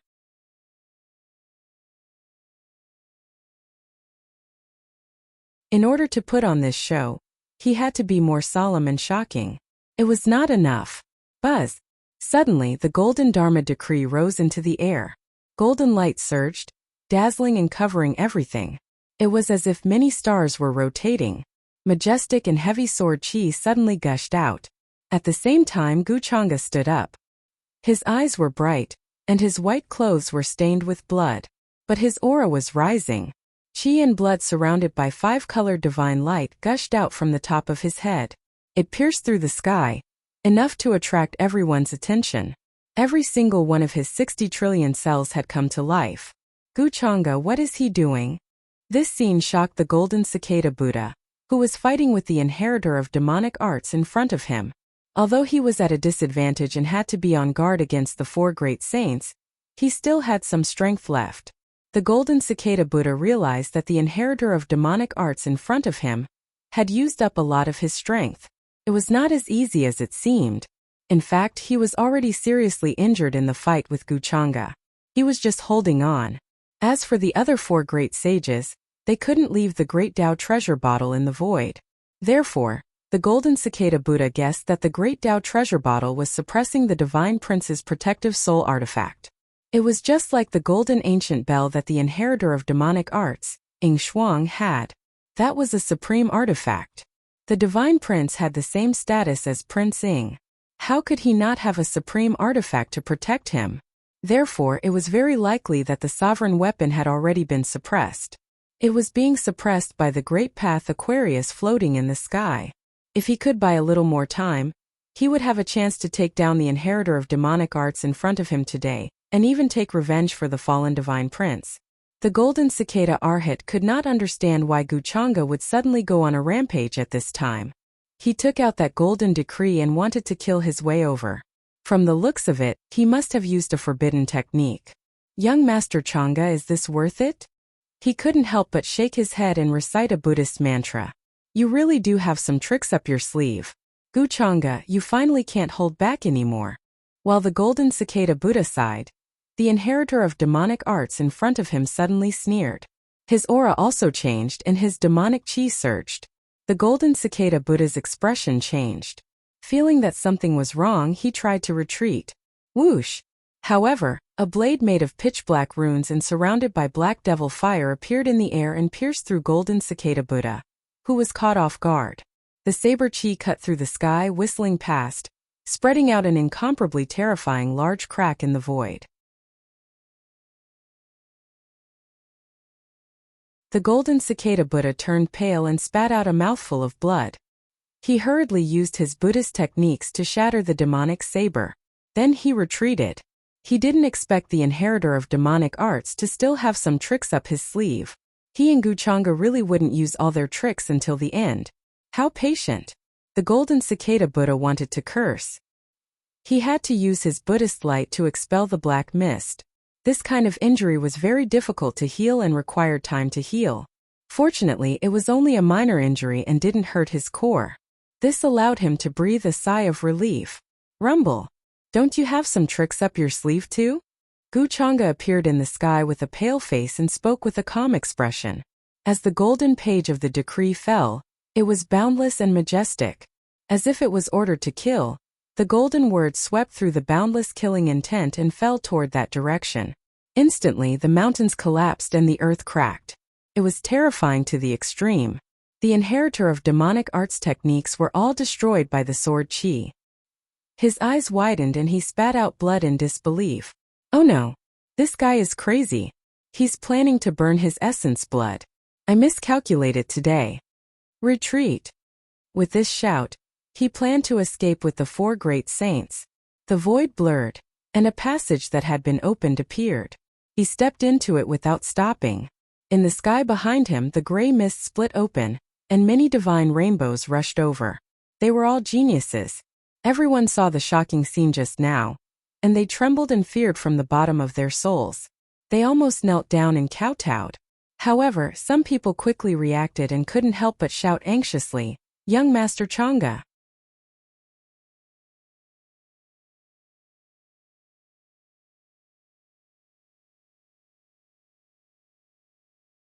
Chapter 312. This, all the heaven's favorites widened their eyes as they stared at the scene in front of them in shock. Actually, just now, if it weren't for the terrifying energy that suddenly pierced through the sky, illuminating all directions and dispelling the interminating fog, they wouldn't have noticed it. They wouldn't have noticed the commotion here and would have arrived quickly. On one hand, it was because the distance was too far. Many heaven's favorites didn't have the terrifying perception of Chang'e and the other sequence disciples. On the other hand, it was because of the influence of the interminating fog. The heaven's favorites who rushed here had to be careful of the inheritor of the demonic arts. On the other hand, they had to kill the interminating spirits that attacked them. They had no time to care about other things. Now under the sky there was a young figure standing tall. His hair was as black as ink, his eyes were deep, and his entire body was flowing with light. He was like an immortal god surrounded by 5-colored clouds. As he moved, Taoist rhymes fell and intertwined as if he was the center of heaven and earth. He was powerful and unparalleled. But in contrast, the young figure was covered in horrifying injuries, and the robes that were almost dyed red with blood. This scene shocked all the heaven's favorites. Their scalps were numb, and they couldn't believe that this was Chang'e. That extraordinary, almost perfect, flawless man was now 21 years old. How could he be like this? What kind of terrifying battle had happened here? Chang'e, Xian'er was also dumbfounded. She couldn't believe what she was seeing. In all her memories, Chang'e had always been so powerful and confident. He was always calm and composed. It was as if he could easily withstand the collapse of the sky. She still remembered that the last time Chang'e was injured, it was a long time ago. In the immortal ancient continent, in order to save Yinmei, he took a hit from the inheritor of the demonic arts and was injured. However, today he was injured again because of the inheritor of the demonic arts. Furthermore, compared to last time, the injuries he received this time around were even more frightening. Even from a great distance, she could feel Chang'e's pale complexion, his life force quickly fading away. It wasn't that she couldn't tell that something was wrong with Chang'e's current condition. His qi and blood were extremely weak, and he was completely relying on the forbidden art to sustain himself. This made Xian'er very sad, as if his heart was being squeezed. She couldn't help but clench her jade-like hands. She felt an icy killing intent towards the inheritor of the demonic arts. It turned out that even Chang'e could get hurt. He was not as omnipotent as she had imagined. Rumble. The heavens trembled as countless laws and orders intertwined and permeated the air.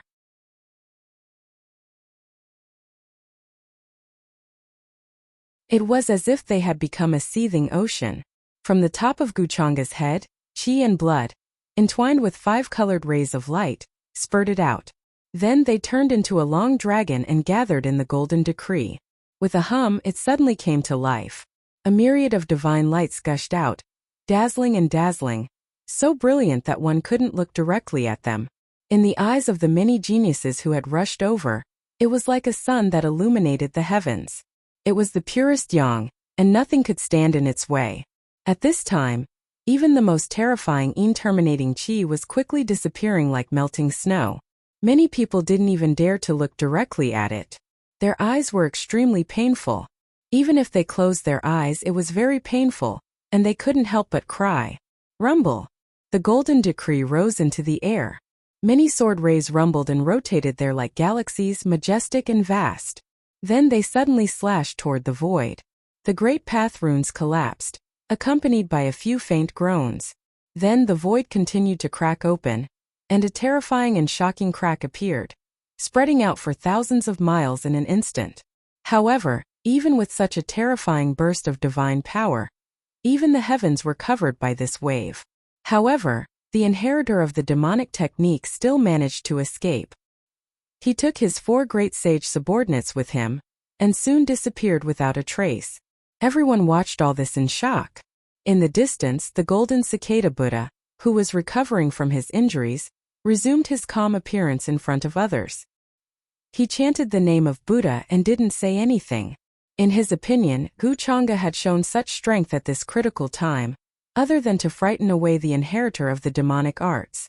Perhaps his other purpose was to gain prestige, fishing for fame. He couldn't help but shake his head slightly, not understanding why Wuxia had used such a method. Burning one's origin source in qi and blood, if not done well, was likely to leave behind the roots of cultivation, and it would be difficult for one to break through. At this moment, black fog billowed, and only the waves left in the world told everyone what had happened here. It was difficult for even a supreme saint to survive such an earth-shattering battle. Every inch of the void was still filled with the aura that made one's soul tremble and almost freeze. It seeped into one's soul. It's a pity that I didn't have time to make a move in the end. If I got here earlier, maybe I could have done something. Many people were regretful. They didn't expect to see the inheritor of the demonic arts escape as soon as they got here, and they couldn't capture him. But they also knew very well that under such circumstances, even the most proficient old monsters of the rule of space couldn't intercept the inheritor of the demonic arts.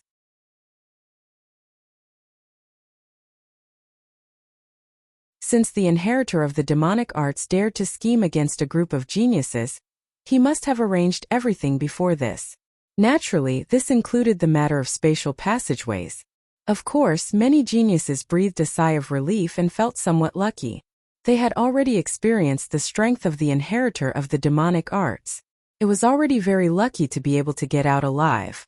They didn't expect to destroy the inheritor of the demonic arts so easily. But soon some people noticed something strange. Although this battle was very terrifying, and the remaining auras were so frightening, one person was missing. The Divine Prince. Why do we only see young Master Chang'e and the golden cicada Buddha? Where's the Divine Prince? The 690 young primordial sovereigns were puzzled. They looked around, but they didn't see any trace of the Divine Prince. Yeah, I remember that the golden cicada Buddha and the Divine Prince came first, and then young Master Chang'e came later. Could it be? A Heaven's Favorite's expression changed as his face turned pale. His voice came to an abrupt halt, not daring to say anything more. The Divine Prince's followers, including Yingyu, also panicked at this time. They were very uneasy and began to look around to ask. The Divine Prince's aura has disappeared. If I'm not wrong, the Divine Prince is most likely dead. At this time, the Heavenly Phoenix Maiden took the initiative to speak, her expression very serious. Strands of immortal phoenix-like runes flashed in her eyes, as if little immortal phoenixes were dancing with her. Her words made the Divine Prince's followers' expressions change greatly. With a whoosh, all the blood drained from their faces. They couldn't believe that this was true. It was like a bolt from the blue. Their legs went soft, and they couldn't stand steadily. The nearby geniuses who were watching all this were extremely shocked, their souls trembling. The Divine Prince's aura has indeed disappeared. I fear that he is dead. I truly never expected that he would end up like this. I wonder what the Heavenly Emperor Mountain behind the Divine Prince will do when they find out that the Divine Prince died under Prince Ying's hands. Six Crown King nodded and said. Towards the end, his voice became thought-provoking, but his expression didn't change much. It was as if he didn't mind that this matter was too big, and still wanted to watch the show.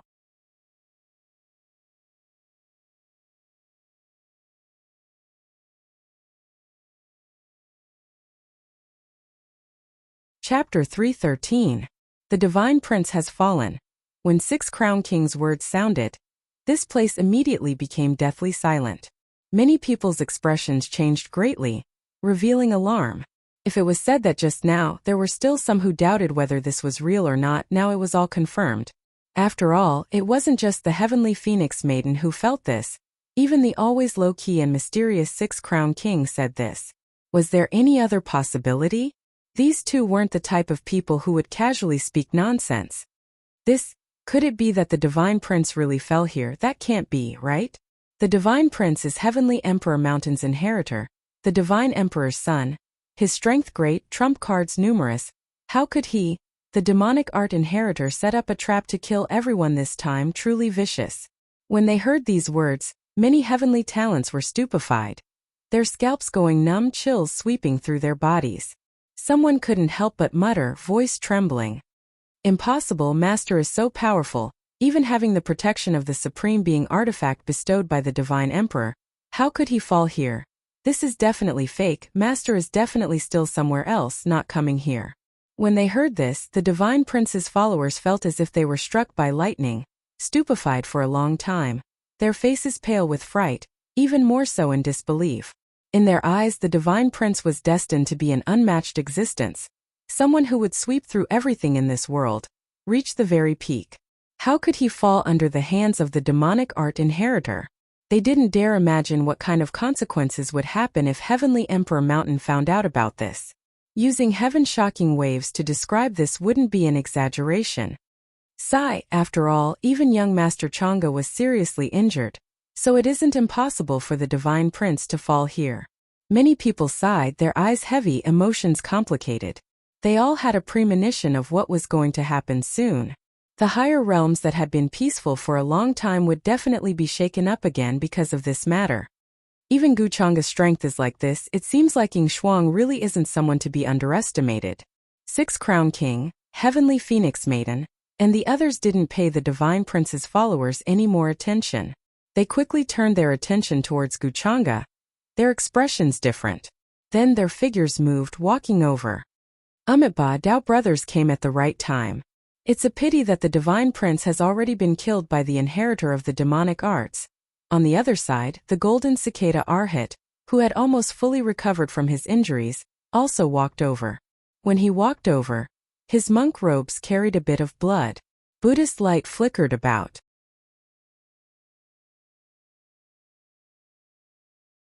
His hands moved together, greeting Six Crown King and the others.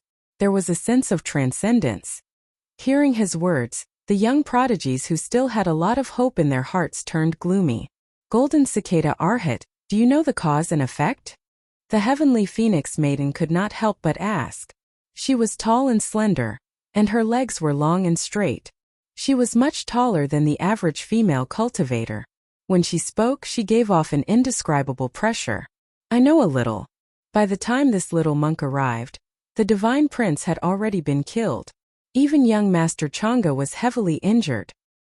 This little monk knows nothing about what happened before this. Hearing this, the Golden Cicada Bodhisattva smiled faintly and gave a flawless answer. Really? Even Golden Cicada Buddha Child did not know what had happened here before. No wonder the Golden Cicada Buddha Child is in such good condition and is not injured. A strange look appeared in Six Crown King's eyes as he sized up the Golden Cicada Buddha Child. In his view, the Golden Cicada Buddha Child's cultivation was at most on the same level as the Divine Prince. Back then, he had clearly rushed in with the Divine Prince, while Guchang was the last to enter. In the end, the Divine Prince died. Guchang was heavily injured, but he was unscathed. Even his injuries were not that serious. This was truly strange. Either he had hidden his strength well, or he had not participated in that great battle, and had found a place to hide. The Golden Cicada Buddha Child's explanation was simply an excuse to not admit that he had sensed danger and chosen to retreat. Many people thought of this and their expressions changed, but they did not point it out. They all knew what was going on. The Golden Cicada Buddha Child was not surprised at all. Still smiling, he said, "This little monk also regrets not coming sooner." Afterward, everyone hurried toward Guchang's place of cultivation. However, that mountain range was almost completely occupied by his followers. Everyone's eyes scanned the surroundings vigilantly, in case someone suddenly attacked the seriously injured Guchang. After all, who knew if the inheritor of demonic arts still had any hidden allies? The divine light of many precious artifacts enveloped the world. One could even see many divine artifacts floating in the air, pouring down multicolored light and mist, exuding a dangerous aura. Gu Xian Er In Mei, and the others hurried over as soon as they arrived. At this moment, they were all looking at Guchanga with worried expressions. Even Gu Xian'er, who was used to bickering with Guchanga, clasped her hands together. She was very worried and uneasy. This was the first time she had seen Guchanga so heavily injured. However, she did not know how to help him at this time. She could only watch as he continuously resisted the demonic energy in his body, his face calm but incomparably pale.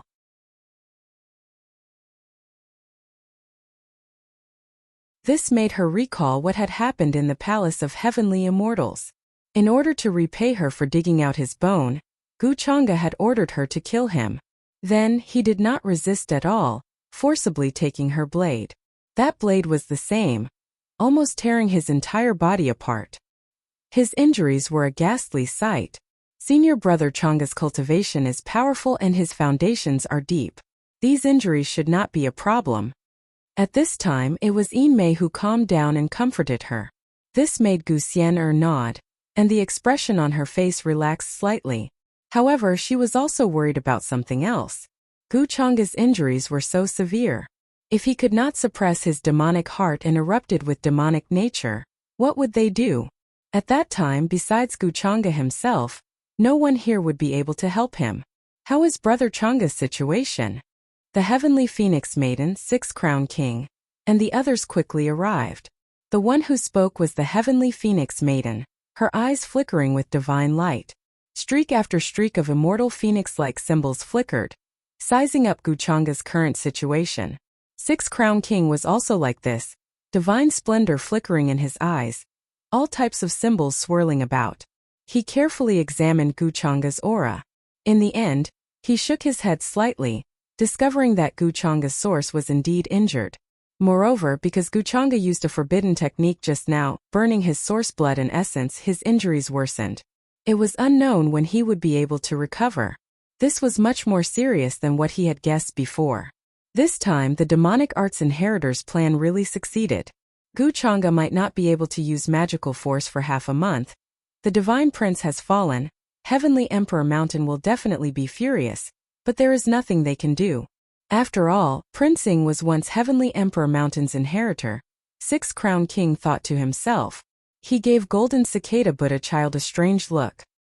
He discovered that his expression was exceptionally calm, Buddhist light faintly discernible, as if he didn't care too much about Guchanga's injuries. Or perhaps he already knew about all of this before this. Umitba, in order to fight against the inheritor of the demonic arts, young Master Changa did not hesitate to burn his source, even when he was seriously injured. This little monk really admires you for your magnanimity and righteousness. At this time, Golden Cicada Buddhist Child faintly smiled as he spoke. Then he took out a sparkling translucent light yellow pill from his Buddhist robes. Buddhist light shone on it, releasing rainbow-colored radiance, appearing extremely mystical. A pure and holy radiance pervaded the air. It was as if there were many eminent monks sitting there, chanting about the afterlife, dispelling all things.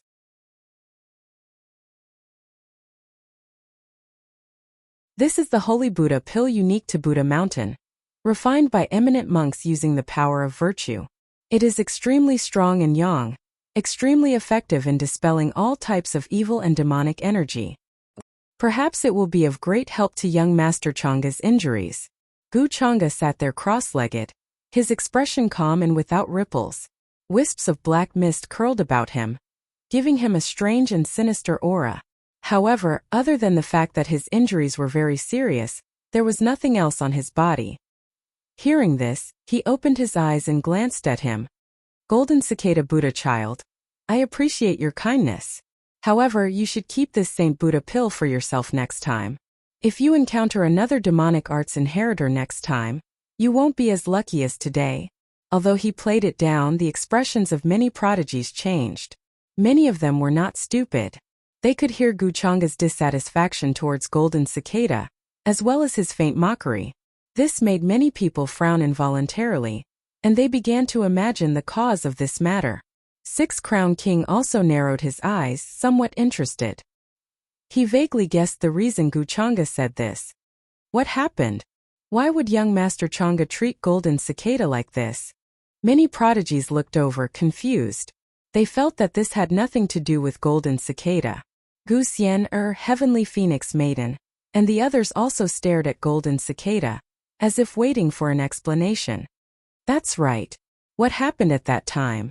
Why is Golden Cicada Bodhisattva, who went in first, safe and sound while young Master Chang'e was severely injured? Could it be that the demonic arts inheritor didn't attack Golden Cicada? When everyone first rushed over, they just happened to see Gu Chang'e forcefully activate his origin, burning his chi and blood to unleash a terrifying attack, forcing the demonic arts inheritor to retreat. At that time, many people didn't notice Golden Cicada, so they didn't know what he was doing. At this thought, many prodigies guessed something and felt a sense of disdain and contempt towards him. As a Buddha, he didn't appear at the crucial moment. Instead, he let the heavily injured young Master Chang'e do it. In comparison, although Gu Chang'e was usually strong, his righteous actions were more admirable. Thank you for your concern, Brother Chang'e, but I still have a lot of Saint Buddha pills. If I'm unlucky next time, I have a solution. Golden Cicada didn't expect Gu Chang'e to say this. His expression changed slightly, but he quickly recovered and smiled. Golden Cicada, you're really lucky this time. Who would have thought that you would split up? Gu Chang'e sighed slightly but didn't deny it. Then he tried to get up but seemed to have touched his injuries. His face paled and he coughed out blood, looking even weaker. This scene made the hearts of quite a few heavenly beauties clench.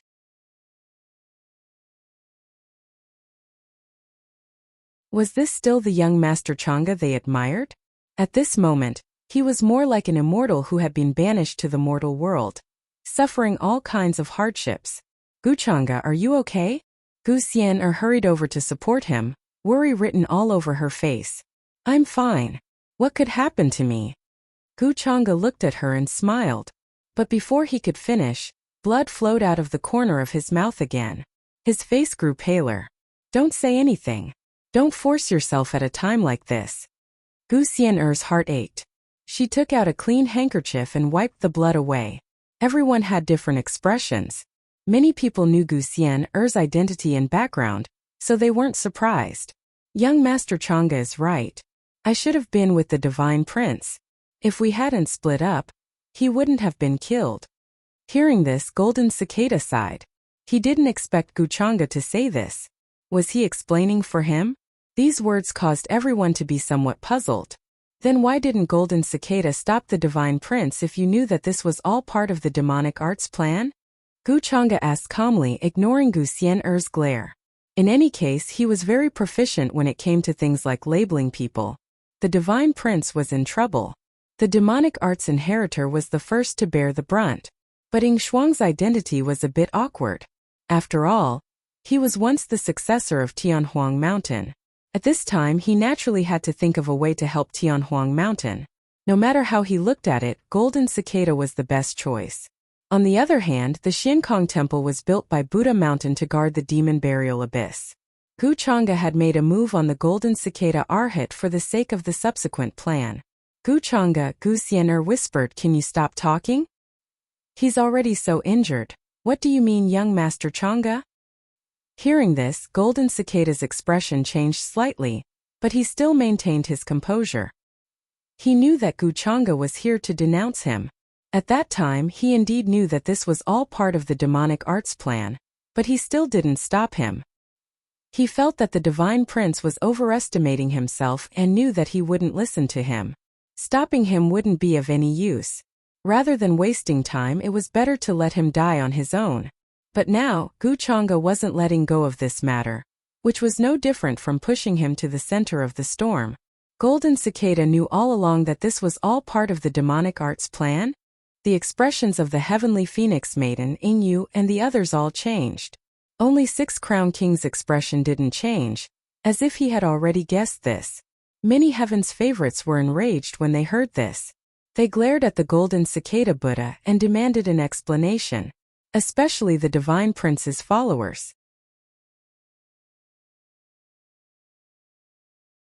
Since Golden Cicada knew this was all part of the plan, why didn't he stop it? Wasn't he trying to kill the Divine Prince and Gu Chang'e? No wonder Gu Chang'e treated him like that just now. As a monk and the successor of Buddha Mountain, Instead of being benevolent, you have such vicious thoughts. Golden Cicada, aren't you going to explain? The prodigies of Sky Emperor Mountain couldn't help but shout. Normally they wouldn't dare to shout at Golden Cicada like this. But today the Divine Prince was killed, so they wouldn't have a good ending. Naturally, they weren't afraid of anything. Young Master Chang'e, why do you say this? Golden Cicada asked again, looking calmly at Gu Chang'e. He ignored everyone else. Monks don't lie. I hope Golden Cicada will tell the truth and give the Divine Prince an explanation. Gu Chang'e calmly met his gaze. Gu Xian'er was a bit annoyed that he was ignoring him, but knowing that he was seriously injured, he didn't argue. At that moment, she looked at the Golden Cicada Arhat with an unfriendly gaze. Young Master Chang'e, please give my master justice. Young Master Chang'e, please give my master justice. Plop! Seeing this, all the prodigies of Sky Emperor Mountain fell to their knees. They knew that Golden Cicada wouldn't care about them, so they begged Gu Chang'e to give justice for the Divine Prince. They knew that apart from Gu Chang'e, no one could get justice for the Divine Prince. Buddha Mountain behind Golden Cicada was no weaker than Sky Emperor Mountain. Six Crown King and the others also looked like they were watching a show. Although the Divine Prince's death was related to the successor of the demonic arts, it was also related to Golden Cicada. All of you get up. I really can't help with the Divine Prince's matter. Gu Chang'e glanced at them, sighed, and said helplessly, Young Master Chang'e, you're really good at foresight. This little monk indeed guessed that all of this was actually a scheme of the successor of the demonic arts. Golden Cicada also sighed. Monks didn't lie. Although his temperament was different from other monks, he still had to abide by many rules. Lying meant breaking the rules. His many years of profound Buddhist cultivation would all be for naught. Hearing this, everyone's pupils constricted. They didn't expect Golden Cicada to admit it so calmly. This shocked them. Looks like the Divine Prince didn't die in vain. Six Crown King smiled. He had long expected this. Although Golden Cicada was a monk, he was actually very shrewd.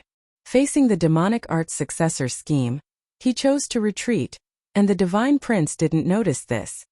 My master has no enmity with you. Golden Cicada, why do you want to harm him? Hearing this, the prodigies of Sky Emperor Mountain glared at Golden Cicada with hatred, demanding an explanation. The Divine Prince insisted on sending himself to death. What does it have to do with this little monk?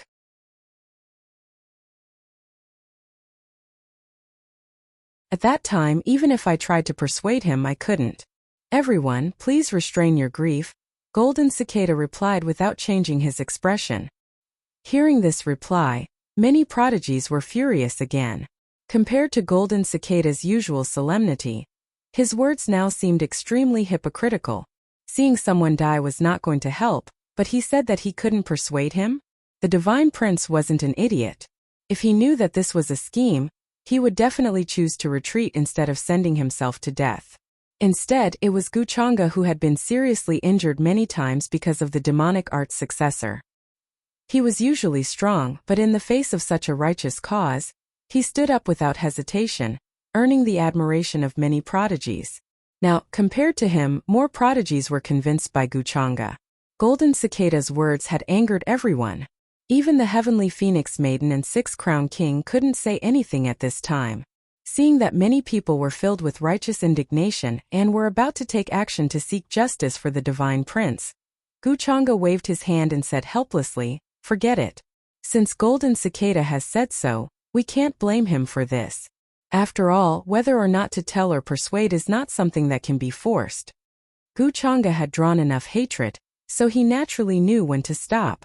At this point, the Divine Prince's death was inseparable from the Golden Cicada Buddha in the eyes of many prodigies.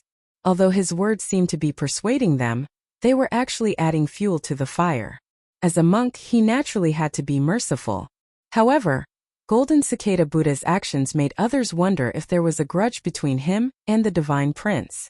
Otherwise, why would he watch as the Divine Prince went to his death? From today onwards, there would definitely be conflict between Tianhuang Mountain and Buddha Mountain. This was also what Gu Chang'e wanted to see.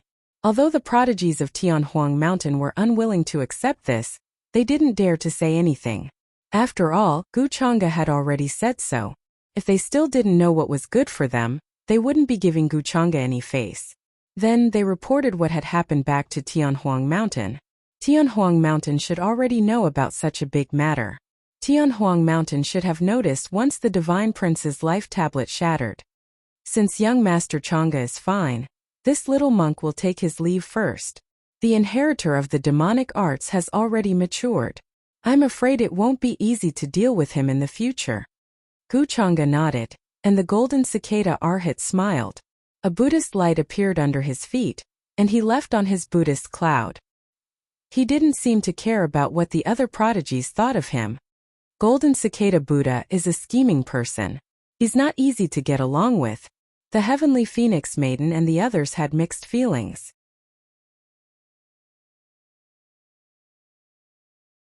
Then they also bid farewell to Guchanga and planned to leave first.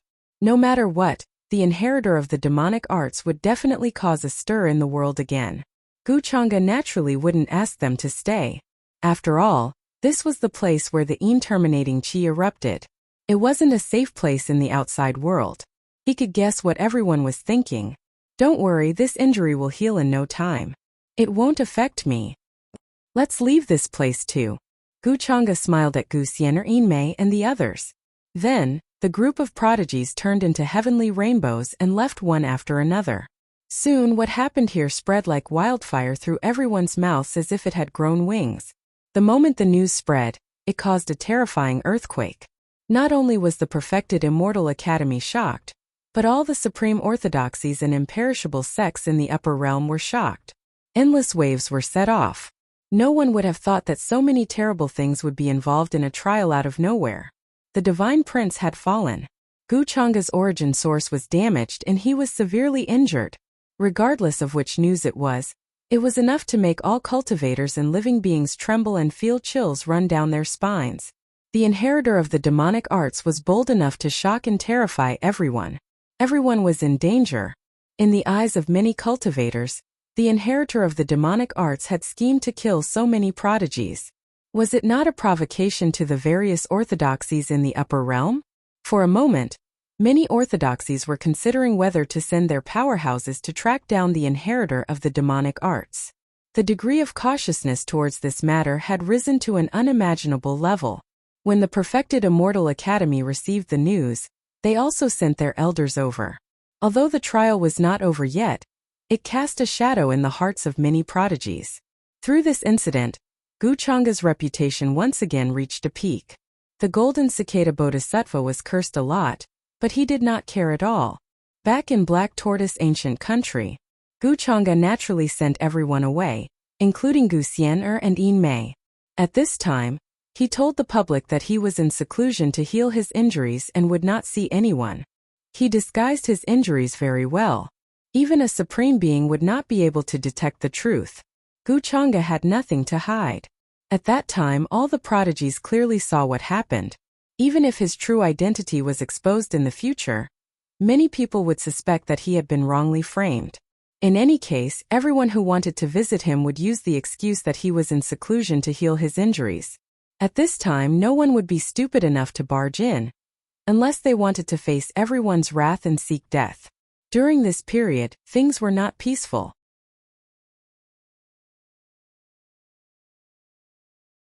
The monarchs of the various ancient countries were even more anxious, afraid that they would be implicated.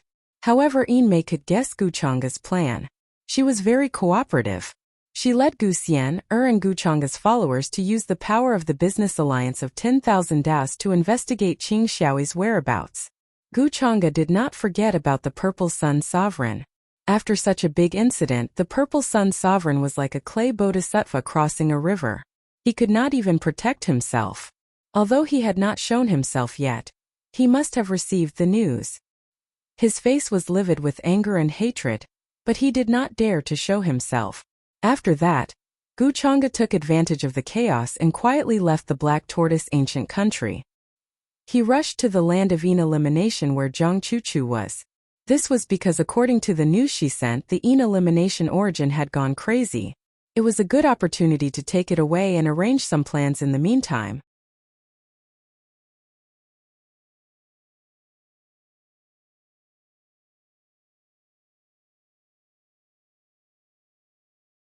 Chapter 3:14. Lord of Heaven Xiang has been chasing me for so long. It seems that he has given up in the end. A woman in white appeared on the peak of a mountain. She was as ethereal as a fairy, pure and beautiful. There was a smile on her flawless face. But the smile was a little cold. It was Su Qingge. After leaving the ancient country of Suzaku and telling her senior brother, Chu Hao, why she wanted to go back to her family, she came to the ancient country of Suzaku. Thus, she had arrived at the Black Tortoise ancient country. With a few simple tricks, she easily dealt with a few geniuses with unique physiques and obtained their primary essences. Moreover, Su Qingge had other plans for Lord of Heaven Xiang. She did not want to let him go so easily. But with her current cultivation, she was still no match for Lord of Heaven Xiang. So after thinking about it, Su Qingge came up with other countermeasures. But somehow Lord of Heaven Xiang saw through her countermeasures. He seemed to have the heavenly eyes that could see through everything. That was why she was chased by him. But as the inheritor of demonic arts, she had many means, and the other soul in her sea of consciousness was not easy to deal with either. Using various means, Lord of Heaven Xiang suffered great losses. Not only were many of his followers killed, but he was also in a mess. During this period, Lord of Heaven Xiang was extremely angry. He chased her all the way without stopping. Su Qingge even lured him into the land of extreme Yin. But no matter what, Lord of Heaven Xiang could not catch her. But the news that caused a lot of commotion recently spread. Even Su Qingge heard about it and was very surprised. The inheritor of demonic arts set up a trap and killed many heavenly legends. Lord of Heaven Xiang seemed to have sensed something was wrong and gave up the chase. This attracted Su Qingge's attention. In the end, she guessed that it might be the doing of the hidden organization of inheritors of demonic arts. She did not ask Elder Mo too much about Ying Shuang's identity because she was worried that he would be suspicious. She was worried that Elder Mo would know that she, the inheritor of demonic arts, was not as powerful as they thought. Young master is injured. Why do I feel that this is a trick of his? Well, as long as young master is fine, it's good. Now this is a chance for me. Su Qingge was communicating with the other soul. Now that all parties were in chaos and feared the inheritors of demonic arts, it was a good chance for her. Otherwise, with her current cultivation, she could not even deal with the disciples. At the same time, the Heavenly Emperor Mountain was vast and majestic. Many mountain ranges were lofty and ancient, exuding a barbaric aura. There were many pavilions and palaces in the deepest part of the palace. They were beautiful, grand, and ancient. Shrouded in the fog of chaos, it was as if it had existed since the beginning of time.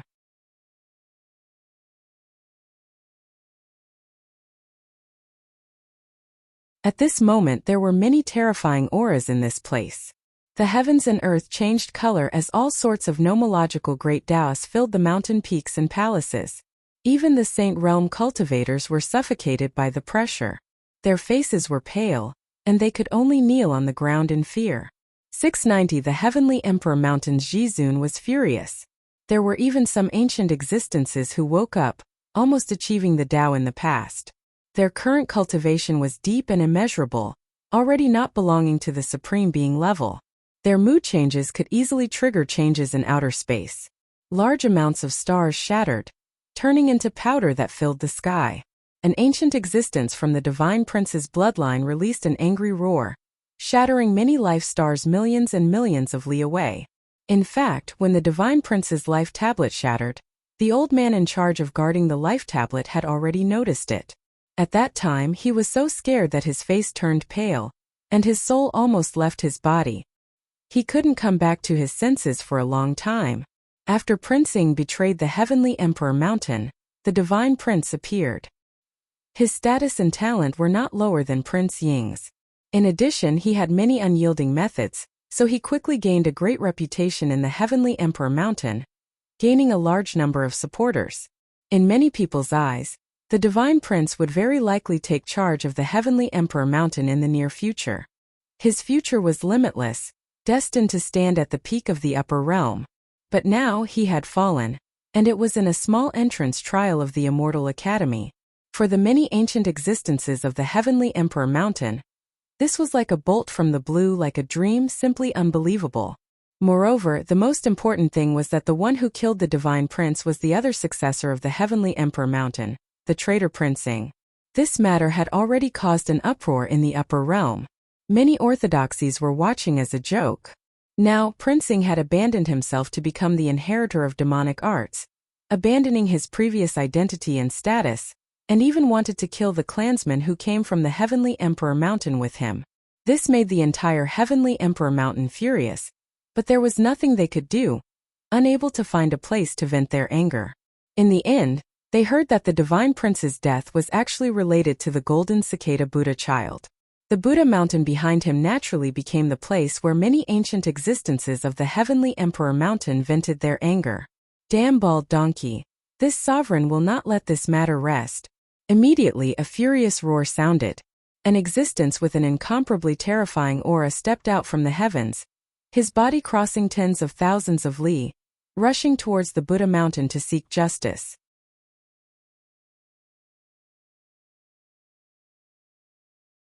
The heavens trembled, all types of scarlet multicolored light gushing out, turning into heavenly great paths, directly piercing through the void, crossing the universe. Back then, the methods and opportunities left behind by the heavenly emperor Shun for his son, it was definitely not as simple as an inheritance or a supreme artifact. Among them, the most powerful forces were the various great sections. They had fought together with the heavenly emperor Shun, slaughtering endlessly. Everyone's cultivation was unfathomable. And now the various great sects had recovered, all of them rushing towards the Buddha mountain, wanting to demand an explanation and a price for this matter, not willing to let this matter rest. Immediately many orthodoxies and great sects paid attention, feeling that this was a good show that couldn't be missed. The situation in the upper realm was changing, and it was difficult to calm down. In the ancient kingdom of Vermilion Bird, in a majestic and quaint pavilion, a few figures were talking about something. That inheritor of the demonic arts failed to kill Guchanga in the end. Bam! Chu Hao slammed the teacup in his hand heavily on the table. If he didn't control his strength, everything in front of him would have been destroyed into ashes. His expression was very unpleasant, obviously. He had also received the latest news. Guchanga was the person he hated the most, so naturally he couldn't wait for Guchanga to die. Unfortunately, he was still disappointed. The one who died tragically at the hands of the inheritor of the demonic arts was another disciple of the sequence. Guchanga only suffered an injury to his origin. This injury was not even worth mentioning to him. Howard, please don't be angry. Why do you have to be so calculative with a junior? Next to Chu Hao, there was an old man with a long beard who had a transcendent aura. He was full of vigor and vitality. At the same time, he put down the teacup in his hand. Tang Wan was sitting opposite the two of them. She didn't say anything when she heard that, but she felt that this matter was a little strange. However, she couldn't tell what was strange about it. Of course, she also hoped that Guchanga would die tragically. If that happened, wouldn't the slave mark on her be removed? Chu Hao's face was full of anger, but he quickly calmed down and smiled bitterly. Masters Jr., you don't know how arrogant that Guchanga is. He's too much of a bully. Even Wanasai, when Tang Wan was mentioned, he recalled the scene that he witnessed when he was hiding in the void. This drove him crazy, and it had become a nightmare that he couldn't get rid of during this period of time. Every time he wanted to meditate and cultivate, he always felt uncomfortable and couldn't calm down. However, Chu Hao still didn't mention this to Tang Wan.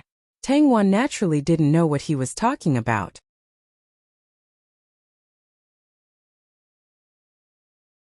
She just thought that Chu Hao felt that the Tang family behind her was being forced by Guchanga. Because of the slave mark, she couldn't betray Guchanga.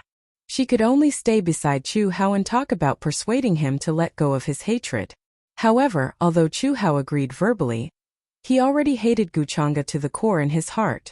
However, don't be anxious. Although Guchanga has a terrifying background, it doesn't mean that you don't have a chance to take revenge. The great battle of the present era. Once you attain the Tao, there will naturally be no more matters regarding the other geniuses of this era. No matter how talented Guchanga is, can he be better than you? Then the old man with the white beard smiled and said. His name was Bai Yang, and he was Chu Hao's senior uncle in the Taishan Cave Heaven. He treated Chu Hao very well, and his cultivation was unfathomable. He had already broken through the supreme realm many years ago.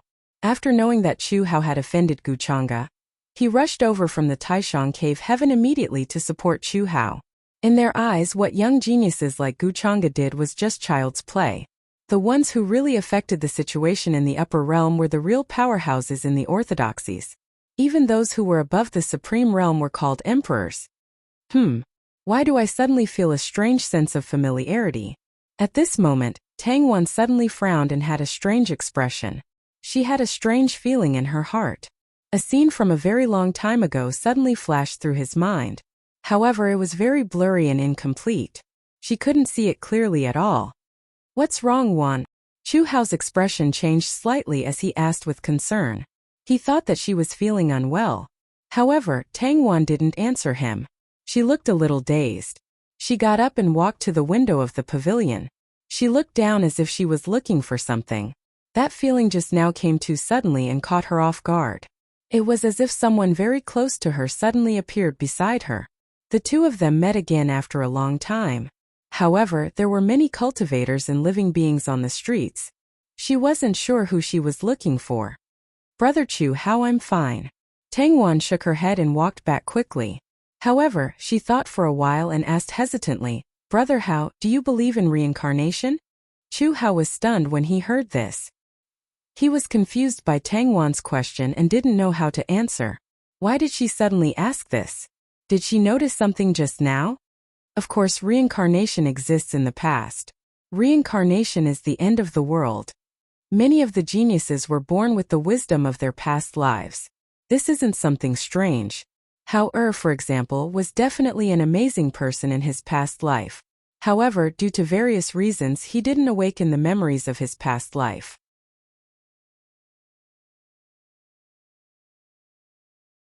In the vast upper realm, there are very few cultivators who can awaken the memories of their past lives. It's extremely rare. At this moment, Bai Yang smiled slightly and answered. Tang Wan nodded as if she understood. Chu Hao frowned. He had a bad feeling in his heart. Why did Tang Wan suddenly say that? That woman just now is definitely right. It's definitely Wan. It's really like what Brother Ziyang said. She also reincarnated into this era. That's great. I owe her in my past life. I can finally make up for it in this life. The heavens have treated me well. At this moment, not far from Chu Hao, Tang Wan and the others' pavilion, at the entrance of the alley, a man with a medium build and an ordinary face was excitedly clenching his fists and muttering to himself. It was the eldest senior brother who had returned from the 9 heavens. He was treated as a strange stone, and then cut open by the elders of the Immortal Academy. Qin Wuya. From his junior brother Ziyang, he knew that Gu Xian hadn't awakened the memories of his past life. Therefore, he took the initiative to go to the reincarnation lake to get some water. The reincarnation lake was a forbidden land in the upper realm. It was extremely dangerous. Even supreme martial artists didn't dare to enter, because it involved the true meaning of life and the profound meaning of reincarnation. The water in the reincarnation lake could help cultivators remember their past lives. Although this rumor was somewhat shocking, it more or less proved its miraculousness. This trip to the reincarnation lake, Qin Wuya spent a lot of effort to obtain a small bottle of the reincarnation lake's water. Moreover, he used a divine object in the 9 heavens to exchange with the ruler of the reincarnation lake. Then he rushed back without stopping to rest. When he found out that Ziyang was in the Black Tortoise ancient country, he planned to meet up with him. However, Qin Wuya really didn't expect to meet a woman who looked exactly like his past life's companion in this place. To him, this was already an indescribable surprise. Luck. It was as if there was something shining upon him from the unseen world of spirits. Wan shouldn't have awakened her memories in this life. This bottle of reincarnation lake's water is enough for 2 people. When Wan and junior sister Daoxian regain their memories, we can reunite. Thinking of this, Qin Wuya became more excited. He faintly thought of the future scene and couldn't help but smile. However, he didn't plan to show himself. Instead, he decided to investigate Wan identity in this life and plan for the long term. In his opinion, Heavenly Monarch Ziyang's methods were too crude and impatient. That was why Gu Xian was disgusted. Then Qin Wuya's figure flashed and disappeared from the alley. He rushed towards the Black Tortoise ancient country. For this matter, he had to find Ziyang first.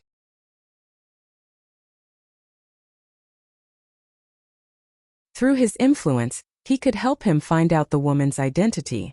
At this moment, Qin Wuya still didn't know that Ziyang had disappeared for many days. Deep south of the Vermilion Bird ancient country, the mountain range was dried up. The absolute mist was vast and endless, as if it was going to drown and cover everything, appearing vast and turbulent. Waves of absolute spirits were wreaking havoc below like a tide. It was incomparably violent. However, at this moment one could see a crack appearing in the sky. Many absolute fog fell from within. One after another, it was as if life was being nurtured. A beautiful woman was standing there. She held a Taoist sword in her hand. It was bright and resplendent. She slashed down looking peerless. Her dress fluttered in the wind. She was like a flawless fairy dancing in the moon palace. It was Jiang Chuchu. She raised her hand and a large amount of divine light scattered. It was as white as the bright moon. It was so powerful that it turned a large number of absolute spirits below into ashes. There was a communication talisman tied to her sleeve. It contained the various things that happened in the outside world during this period.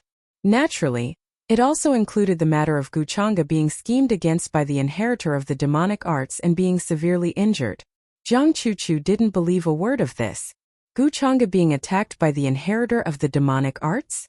Wasn't that a thief pretending to be a thief? In her opinion, the fact that Guchanga was seriously injured was purely a trick that Guchanga made to frame others. Guchanga had used this method countless times before. Who knew how many elites were kept in the dark by him?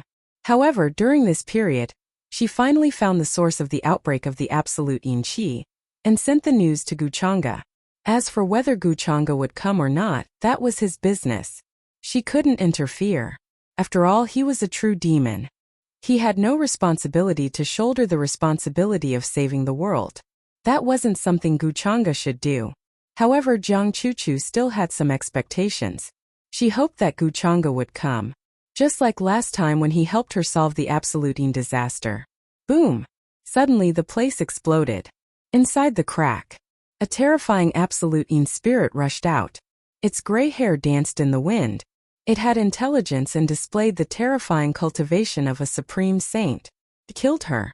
Jiang Chuchu's expression changed slightly. Her eyes were cold. She formed a seal with both hands. Majestic power poured down. Immortal light surged. A saint artifact was summoned, turning into a stream of light to resist. With her current abilities, as long as she was careful, she would be able to contend against a great saint stage being for a while. However, soon, another roar sounded from another direction. It was accompanied by the majestic pressure of a saint.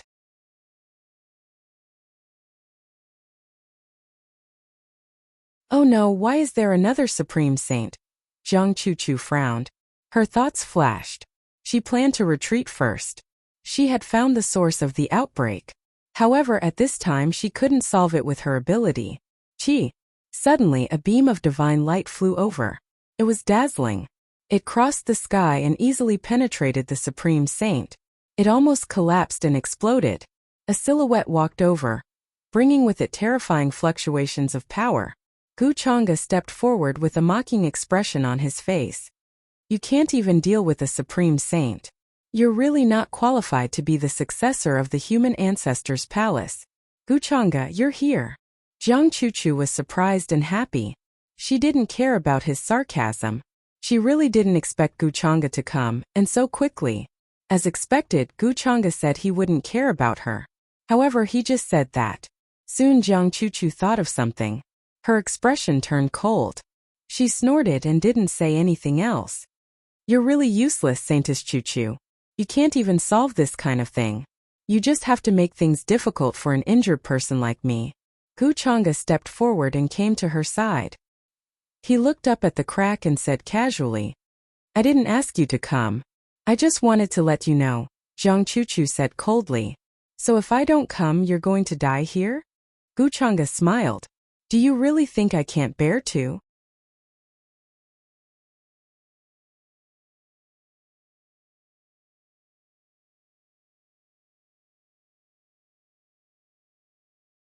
Chapter 315.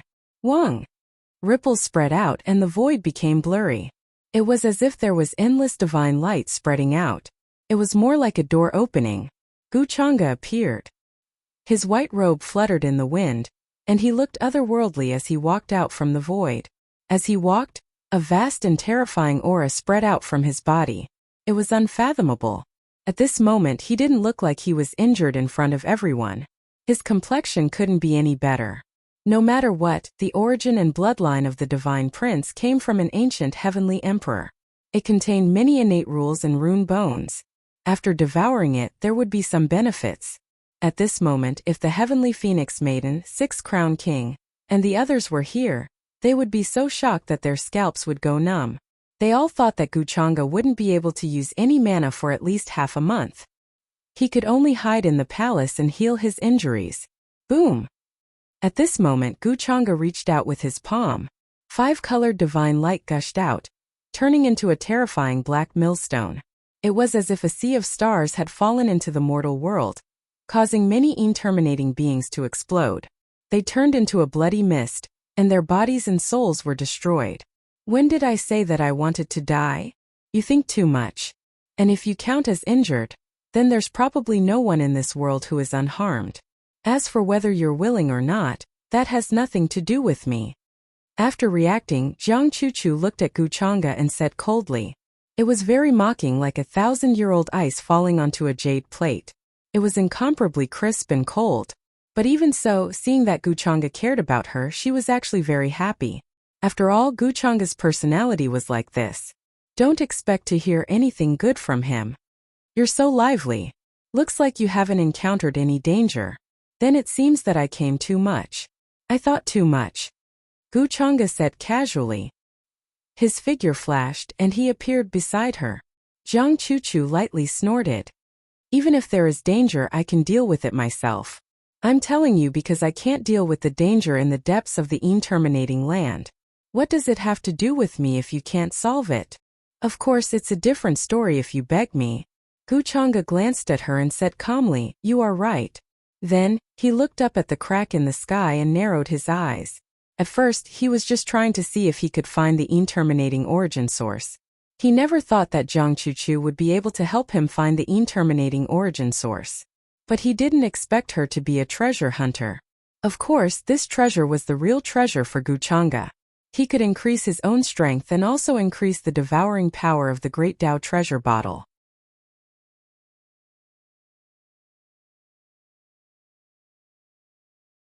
For other cultivators and living beings, the vanishing essence was a terrifying calamity that they could not avoid at all costs. Their expressions changed upon hearing it, as if they were avoiding snakes and scorpions, not daring to get involved. Of course, Guchanga couldn't say such things to Jiang Chuchu. He still hoped that she would continue to be his tool in the future. She would enjoy searching for the terminating origin anyway. At most he would just have to work a little harder like now and rush over as soon as he got the news. I'm not going to beg you. Besides, Guchanga, you wanted to come here yourself. I'm just reminding you. Don't get it wrong, Jiang Chuchu's voice was cold. She couldn't say the words to beg Guchanga. This despicable, shameless, and annoying guy. However, Guchanga smiled and waved his hand to interrupt her. If you're not going to beg me, then I'm going to leave. As for the remaining terminating calamity, you can deal with it as you see fit. Anyway, I can't be bothered. This has nothing to do with me. But don't you think it's embarrassing that the successor of the human ancestors' palace is as stupid as you are now? Guchanga, you're scolding me again. You're too much. Jiang Chuchu was stunned. Her face was filled with indignation. She didn't expect Guchanga to not deal with the terminating calamity first. Instead, he used this matter to threaten and bully her. He even called her stupid. Why was this guy as annoying as always?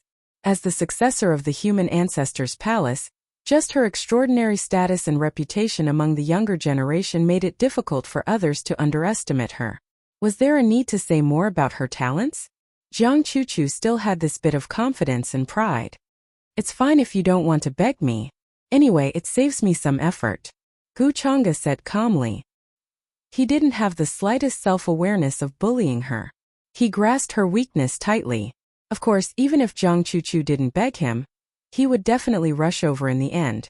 After all, how could he not want the terminating origin source?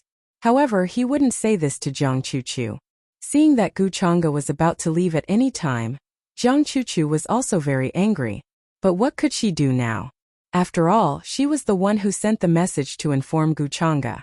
Her purpose was to hope that he could deal with the terminating calamity here. In the end, Gu Chang'e came here to help her. I know. You just want to take advantage of the situation and make me give in. Gu Chang'e, you bastard. Can't you give in to me? Jiang Chuchu said coldly. Gu Chang'e smiled. You can see that. Seems that you're not that stupid.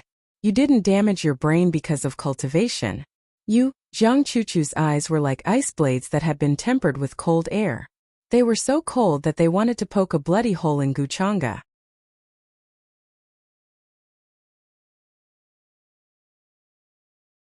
If ice could kill, Gu Chang'e would have been killed countless times by her.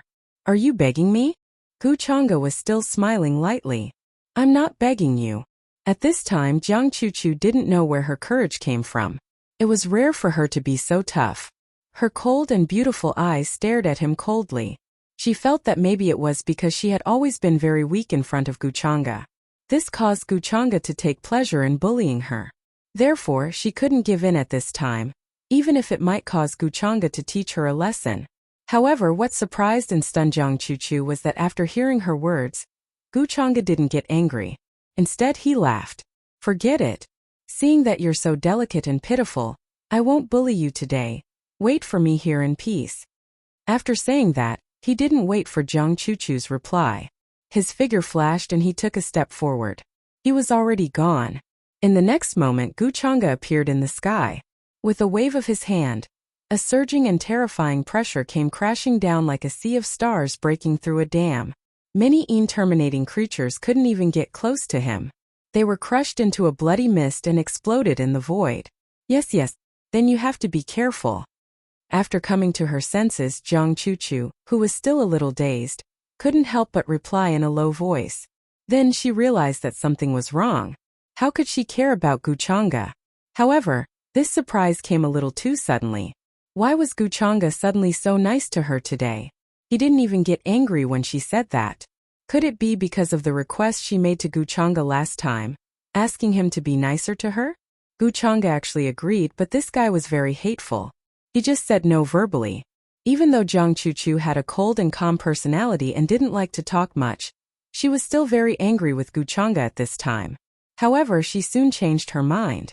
Gu Chang'e's change in attitude meant that Gu Chang'e was actually taking her feelings into consideration. Thinking of this, Jiang Chuchu suddenly felt much happier. In the depths of the terminating fog, in the crack, Gu Chang'e's figure appeared here. However, he had just taken a step when he felt a tyrannical divine sense sweep over from behind. At the same time, a terrifying wave was simply like a volcanic eruption. It was incomparably powerful. Great Saint Realm. He didn't think too much and directly punched behind him. Fist light filled the air with unfathomable divine power. It directly overturned the gray mist and turned everything around it into ashes. Even though that great sage-level creature had developed intelligence, it was still easily blasted into ashes by a single punch, directly scattering. With his current strength, Gu Chang'e could easily contend with a quasi-supreme even if he didn't use demonic techniques.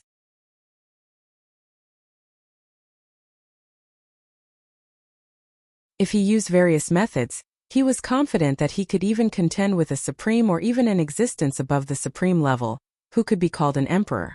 Of course, this so-called emperor could only be considered as a quasi-emperor at most. If it was an existence that had already achieved Tao, he would have to at least break through to the quasi-supreme level first. The 9 steps of a supreme being, each step was a different heaven. Therefore, even if it was a supreme, the gap between them was still very big. According to Jiang Chuchu, the source of the eruption of terminating qi is in the depths of this place. Judging from the fluctuations of this aura, it's obviously much stronger than the terminating origin I encountered last time. Gu Chang'e went deeper, and then his eyes became a little interested. This was because he sensed the aura of the terminating origin. It was obviously much stronger than the terminating origin he encountered before. In other words, after devouring the terminating origin this time, his cultivation would be able to increase again.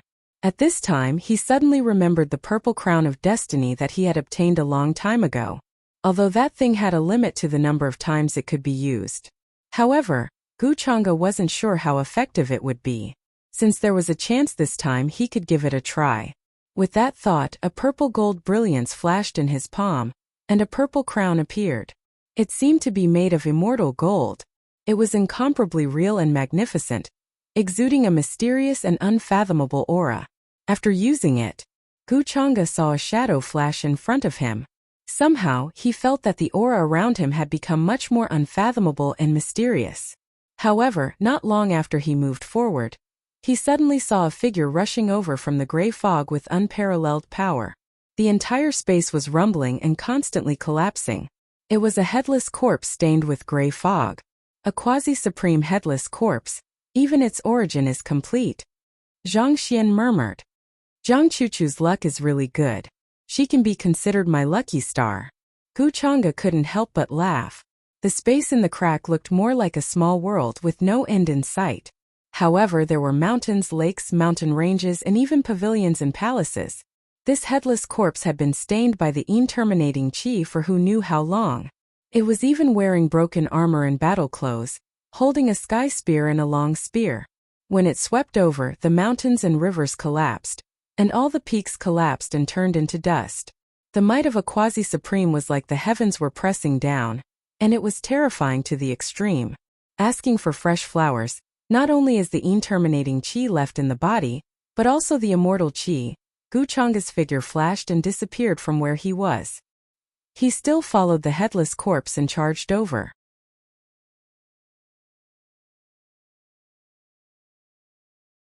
Then he stretched out his hand, and a vast wave suddenly enveloped all directions, wanting to suppress the corpse, intending to devour the remaining origin in it. The void collapsed, turning into a terrifying palm print. Even a quasi-supreme would not be able to break free from his shackles in a short time. The headless corpse's divine consciousness swept over, seeming to be very angry. But in the next moment, the world suddenly exploded and was enveloped by the palm print. Accompanied by a rumbling sound, many mountains collapsed, and countless cracks appeared on the ground. He was directly covered and pressed down by the palm, and his tyrannical quasi-supreme body almost exploded. Not long after, the complete origin of a quasi-supreme was quickly devoured, leaving only ashes behind. Guchanga's figure flashed and left this place. He was a little suspicious that encountering a complete quasi-supreme's origin was related to the purple crown of destiny. But at this time Guchanga suddenly felt that something was wrong. His figure flashed and disappeared quickly, reappearing in another direction. In the thick gray fog, a pitch-black boat was sailing over. It was rusty and stained with blood, and there were all kinds of traces of battle on it, broken battle clothes, ancient armor, and another headless corpse. The boat was made of an unknown material. It was pitch-black without any luster, but it gave off an indescribable feeling of horror. Who would have thought that such a strange boat would suddenly appear at the source of the disaster in the land of extreme Een? Zero. As long as one was a cultivator, they would feel a chill down their spine at this time. In addition, the great fog was roiling like a terrifying deep sea, boundless and endless. It was this pitch-black boat that suddenly appeared silently that surprised Guchanga. He did not expect to see someone intruding here. From the boat, a wave of divine will suddenly swept over, and the gray fog exploded. It was incomparably terrifying. Even the headless corpse that attacked Guchanga just now quietened down and knelt on the ground as if it was kowtowing to its monarch. On the boat there were many figures. They were all Een creatures, and their cultivations were not weak. They were all existences that had developed intelligence. To be able to pass through the land of extreme Een, it seems that they should be from the Imperial Court of Extreme Een. The old guys from the Immortal Academy guessed right. This time, there really is someone from the Imperial Court of Extreme Een behind the disaster. Guchanga's eyes narrowed slightly as if she was thinking of something. He recalled the news he had received from Yumingkong. The Imperial Court of Extreme Een planned to establish the Een Samsara in an attempt to find the successor of the ancient Heavenly Lord of Samsara.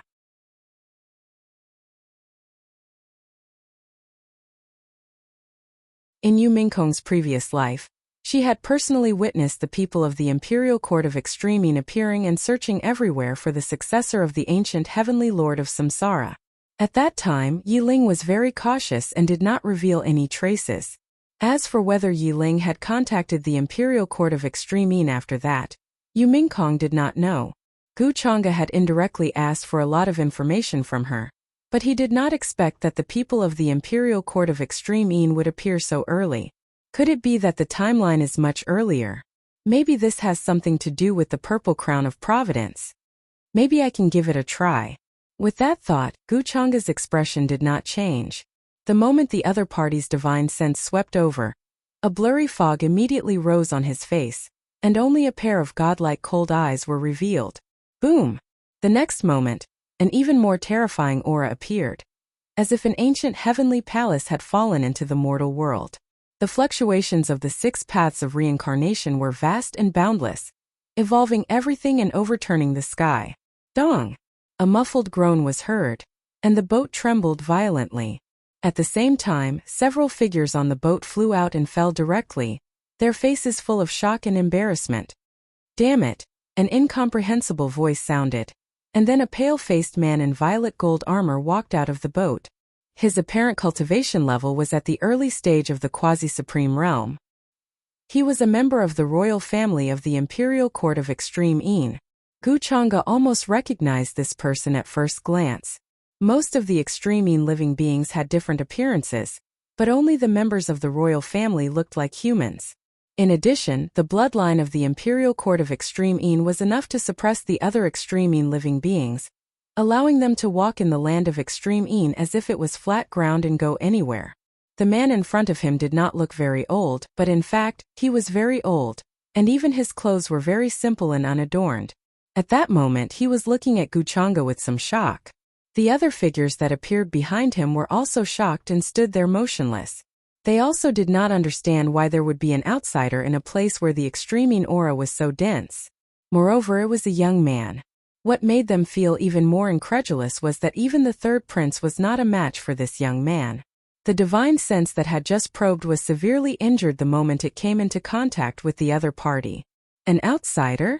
The man in the purple gold armor looked at Gu Chang'e with fear and spoke in the common language of the outside world. Qin.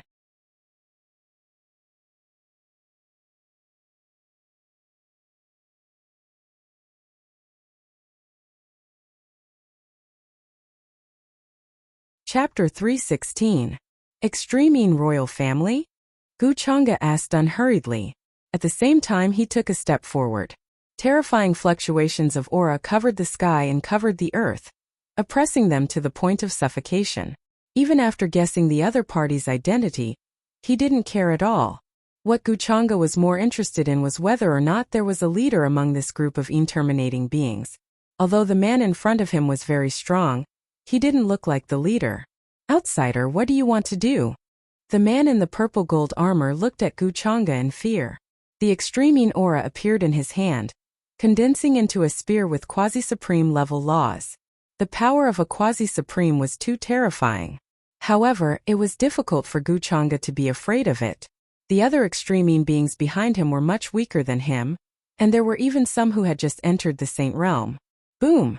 However, Gu Chang'e didn't care, and his expression was casual. You appeared at the right time. I want to see your leader. As he raised his hand, a bright light lit up in his hand. Then a pitch-black long saber appeared, condensed by all kinds of terrifying runes and laws, and slashed forward. It was peerless and seemed to be able to split the universe in the sky. The expressions of many people who came down from the black boat changed, but they didn't have time to react. When the saber slashed down, everyone was directly cut in half at the waist, and their bodies and souls were destroyed. Not even a wisp of the saber could withstand it. Even the purple golden armored man, who was a quasi-supreme, groaned as the spear in his hand broke. He spat out a mouthful of blood and was sent flying. He was extremely shocked and in disbelief.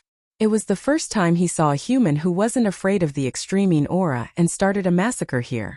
Moreover, facing a group of people, he wasn't afraid at all and even took the initiative to kill them. This made the man's heart palpitate. Who did he provoke? He was just about to use his divine sense to investigate. At this time you still don't want to come out? Guchanga's figure moved and the void froze. In the next moment, he had already appeared beside the man. On the black saber, supreme offensive law energy circulated. Because of the existence of the Transcendence Bone, Guchanga didn't need to waste time comprehending it.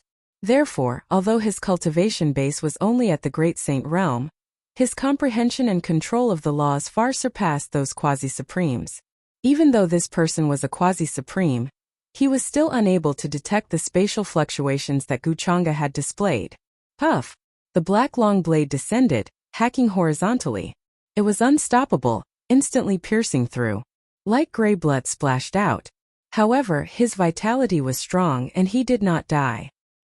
He was in incomparable fear and pain.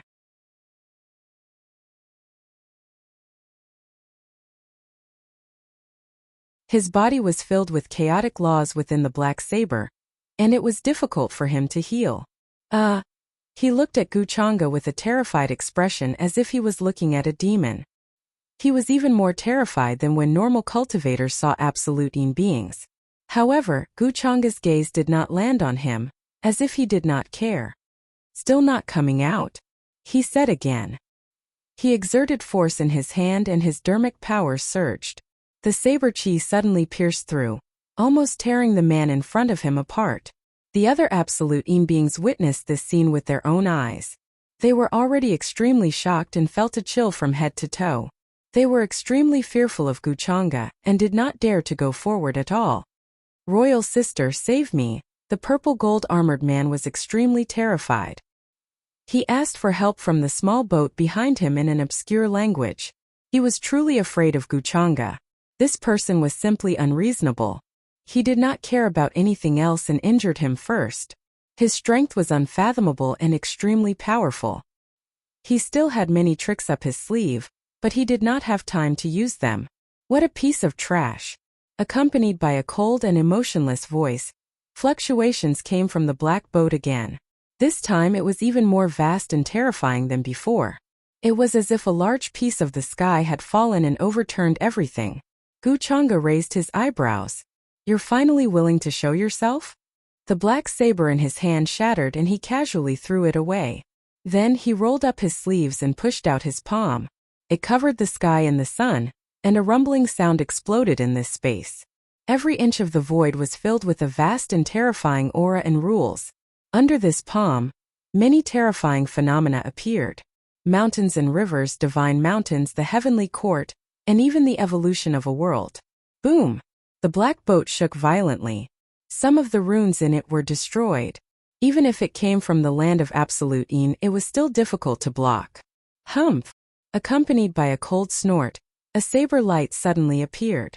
It was very long and very bright, as if it was opening the sky and the earth. A figure in a long black dress with a bell tied to her fair ankles appeared. She was extremely tall, her black hair was like a waterfall, her waist was slender, and her face was as white and delicate as jade. However, her eyes were cold and noble like a god. She looked very slender, but her attacks were very fierce and invincible. Facing Guchanga, she directly took out a black demonic saber and poured it forward. It was incomparably brilliant and terrifying. The supreme power shook heaven and earth, as if it was going to collapse this space. This attack collided and easily destroyed Guchanga's attack. The remaining power did not decrease and continued to fall. Greetings, eldest princess.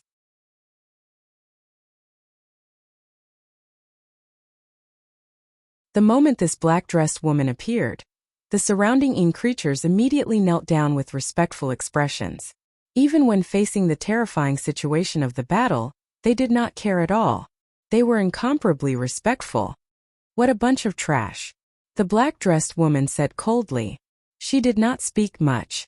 The purple golden armored man was very afraid of her, and did not dare to say much. A true supreme being, and not just any supreme being. The living beings that appeared in the imperial court of Absolute this time are not weak. Guchanga raised his eyebrows slightly. The weapon formed by runes broke instantly, and it was difficult to resist the other party. However, he was not worried.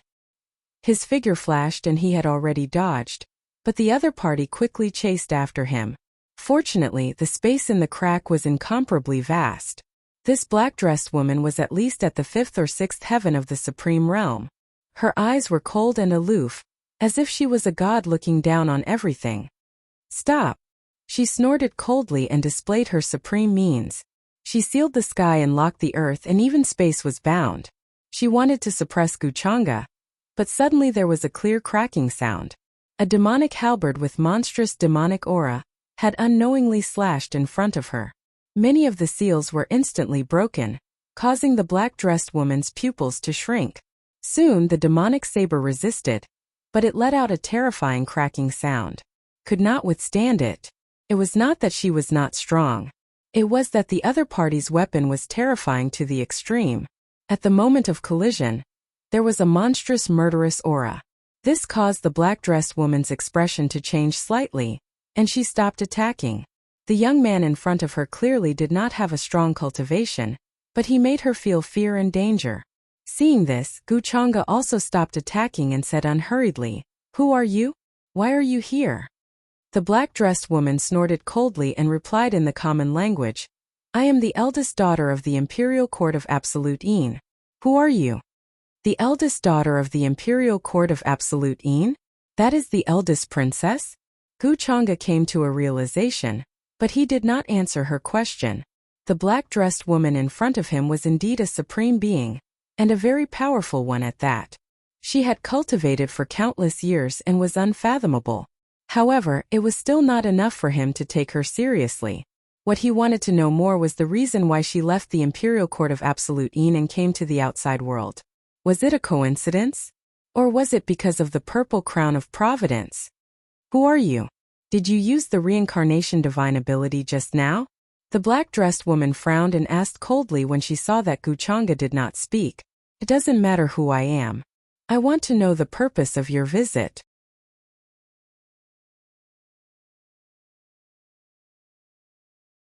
Wuxia also guessed the other party's purpose.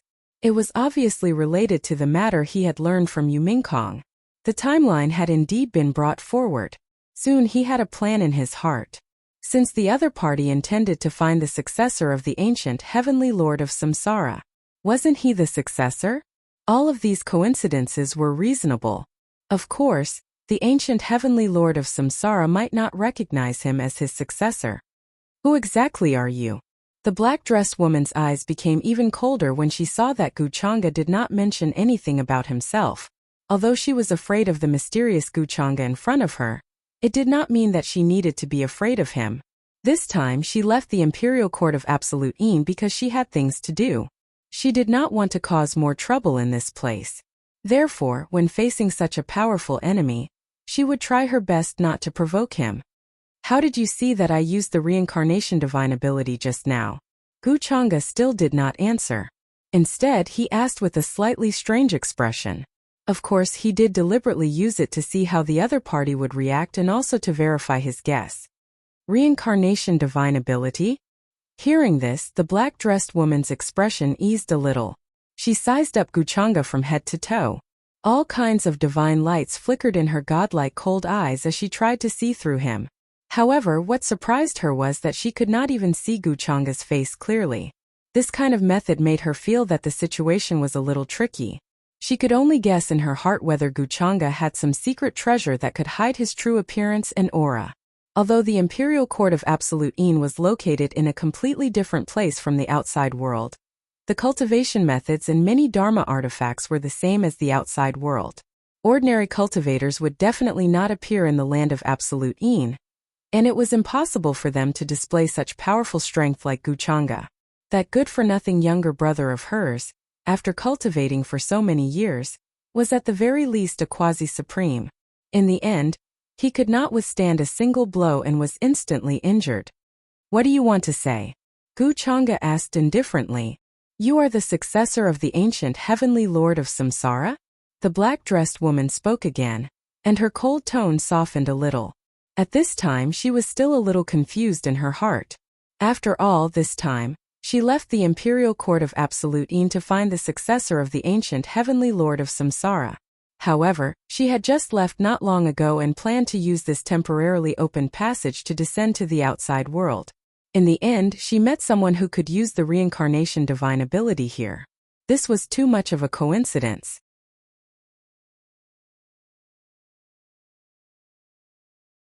However, except for the royal family of the Imperial Court of Absolute Yin, almost no one knew her purpose this time.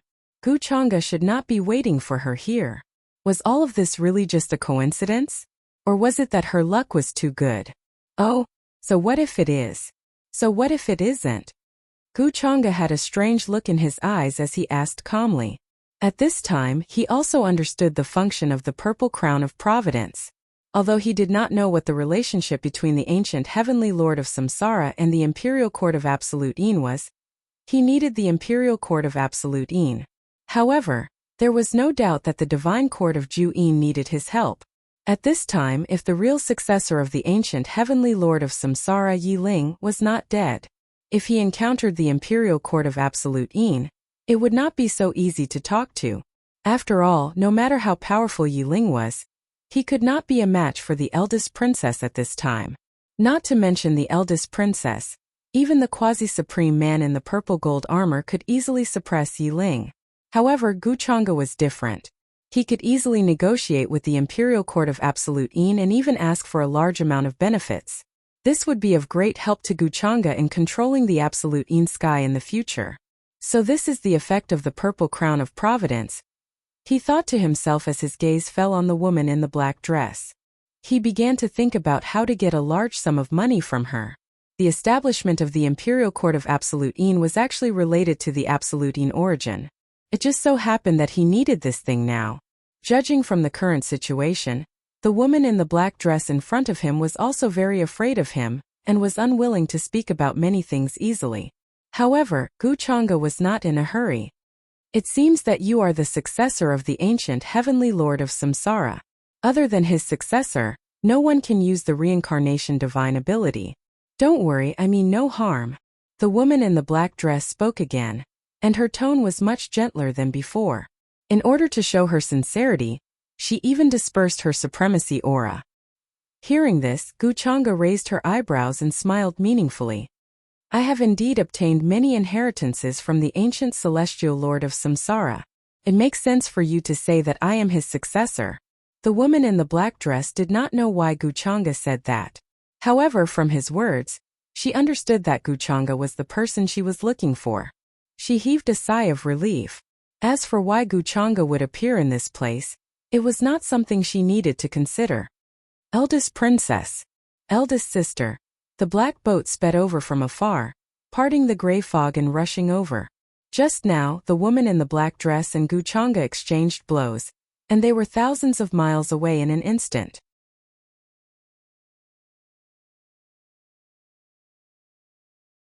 Many of the Absolute Yin living beings, including the purple golden armored man, did not know what had happened. Why did the two people who were fighting suddenly stop? How about we make a deal? The woman in the black dress did not care about the person behind her and directly said. Gu Chang'e also asked directly, what kind of deal? Actually, I left the Absolute Yin Divine Court this time to find you. Back then, the Samsara ancient heavenly lord of Samsara left behind. The woman in the black dress had a very straightforward personality. She directly told Gu Chang'e her purpose and did not intend to beat around the bush. If Gu Chang'e did not agree, she could only choose another more forceful method. You don't have to tell me these things. I am not interested. I just want to know what kind of deal you want to make with me. However, the woman in the black dress was slightly stunned. What surprised her was that Gu Chang'e interrupted her, and did not listen to her explanation. This kind of personality surprised her. Was he too confident in himself? Or was Gu Chang'e only interested in benefits? My tribe needs the Samsara Ancient Heavenly Lord to help us build the Samsara platform. The Samsara Ancient Heavenly Lord is nowhere to be found, and we don't know whether he is dead or alive. Now, we can only look for you for this kind of thing. 4. 2. As for the conditions, as long as the Absolute Yin Divine Court can satisfy you, we can do it. Even if it is to help you destroy the great orthodoxies, there is no problem.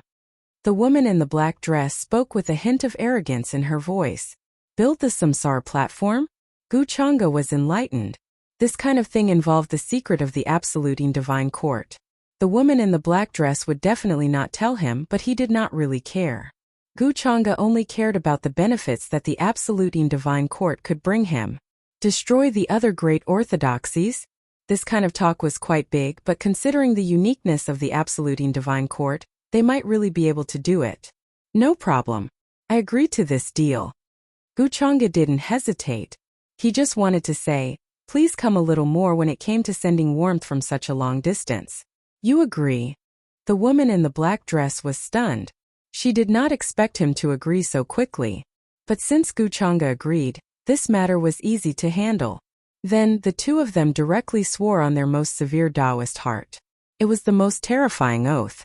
Even the living beings of the absolute in divine court had things to be afraid of, and the woman in the black dress was no exception. She did not have any other thoughts, so there was no possibility of her being fake. And without a doubt, Gu Chang'e naturally swore on his Taoist heart that he had swore countless times. As for the consequences, he naturally made it up. Anyway, the more severe the better.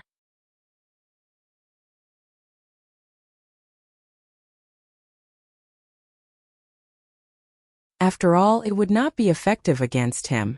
Seeing that Gu Chang'e's attitude was sincere and did not seem to be fake, she felt a chill down her spine when she heard about the consequences of breaking the oath.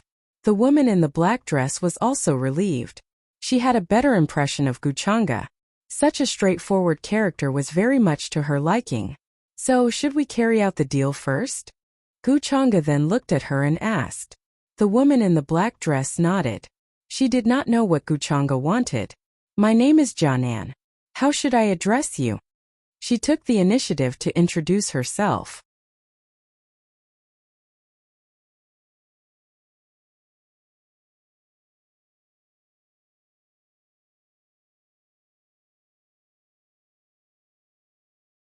Chapter 317.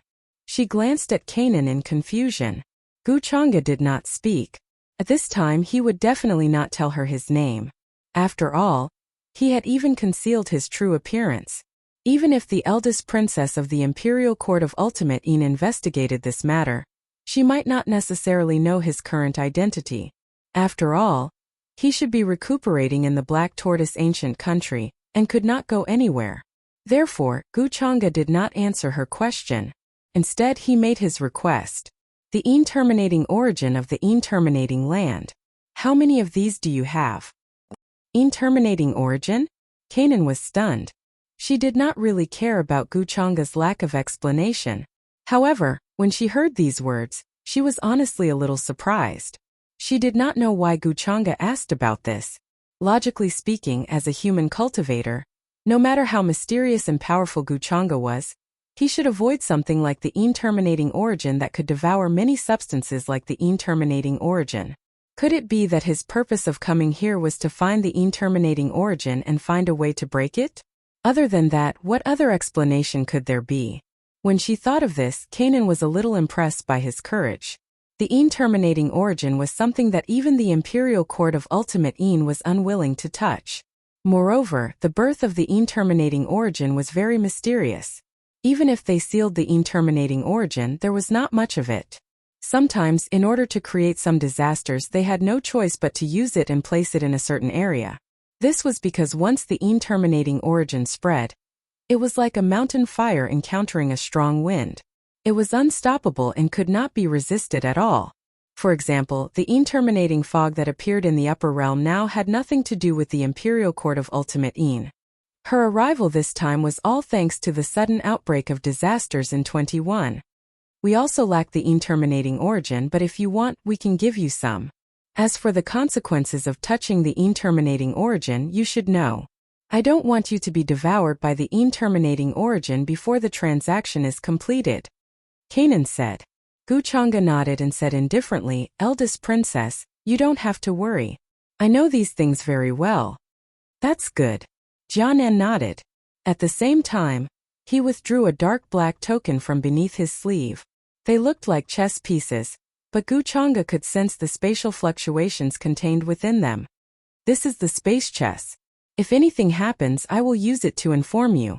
At the same time, I will send you the terminating origin that you need through this item, said Jianan. He handed the black chess piece made of an unknown material to Guchanga. Guchanga took it and sized it up before nodding.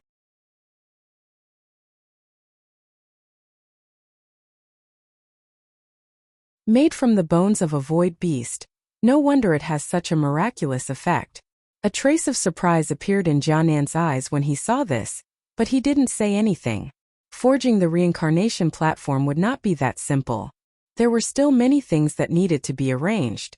Furthermore, Guchanga's current cultivation level was not high enough to do it.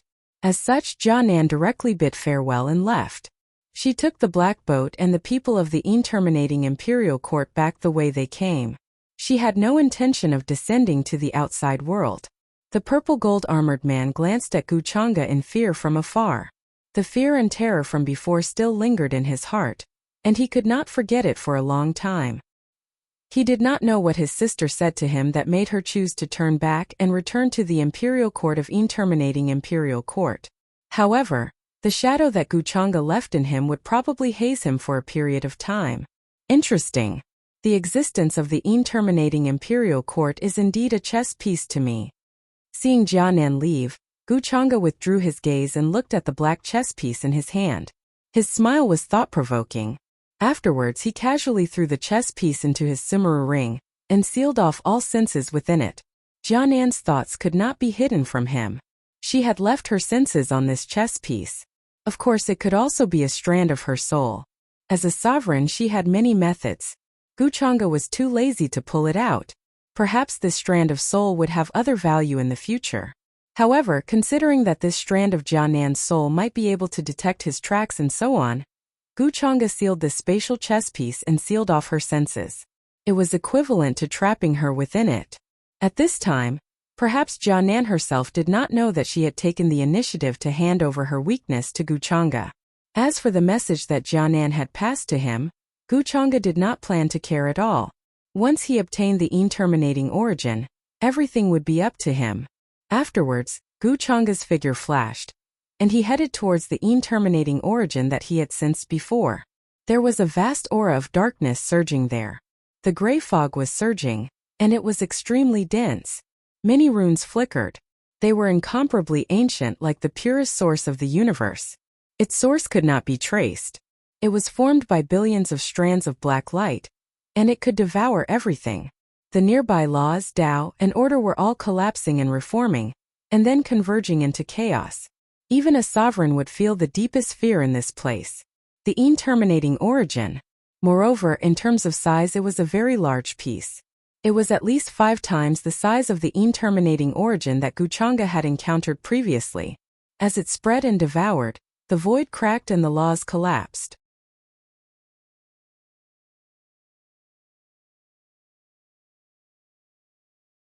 Even all kinds of powerful innate runes would be eliminated within it. Buzz!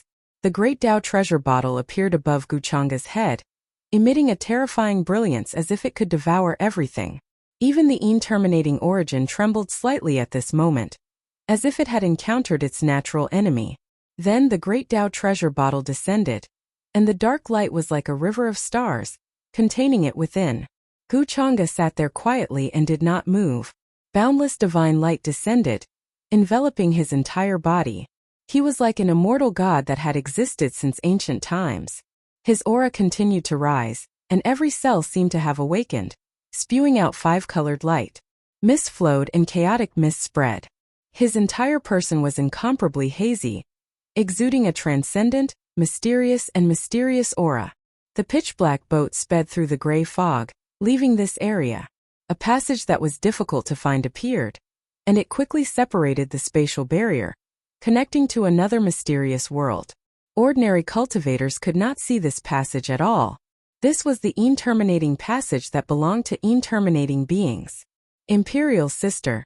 In the boat, the purple gold-armored man stood in front of Jianan with a fearful expression. As a quasi-supreme, he seemed to be cowering. Idiot! Jianan sat on the throne. Her face was exquisite, and her black hair was like a waterfall. Her eyes were like that of a god, exuding nobility and coldness. Hearing this, the purple gold-armored man's expression changed, and he became even more fearful. Please forgive me, Imperial Sister. That human is too much of a bully. I did not provoke him at all. He spoke with a trembling voice. He was extremely fearful and afraid of Jianan, who in the Juyin royal court did not know of the eldest princess's reputation. Even the current old emperor of the Juyin royal court was somewhat afraid of her. I do not want to pursue this matter. Jianan looked at him coldly and said, that human is an important guest of the Juyin royal court. If you meet him in the future, do not provoke him. Yes, Imperial Sister. The purple gold-armored man hurriedly replied. Although he was sullen, he did not dare to say anything. It was clearly the other party who had attacked first, and had even heavily injured him. As the eldest princess, not only did she not take revenge for him, she even said that the human was an important guest of the Juyin royal court. This made him feel very resentful and unwilling, but more than that, he was terrified. What was the identity of that human male? You can leave. Jianan glanced at him indifferently. How could she not know what he was thinking? However, she did not care and waved her hand to dismiss him. After the purple gold-armored man left, Jianan suddenly frowned as a wisp of surprise flashed through her cold face. He noticed.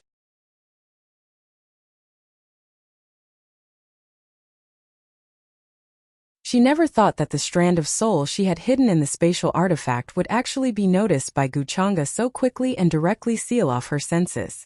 Jianan did not doubt Guchanga's oath to the heavenly Tao. After all, an oath to the Tao heart was the greatest oath a cultivator could make. No one dared to overlook it. However, Guchanga's promise was too simple. She had a feeling that something was not right. She felt like she had to keep an eye on him. Due to the uniqueness of the spatial artifact, even if she hid her soul inside it, ordinary cultivators would not be able to notice it. Jianan's original plan was to observe Guchanga for a while. It would not matter even if he noticed it later on. But she really didn't expect that this strand of soul would be noticed by Guchanga so quickly, and cut off all her perception.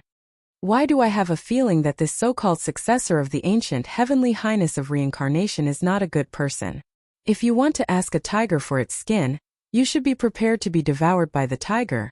Jianan's brows knit together tightly as he sighed slightly. He quickly recovered from this unusual state of mind, and he kept an eye out for it. 7 days passed in the blink of an eye. Outside the crack, Zhang Chuchu glanced at the thinning terminating qi and let out a sigh of relief. Looks like Guchanga has solved the problem this time. Even though she had seen Guchanga's method of solving the terminating calamity, Zhang Chuchu was still worried. After all, the terminating calamity this time was several times more serious than the previous one. Last time, Guchanga was contaminated by the terminating qi and suffered serious injuries. Even if things went smoothly this time, Guchanga would not have it easy. Moreover, it involved the terminating spirit of the quasi-supreme terminating realm. Young prodigies could only choose to flee when facing a great sage. They did not dare to fight back. In front of a quasi-supreme, they were as weak as ants. A breath from them could separate their flesh and blood from their soul and destroy their body and soul. Although Guchanga was powerful, he was not invincible. However, seeing that the terminating mist was getting thinner and the terminating spirits were getting fewer and fewer, Zhang Chuchu knew that Guchanga should have successfully solved the terminating calamity this time. This allowed her to relax and let out a sigh of relief. Solving the terminating calamity was clearly the responsibility of the human ancestor, and the successor of the human ancestor palace. However, it was Guchanga, the successor of the demonic arts, who was solving it. Thinking of this, Zhang Chuchu felt very conflicted. If it were not for her, Guchanga would not have interfered in this matter.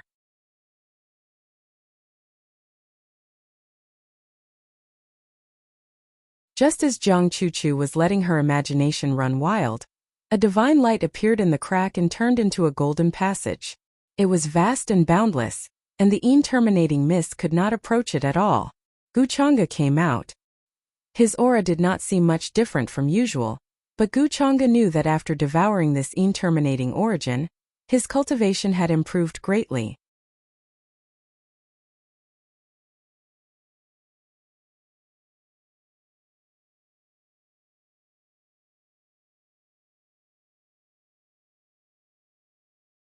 Chapter 318.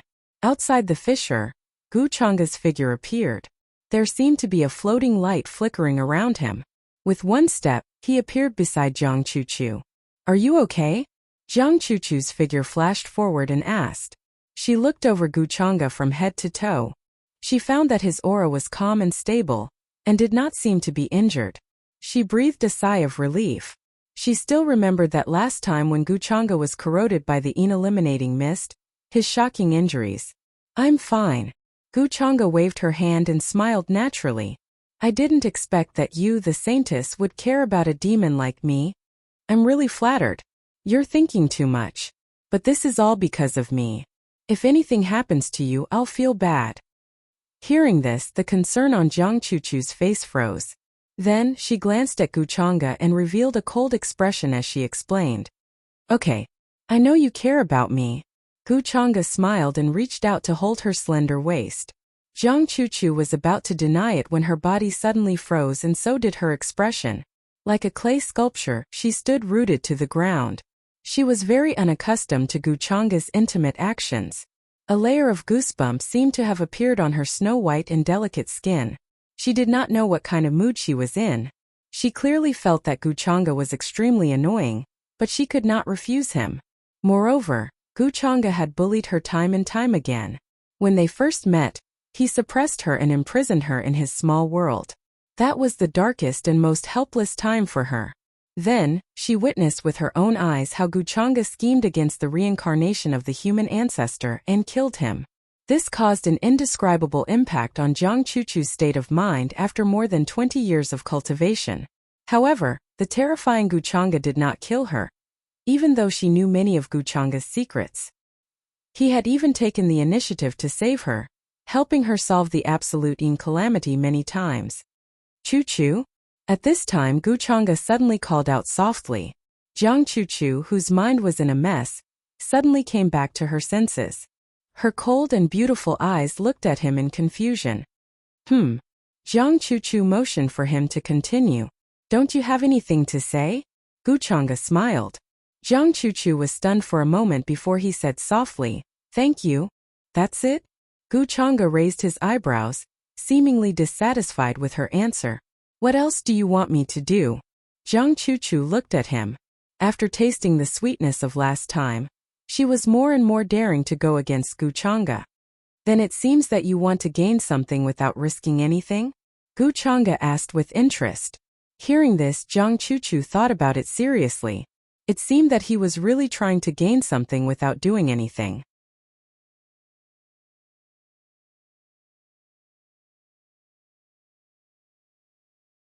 In the end, Gu Chang'e came all the way here and spent so many days to solve this problem. However, she only said a single word of thanks. Speaking of which, she felt a little apologetic. However, she did not feel apologetic towards this hateful guy, Gu Chang'e. Jiang Chuchu thought about her words and felt that she had to show some sincerity. Who knows, she might have to trouble Gu Chang'e again next time. Thus she said indifferently, I don't care about that. This matter is related to you. If you didn't kill the human ancestor, there wouldn't be so much trouble. However, I still thank you very much. Wu, however, she did not say the rest of her words because her mouth was blocked. Jiang Chuchu's beautiful eyes widened. Her jade-like fist pounded on Gu Chang'e's body, releasing a terrifying wave of energy. If it was an ordinary cultivator at this time, they might have exploded and been destroyed in body and soul. Her strength was not to be underestimated. When caught off guard, the power of her subconscious was still very terrifying. However, no matter how Jiang Chuchu struggled, she could not break free. In the end, she let out a snort from her nose and was too lazy to struggle. In any case, it was not the first time that Gu Chang'e had bullied her like this. Jiang Chuchu was also used to it. Chuchu?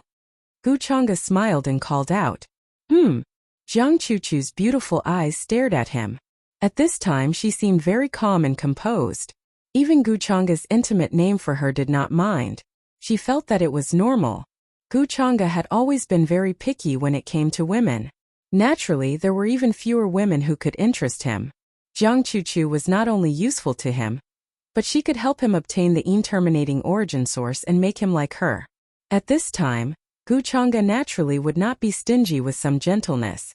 Chu-Chu, do you want me to do something to you? However, in the next moment Guchanga smiled. His figure flashed and appeared in another direction. Jiang Chu-Chu had already closed her eyes, her eyelashes trembling slightly. However, she did not know that Guchanga suddenly said this. Her entire body was stunned. She opened her eyes and reacted to all of this. Then 2 red clouds suddenly appeared on her delicate and flawless jade-like face. She became angry and resentful, and her eyes immediately turned cold. Guchanga. You are a bastard. Jiang Chu-Chu said with anger and a cold voice. What? Chu-Chu, are you disappointed? Guchanga smiled and stood in the void in the distance. As his white clothes fluttered, he was extraordinary and had a celestial appearance. He was like a banished immortal who was about to step on the path to immortality. The smile on his face in Jiang Chu-Chu's eyes was no different from a bastard's. It was extremely hateful. Why do you always like to bully me? Jiang Chu-Chu felt wronged, but her expression was still cold.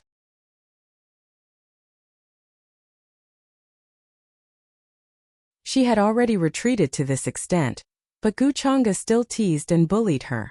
This made her, who had always disliked noise, want to grind her teeth and curse Guchanga. However, she forced herself to endure. When did I bully you again? Guchanga said with a calm expression. I dote on you too much. Jiang Chu-Chu was very angry at his shameless words. Which man doted on his woman like he did? However, this is the reward I want. In the future, don't think about getting something for nothing. If you want me to help you, you have to pay the price, understand? Then Guchanga spoke again. After that, he waved his sleeve, and the space blurred and a passage appeared. In the blink of an eye, he had left this place and disappeared. Although it was announced that he was recuperating in seclusion. In fact, except for Jiang Chu-Chu, no one knew that Guchanga had been here. However, just in case, he still had to go back first. Jiang Chu-Chu was stunned by Guchanga's words, and infinite resentment grew in her heart. What did he mean by don't think about getting something for nothing? She was Guchanga's woman. Did Guchanga intend to get benefits from her? Didn't that mean that in the future, she would be bullied by Guchanga for help like today? He was the one who got rid of the absolute disaster, but now all the credit is thrown to me. He doesn't want anything. Then Jiang Chu-Chu thought of another matter, her eyes fixed in the direction Guchanga left. Ripples appeared in her heart, and she couldn't calm down for a long time. Before this, she had never thought of letting Guchanga replace the human ancestor. Even if Guchanga took the initiative to mention it, she would directly reject him without hesitation or wavering. But now when this thought appeared, it was like a raging fire that couldn't be stopped. After all, she was the successor of the human ancestor. With Guchanga's current reputation, she only needed to inform him when the time came. Who knew if it was true or not? How is young Master Changa's injury now? After this period of time, young Master Changa's complexion is much better than before. I can only say that as expected of young Master Changa, even after suffering such a heavy injury. Even with such heavy injuries, he recovered in a few days. Such a strong vitality is even stronger than some ancient races. Yeah, if it were us, we would have died long ago. Black Tortoise ancient country, in a magnificent palace, it was very lively. Many people had come. Many geniuses were gathered, including Yin Mei, Yin Yu, Gu Xian Qing Feng and others. There were also several elders of the Immortal Academy who heard the news and rushed here. At this moment, the ones who spoke were the geniuses, all with admiration and admiration. In the center of the palace, Guchanga greeted everyone with a smile. His face was still slightly pale.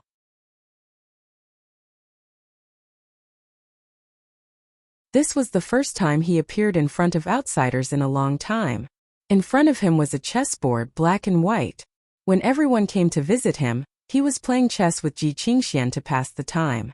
After returning to this place, Guchanga started to prepare for the next step of the plan. How could he not secretly add fuel to the fire between the two sons of destiny, Qin Wuya and Chu Hao? What Guchanga wanted to do was to start with Lord of the Purple Sun. Of course, only he knew about this. At this moment, in the eyes of everyone, Guchanga's cultivation and aura were slightly better than before. However, His injury had not healed completely. The injury this time was quite troublesome for him. Young Master Changa's origin was injured. It will take a long time for him to recover. The elder who spoke shook his head slightly and retracted his hand that was checking on Gu Changa's injury. With Gu Changa's status, he naturally did not lack various divine materials and sacred medicines. However, he was still injured. It showed how terrible his injury was. Hearing this, everyone had different feelings. Thank you for your concern, elders. Gu Changa smiled. This injury will heal in at most half a month. It's not a big deal. During this period of time, I wonder if any of the elders have any news about Qing Xiaoyi.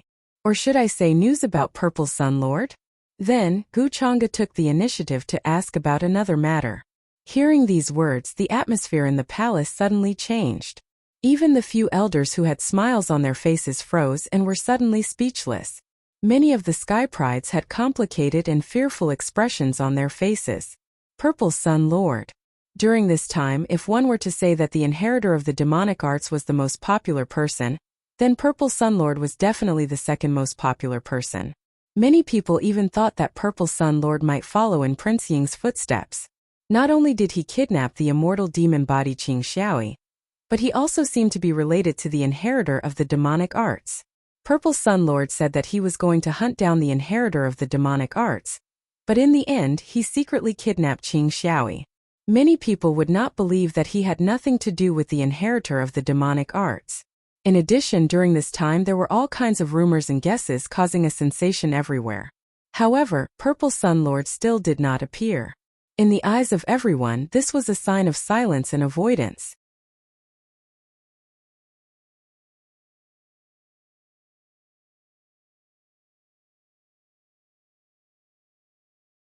Chapter 319. We've been asking the Purple Mansion about Lord Ziyang's whereabouts, but even they don't know anything. Of course, we won't forget about Qing Xiaoyi. However, with Lord Ziyang's whereabouts unknown, it's even harder to find Qing Xiaoyi. It's like looking for a needle in a haystack. It's not that we're slacking off, but this isn't something we can do. An elder couldn't help but sigh. Although a supreme being was strong, it was still very difficult to find the other party when they were deliberately hiding their tracks. There was almost no chance of success. They had also tried to deduce Qing Xiaoyi's whereabouts based on her brother's bloodline. However, they weren't blood-related and weren't related by blood. In the end, they had no choice but to give up. His words made the expressions of many Sky Prides change as they sensed a subtle meaning. Looks like there's going to be a good show. Young Master Changa still won't let this go. As the supreme sect behind Lord Ziyang, how could the Purple Mansion not know about his whereabouts? After all, Lord Ziyang's techniques came from the Purple Mansion. The Purple Mansion only needed to use a little trick to locate Lord Ziyang.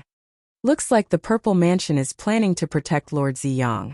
As a supreme sect, they do have the guts and power to do so. The Sky Prides looked at each other and understood what each other meant.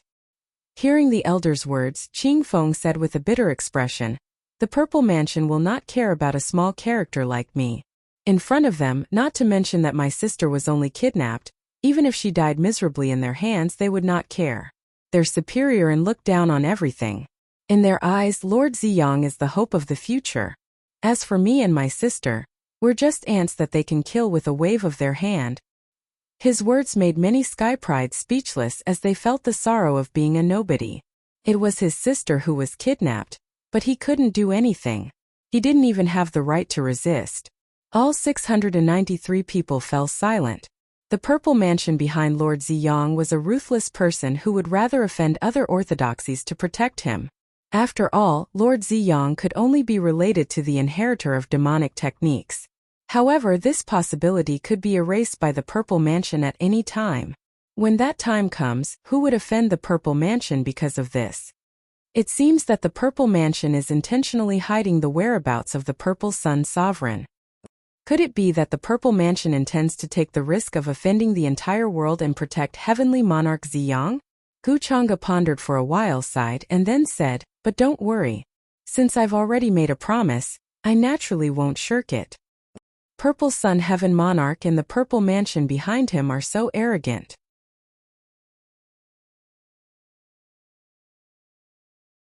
Perhaps the fact that the inheritor of the devil arts sneaked into the true immortal academy has something to do with Purple Sun Heaven Monarch. Everyone's expression changed when they heard this. They didn't expect that even though Guchanga was injured, he was still so strong and didn't forget about this matter. Many people still thought that he would focus on recuperating and would not have the time to care about this matter. But now, it seemed like Guchanga was determined to drag Purple Sun Heaven Monarch out. Young Master Changa is a man of his word. I'm truly impressed. The group of Sky Prides clasped their hands and sighed. Many thanks, young Master Changa. Qingfengye understood the meaning behind Guchanga's words, and immediately thanked him gratefully. Guchanga waved his hand. The few elders looked at each other and smiled bitterly. In any case, they didn't dare to interfere in this kind of matter. If it was light, they wouldn't be able to please either side. If it was heavy, they would be smashed into pieces and their bodies and souls would be destroyed. Then, after visiting Guchanga, everyone left one by one. In the end, only Gu Xianer stayed. She looked like she wanted to say something but didn't. Don't beat around the bush in front of me. Guchanga's expression was calm. He held the teacup in his hand and took a sip. Other than Gu Xian, Ji Qingxian was standing beside him. Guchanga, with your current condition, can you still interfere in this matter? Gu Xian frowned slightly. She was worried about Guchanga's injuries. However, Guchanga himself didn't care at all. It's just dealing with Purple Sun Heaven Monarch. What's there to care about? Guchanga didn't care about this. Gu Xian was still frowning. Don't be so stubborn. If I hadn't agreed to Qingfeng's request, you wouldn't have been dragged into this. She felt a little guilty and blamed herself. Guchanga suddenly smiled. He put down the teacup and said calmly, don't think too highly of yourself and think that I did it for you. It's just that Purple Sun Heaven Monarch is blocking my path. Besides, I suspect that he's in cahoots with the inheritor of the demonic arts. Maybe I can find the inheritor of the demonic arts because of him. Gu Xianer, if you don't change your character, one day I will sell you off. Who knows, you might even have to count the money for me. Alright, I'm thinking too highly of myself. After all, it's your body, not mine. Do you think I care if you're injured? Gu Xianer didn't care about Guchanga's sarcasm. She looked at him coldly. At this moment her eyes were as cold as ice. After saying that, she looked away. Her dress fluttered in the wind. She left the hall with a celestial aura. This girl is really hopeless. She's cuter when she was a doormat. Guchanga shook his head slightly, and Ji Qingxian hurriedly filled the teacup for him.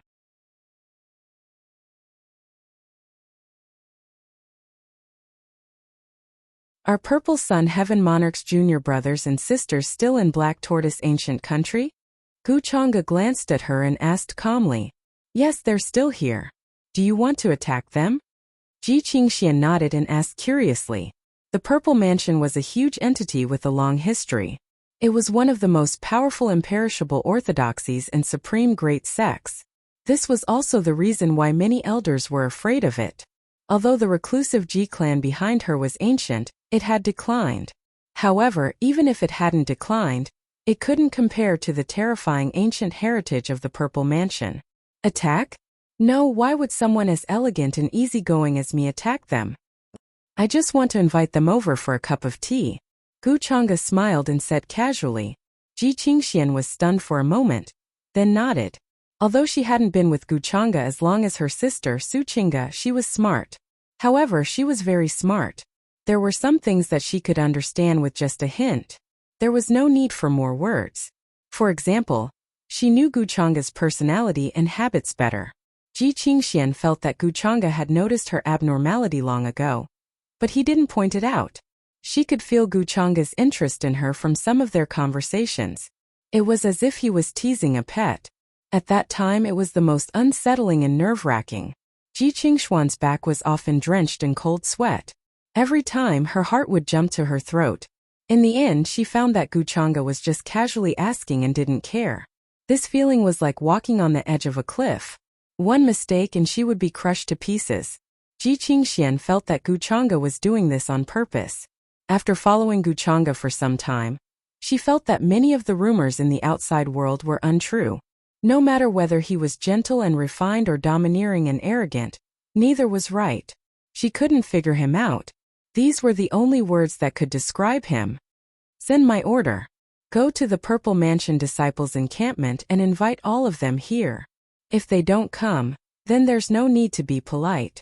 Those who should be suppressed will be suppressed, and those who should be crippled will be crippled. Then Gu Chang'e spoke again and asked Ji Qingxian to pass down the order. Ji Qingxian didn't dare to delay, and hurriedly went to pass down the order. Gu Chang'e rubbed the white jade teacup. His eyes gradually darkened. He began to think about other things. During this period, other than the major orthodoxies who started to pay attention to the existence of the inheritor of demonic techniques, they sent out various powerhouses to search for him. Another matter had also shaken the entire upper realm. Two ancient existences from Tianhuang Mountain and Foshan Mountain were fighting. It was said that these two existences were once people who failed to achieve Tao. Their current cultivation base was only a step away from achieving Tao. That battle happened in outer space, but even from hundreds of millions of miles away, there was still a vast wave of energy that shook the heavens and cracked the earth. All the stars within a radius of 1,000,000 miles were reduced to ashes. As for the result of that battle, no one knew. Some said that the Buddha of Foshan Mountain was slightly better, while others said that the existence of Tianhuang Mountain was stronger. In short, there were different opinions. Through this matter, the Golden Cicada Buddha was pushed to the forefront of the storm. Many people learned about what happened from the mouths of many sky prides. The reason for the battle between Tianhuang Mountain and Foshan Mountain. Speaking of which, it was all caused by the Golden Cicada Buddha. As a monk, not only did he not show mercy, but he also beat the Divine Prince at his own game, causing the Divine Prince to be killed by the inheritor of demonic techniques. Many people called him the demonic monk. Demonic monk? It seems that Tianhuang Mountain hasn't swallowed their resentment. I can find a place for them to vent. Gu Chang'e thought of the Purple Mansion disciples. At this time he had to find a fool to lead the charge for him. After thinking about it, the Tianhuang Mountain disciples was the best choice. As long as the Tianhuang Mountain's hatred hasn't disappeared, they will definitely pay attention to the Purple Mansion disciples. I can give them a signal. Gu Chang'e smiled and placed a chess piece. The entire chessboard changed vertically and horizontally. Suddenly it was like thousands of scenes, mysterious and unfathomable. Checkmate. At the same time, in a tall mountain range not far from Black Tortoise Ancient Country, there were jagged rocks, cliffs, and tall ancient trees, their branches covering the sky. Large patches of fog drifted in the air. In the void there were constantly flickering faint lights. If one looked closely, they would find that they were very hidden and mysterious runes. These runes covered the surroundings and condensed into a concealment formation. At this time, even if a Supreme Being's divine consciousness swept down from the sky, they would not be able to find anything unusual. That was because these concealment formation were extremely powerful. In addition, there were all kinds of concealment Dharma artifacts around the mountain range. The area enveloped by the formation pattern was a ruin that had already been abandoned. The collapsed palace buildings, pagodas, and temples were covered in moss and looked very ancient. A handsome man in a purple robe was sitting there cross-legged. His black hair was draped over his shoulders and his facial features were firm. He exuded a righteous aura. Strands of light seemed to pour down from the sky and were finally absorbed by the formation between his eyebrows. There were many geniuses around the purple-robed man. There were both humans and primordial races. They had powerful chi and blood. They were guarding him and patrolling the surroundings vigilantly. The purple-robed man was Heavenly Monarch Purple Sunday. He was planning to refine the sunlight and solve the problem of his immortal Tao Heavenly Eye. He wanted to see if he could find a solution. Contrary to what everyone thought, Heavenly Monarch Purple Sun was not too far away from Black Tortoise Ancient Country. You're tuning in to the Li Mei's Wuxia Whispers YouTube channel. We're so grateful for your support, and don't forget to subscribe to join us on this incredible journey through captivating stories.